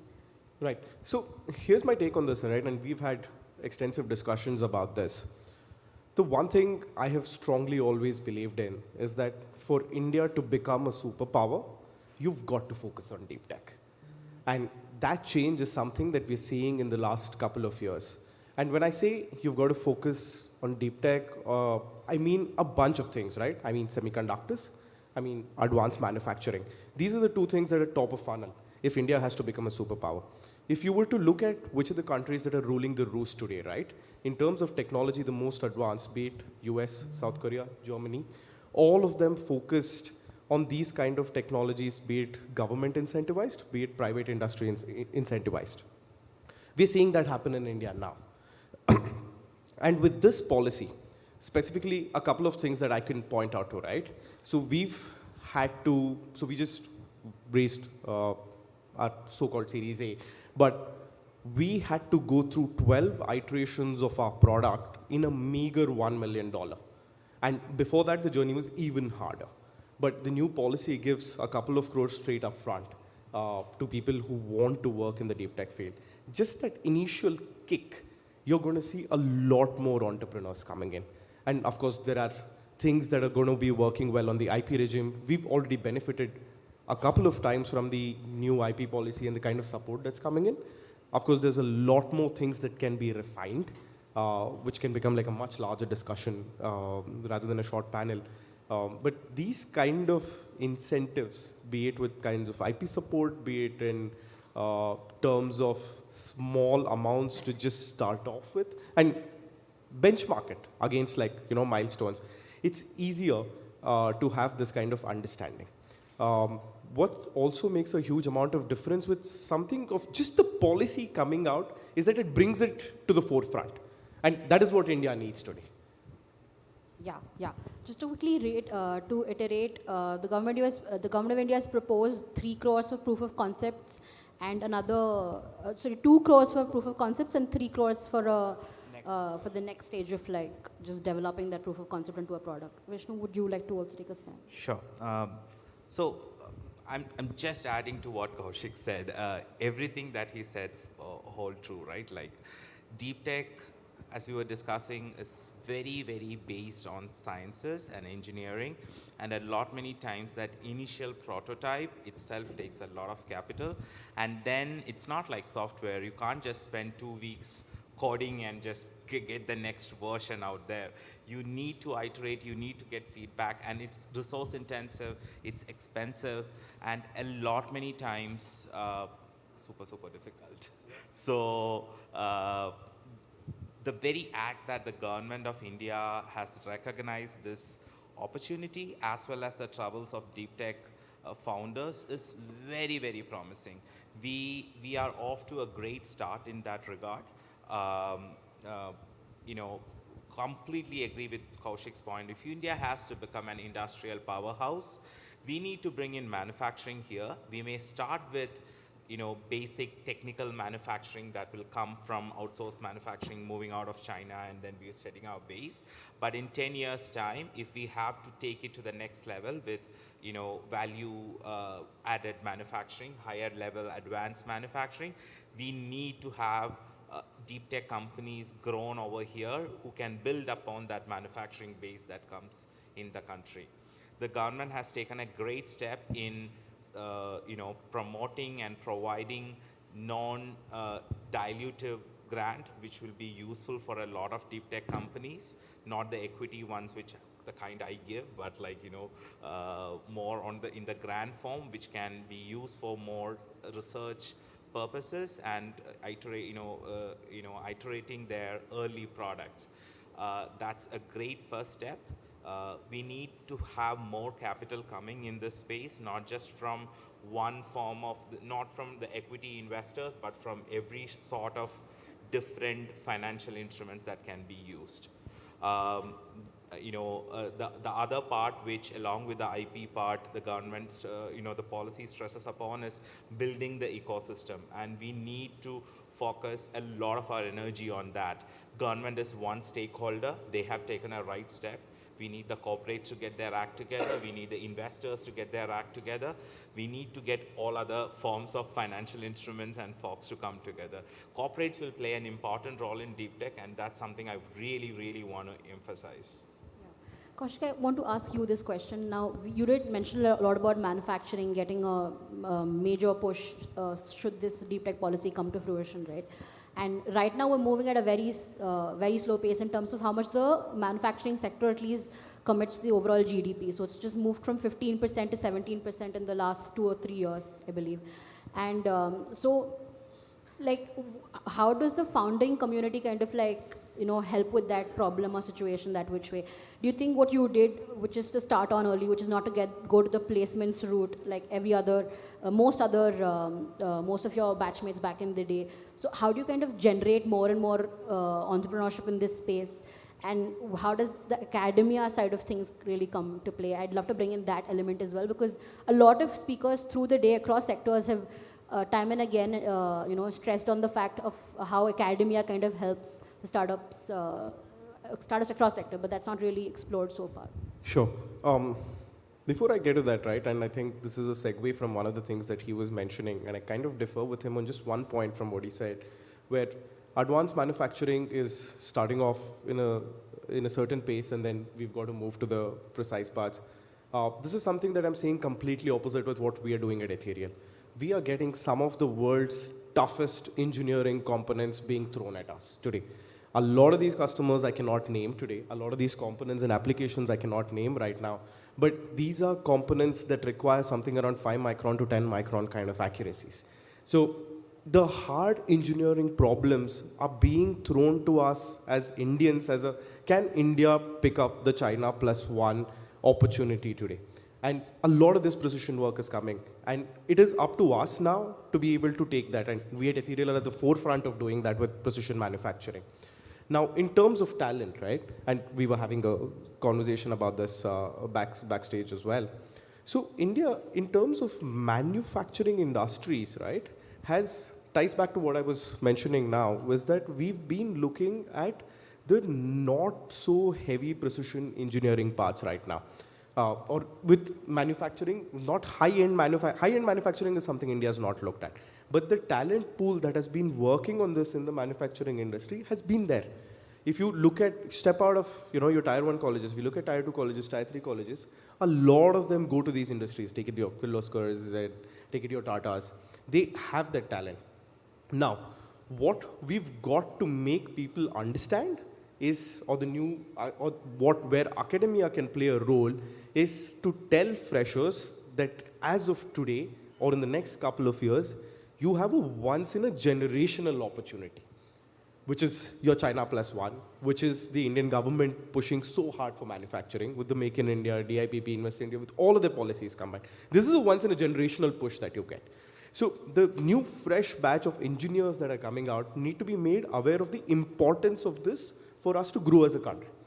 And that's something only academia can teach. Because as the minute you start stepping into a factory or into a company, you're getting into the daily grind.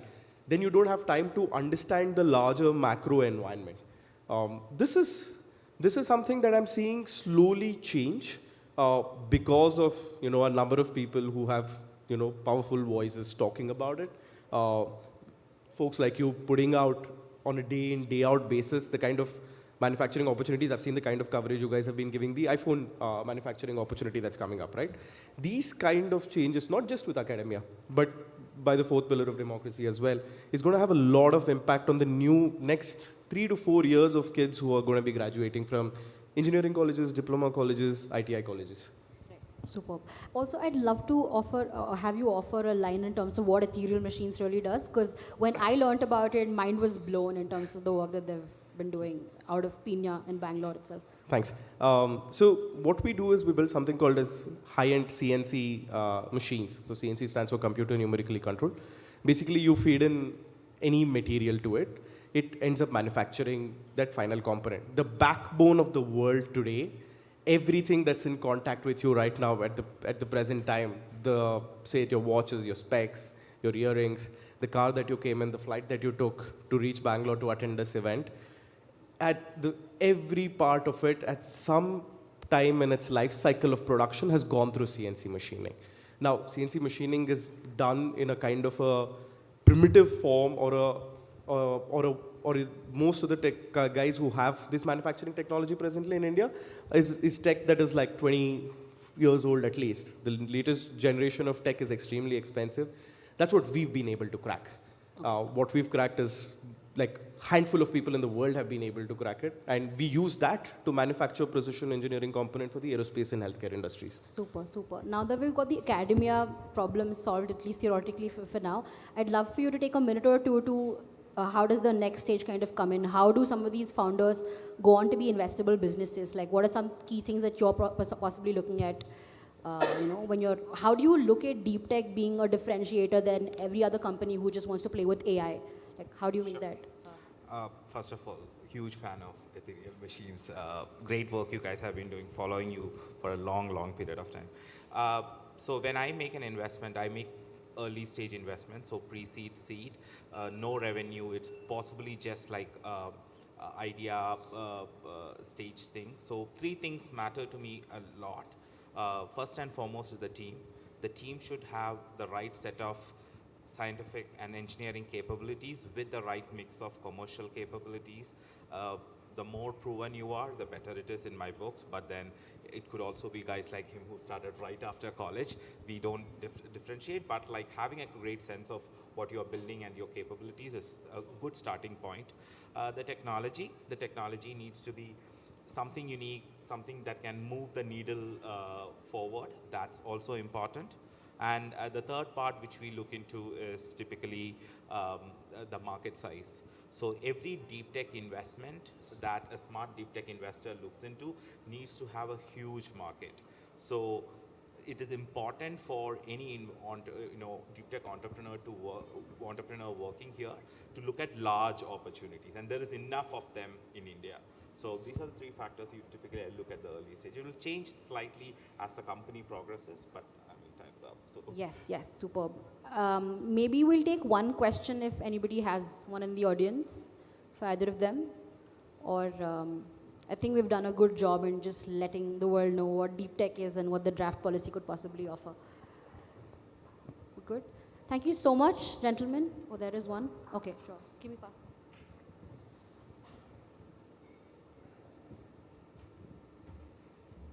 They need a mic. Yeah, just getting a mic. Yeah.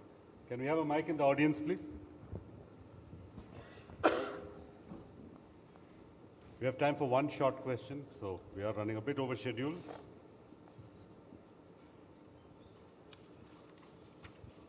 If you can just state your name and who the question is for. Yeah, hi. So this is Prakhar Goyal, and this question is mainly for the deep tech investment you're talking about, right? Especially in the Indian market. But what do you think in the upcoming, because we had all these ministers talks, right, who are ready to invest beyond Bengaluru also, especially in deep tech, right? So what do you think we as an startup founders, right, focus on, you talked about three things, but when you talk about the deep tech, right, is it necessarily need to be having the generative AI as the core platform? So my question is more about what is the core tech platform or the core tech problem which you think should be the, the top priority for any deep tech investment? So if we ask you that, as a deep tech investor, what core domains are the most, priority as compared to the Bharat inclusion? What are the top three domains for that, for deep tech investments? No, absolutely.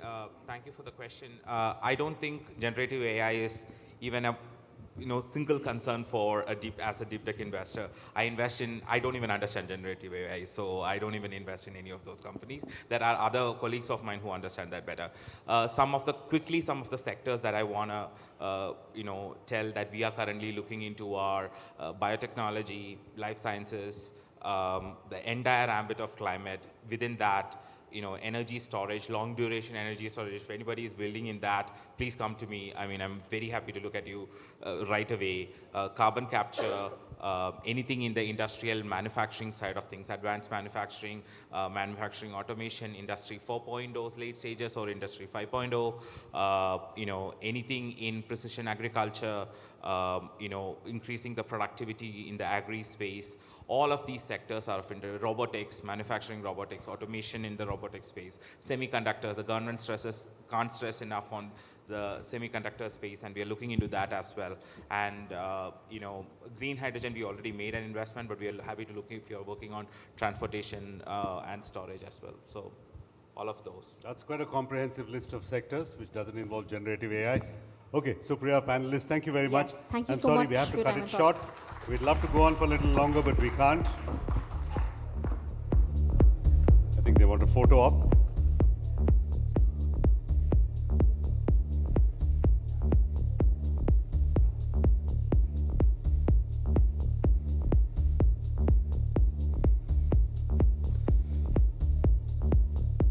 With that, we come to the last panel of the day. May I invite our moderator, Miloni Bhatt, Editor, Digital Broadcast, Economic Times. Miloni, can we have you on stage? Now, fresh off the success of the Chandrayaan-3 mission, we sit down with space tech startup founders who are expected to propel India's space economy to new heights. Among them is Mr. Akash Sinha, Professor of Practice, Shiv Nadar University. He's also the founder and CEO of Omnipresent Robot Technology, the space startup that, as we speak, is powering Chandrayaan-3's navigation of the Pragyan rover on the moon. Congratulations, sir.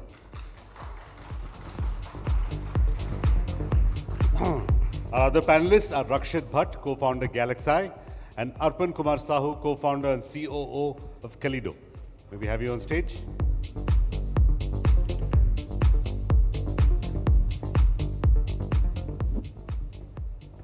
Over to you, Miloni. As always, you have 20 minutes. Thank you, Suresh. Please, gentlemen, take your seats. All right, this is the last session of ET Soonicorns Summit 2023, especially when it comes to panel discussions. And I have, I think, the best topic, right?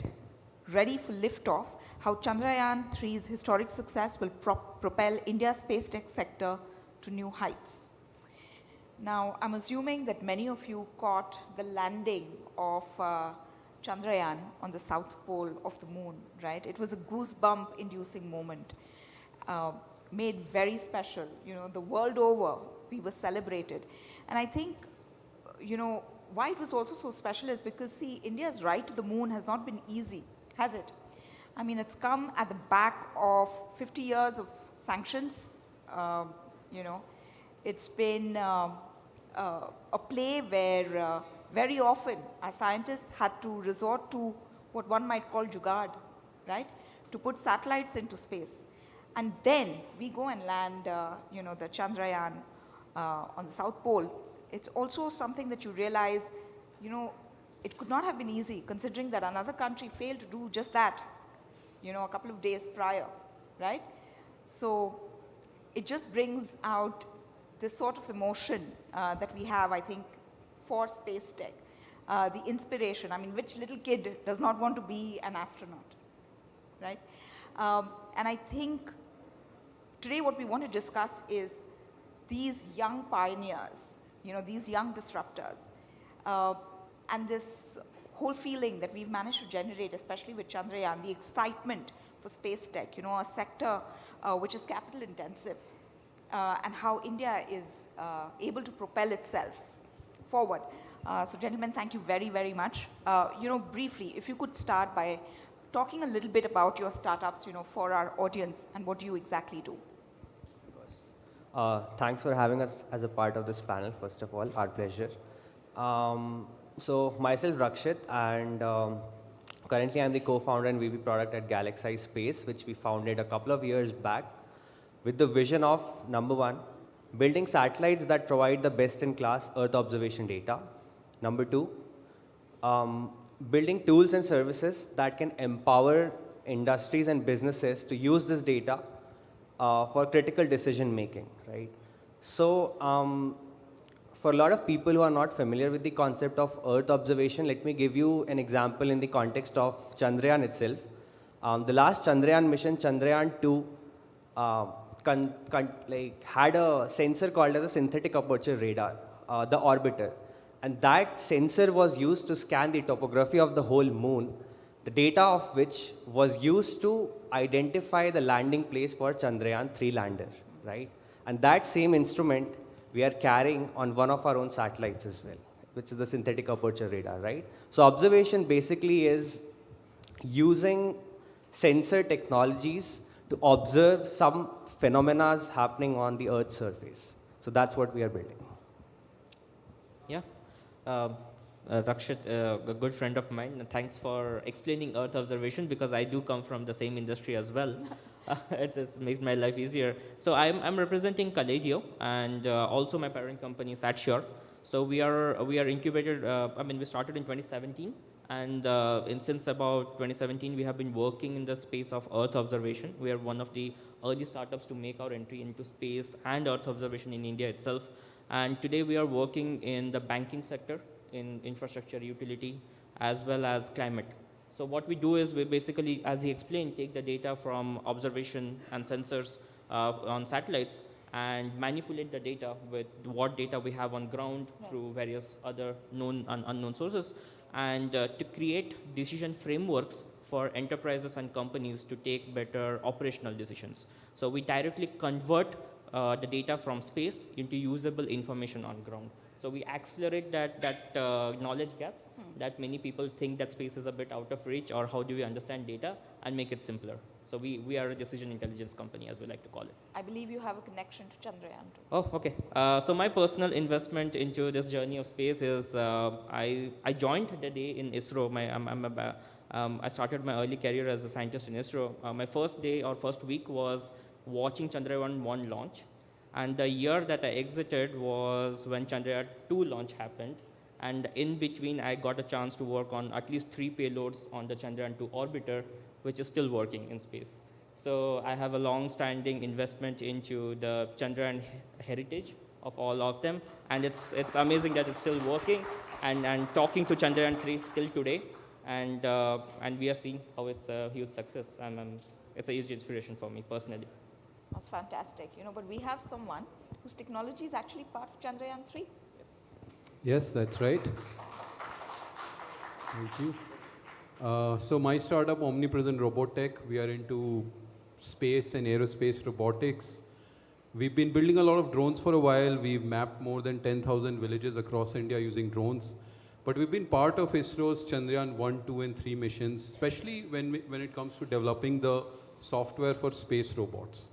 So this time, as you know, there is a rover in Chandrayaan-3 called Pragyan. And now that we have safely landed on Moon, now it's over to Pragyan rover.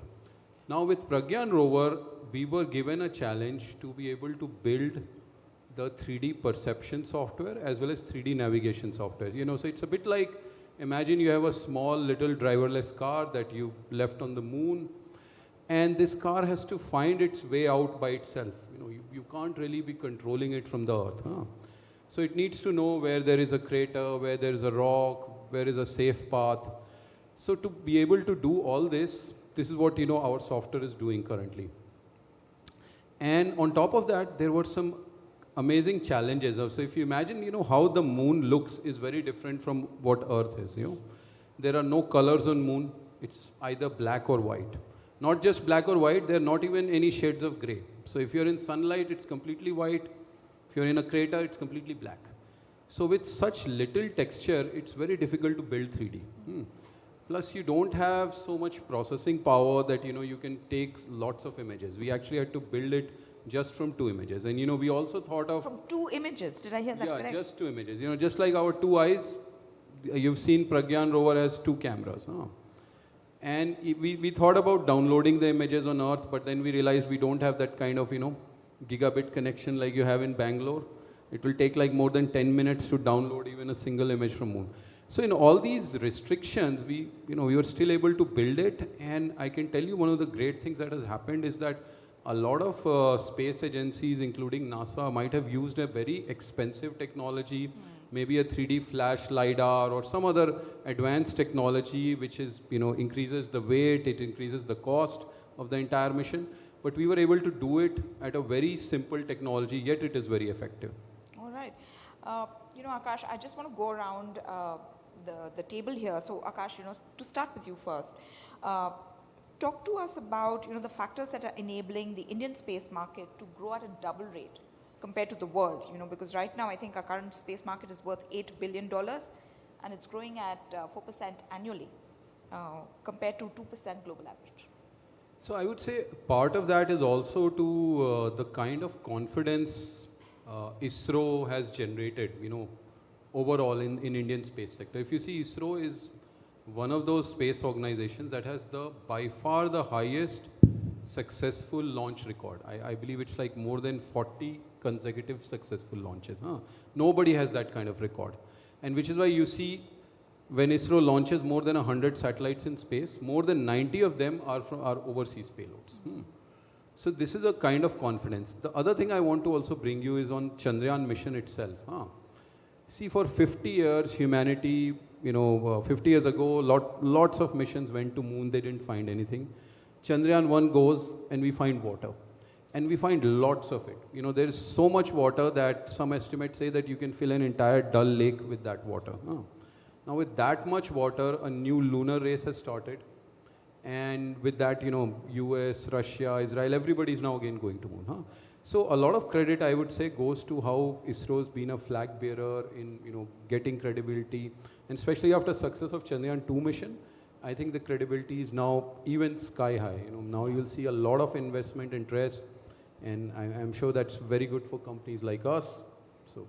All right, so why don't you talk about how it will benefit a company such as yourself? This entire excitement about space that we have, the entire focus that we have on space tech.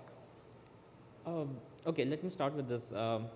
Industry like space tech, it's essentially classified as deep tech to a very good reason. And because of the nature of the business we are in, it's just difficult to show commercial gains on a very short time around as you would expect and so on. So any kind of such event or a national mission of this stature or any kind of such feat as a country, as a nation, it obviously brings in a great aspirational and a sentimental value to the entire climate and also bolsters the confidence into an investment scenario and so on. So to ride that, right, I mean, again, as to kind of, I'm just going back one step to the previous question, why we are growing that 4%, right, that will feed into this, is because India is so vast and diverse and our problems are so much scattered around that, you go a few 50 kilometers, 100 kilometers, it's a different problem. And no two problems. More complex. And it's not the same, right? Yeah. So if you are able to demonstrate and solve a problem using space technology in India, pan-India, you can do it anywhere. For the entire globe, really, right? So if the biggest and the best proving grounds are in India itself, so any kind of space tech industry or startup that's being born and solving the problems locally, we are a product of this environment. We are making a product for the global market. So we don't have to necessarily first attack and go to a different market to prove our technology first. That's the biggest feat we have, that the proving grounds are just in our backyard. And that gives us a much bigger acceleration to enter into this kind of a proven grounds. Just a slingshot approach, right? It's a shortcut. It's an a shortcut. accelerator. Yeah. All right. Touch upon that, no, Rakshit, like the whole idea, where space tech or deep tech, has been not an easy space for India to grow. But the fact that, we have young disruptors, startups such as yourself, now in the space and more raring to go. So one, of course, build on what they've said, how that's become possible, and where will it take us? So answering the first part of your question, I think when we were growing up, we were inspired by these images of Dr. APJ Abdul Kalam carrying the rocket on his bicycle, right? And such examples were extremely rare, right? And yet deeply rooted, to the Indian situation, right? Or the Indian scenario. Yeah, of course. Sometime back, before Mangalyaan, right? There were not a lot of missions which were, marketed so very well and so useful as well, right? After the success of, let's say, Mangalyaan, ISRO showed that it's possible to achieve ambitious space missions with less capital, right? And I think that was a point that gave confidence to a lot of technology innovators like ourselves and other space tech founders, right? That we can grow, we can do the same thing by innovating, right? And I think space as an industry has been extremely traditional till now, right? Because, of course, going to space, you get only one chance. If you fail, it's gone, right? So people try to be extremely safe while doing that, and that kind of limits the innovation, right? But in the recent times, right, I think the Indian space tech startups have been riding on a wave of innovation where they are trying to build what the other Western countries have built, but trying to innovate it, right? Innovate the mass, innovate the technology, innovate on the sensors, innovate on how you are building and sending the payloads. And I think ISRO has kind of played as an anchor, right? And these kind of missions like Chandrayaan 2, Chandrayaan 3, they kind of infuse that confidence into the organizations, into the people that, this is possible. This is possible, right? You touched upon funding. So again, just want to go around the table and starting with you first, what do you make of the funding landscape now? Of course,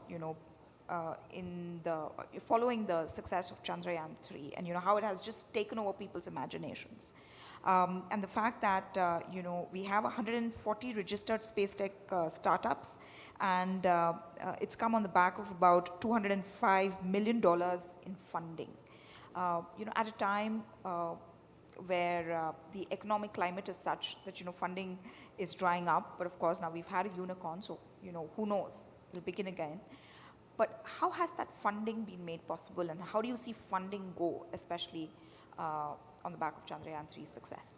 According to me, there are two big factors that are kind of, enabling the pull of funds towards the space tech sector, space tech startups per se. Number one is there has been an incredible surge in the use cases that require satellite data, right? Geospatial data. Even if you talk about like recent Chandrayaan 3 mission, right? There's a huge possibility of finding deuterium isotopes, which are the hydrogen isotopes, and they play a very incredible role in nuclear fusion technology development, right? So even that mission has the capability to kind of grow another business, right? Develop another business. So when it comes to space tech startups, I think recently there has been a huge surge in the number of use cases that require this type of data, right? And that has kind of been, and that's the case because, there are a lot of dynamism in the world today in terms of climate, in terms of urban development, in terms of global warming, ocean currents, right? So many parameters are there, physical parameters are there that are changing on a daily basis, and these are affecting businesses. Right. It's affecting agriculture, it's affecting insurance, it's affecting disaster response. So many things are being changed on a daily basis, right? So now more than ever, there is a need to, fill this gap using satellite data. That's number one, right? So of course, investors look for use cases And or they can find businesses. just so many instances. Yeah, right. But of course, like that being said, the second biggest factor is the confidence that is building that, we as Indians can take on ambition projects and deliver onto it, right? And then things like Chandrayaan-2 mission and ISRO's 40 continuous launch streaks are kind of fueling into this notion that, Indians are innovative, Indian space tech startups can innovate, use less capital and build sustainable businesses. Build on that, what sort of ripple effect will it have on the larger economy? And also, what are the sectors beyond space? I mean, you're, creating something for banks, right? Using data from space. So which are the sectors that you feel will be benefited the most? Okay, let me I try think to some, approach. Rakshit has alluded to. Yeah. So I'll try to break this into a little more simplistic way as much as I can. So there are two types of market, as we like to call it in the space. One is called as the upstream sector, which everybody knows as like the launch vehicles, the rockets, the satellites, which is essentially hardware. Right. It's a very capex intensive, very infra heavy kind of a big money play over there. And the second part of it, we call it like the downstream market. The downstream market is essentially using any of the data from any of those instruments or sensors in the orbit and taking the data and utilizing for a Mars commercial. So the multiplier effect really happens when the capex in the upstream Right. is then funneled out or spread out across different use cases. Now, when I say use cases, the use cases are essentially like, as I said, the banking, the utility segments, the Climate tech, like forest monitoring, wildfire detection, flood monitoring, risk assessment, and so on and so forth. Because these are the real value multipliers. Now, you asked about the ripple effect. I'll get to the point quickly. Now, a ripple effect happens both ways, both in the upstream and downstream. In the upstream, it directly has a one-to-one correlation because you are supporting the ecosystem. Because say it's a 700 crore project like Chandrayaan is not just that one project. You have essentially given out a direct support to at least 200 vendors in the ISRO's ecosystem that have put forth a small component, even a screw, into that thing. And in that has a cascading effect of creating a future business potential for them. And that all ecosystem today has pushed their envelope in technological maturity, Right. in the standards of how they are doing it, and potentially supplying to an outside market. So there is a direct one-to-one correlation. But in terms of a downstream segment, the downstream segment greatly benefits when we have push and pull simultaneously happening. Right. A push coming from the direct innovation from disruptors like Galaxy or anyone, so for that matter, who are breaking how the technology can be The used. paradigm of how, Paradigm, how we are inventing new use cases, what we can show with that. And the pull comes from support from both the government and from an industry awareness segment. Right. Like, is the industry ready to understand how space can bring a digital innovation or a digital transformation? Right. So these are the two types of broad categories that we would like to say how the ripple effect happens. And coming specifically to how Chandrayaan-3 affects, yes, as I said, upstream directly, but Chandrayaan, in the downstream segment, we will see the cascading technologies like how he has the navigation technologies that we see there, has potential use in the mass commercial car segment. Correct me if I'm not so sure. Absolutely. But technologies like that can be broken down into your mobility sector, your logistics sector. to have our own Tesla. Yeah, why not? Yeah, why not? Absolutely. All right. Akash, my question to you is talk about the importance, and Arpan alluded to it a little bit, but talk about the importance of opening up this space sector to private parties, and how that has given a fillip to imagination and just to the number of use cases. So see, I think one of the things that is desired in space segment, which I think ISRO has also brought up, is that we also need to build larger rockets.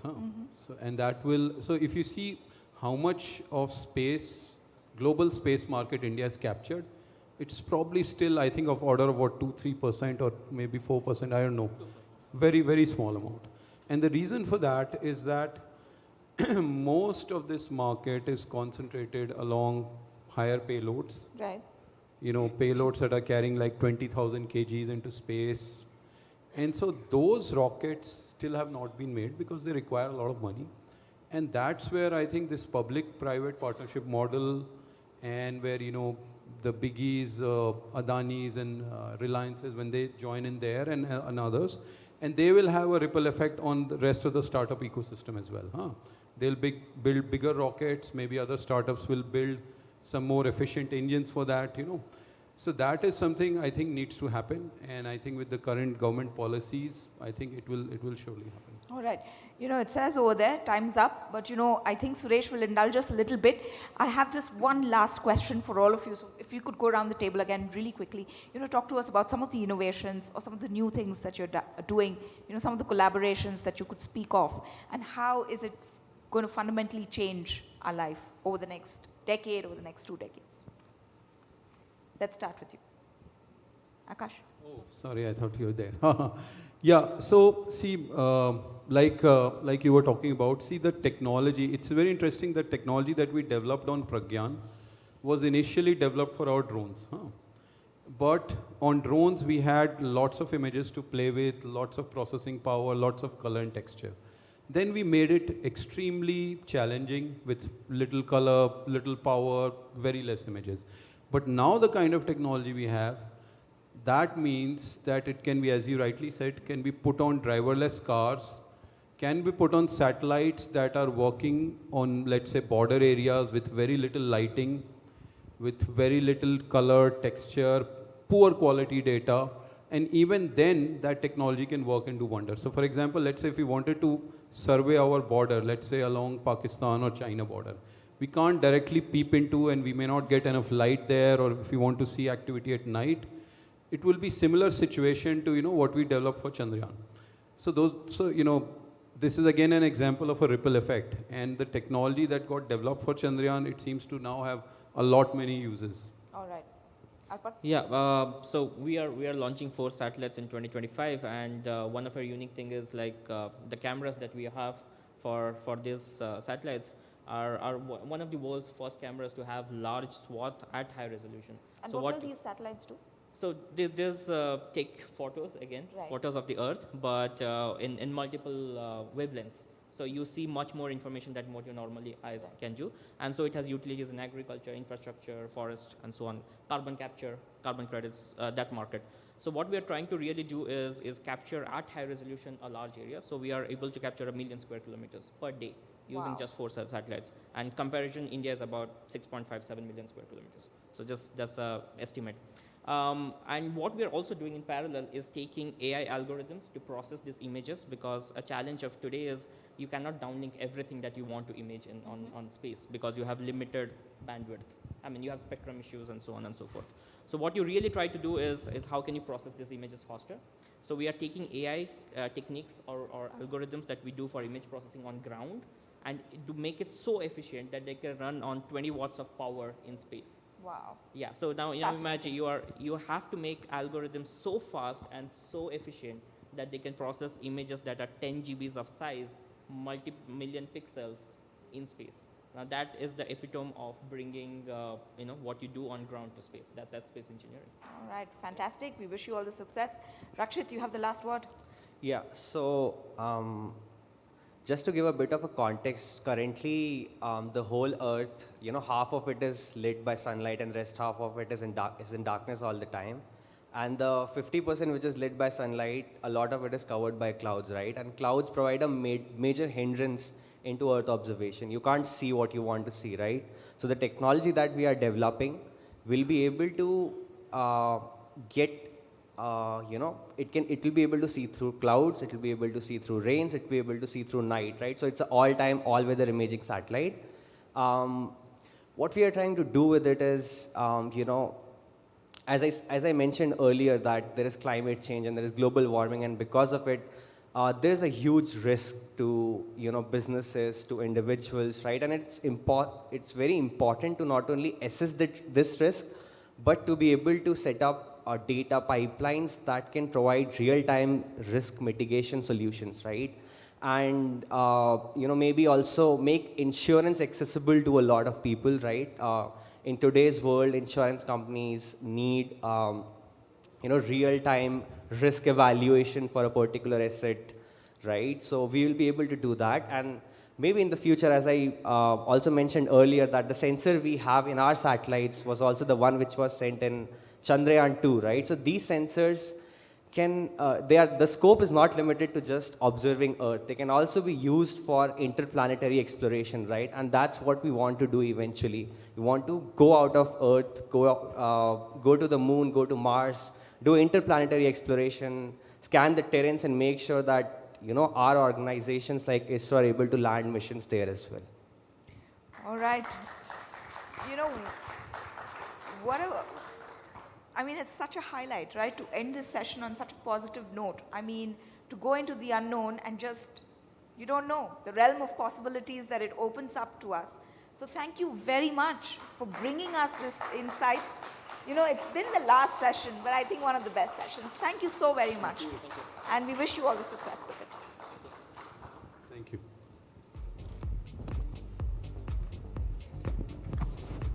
Thank you, Miloni. Thank you, panelists, for that interstellar journey. Quick photo op.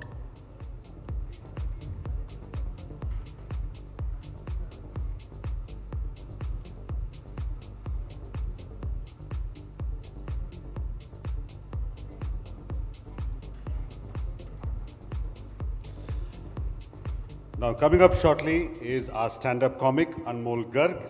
He's a well-known comedian in India, especially when it comes to corporate shows. He has over 1 million followers across social media and has generated more than 100 million views on his videos so far. But before that, a quick word of thanks to our sponsors and partners. The ET Soonicorns Summit is co-presented by Persistent and Google Cloud.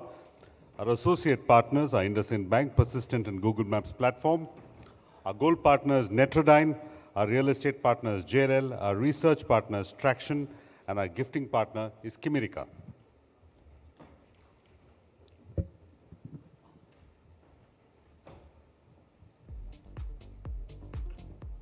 The Economic Times presents ET Soonicorns Summit 2023, shaping the future of India's dynamic startup ecosystem. Celebrating startups, supercharging India's decade, demonstrating resilience, reset, results. ET Soonicorns Summit 2023, Bengaluru and Delhi NCR editions, highlighting and unlocking the potential of sunrise sectors, spotlighting the pioneers, the disruptors, the innovators and the game changers in a unique hybrid, immersive experience for a global audience. 100 plus speakers, 70 plus Soonicons, 50 plus unicorns, 15 plus sectors, 10 plus tracks, and 3 plus thematic reports featuring unicorn playbooks, Soonicon spotlight, startup pitches, products showcase, report launches, investor insights, masterclasses, and more. ET Soonicorns Summit 2023, enabling the rise of a resilient startup ecosystem and tracking new frontiers of growth. Join us in shaping the future.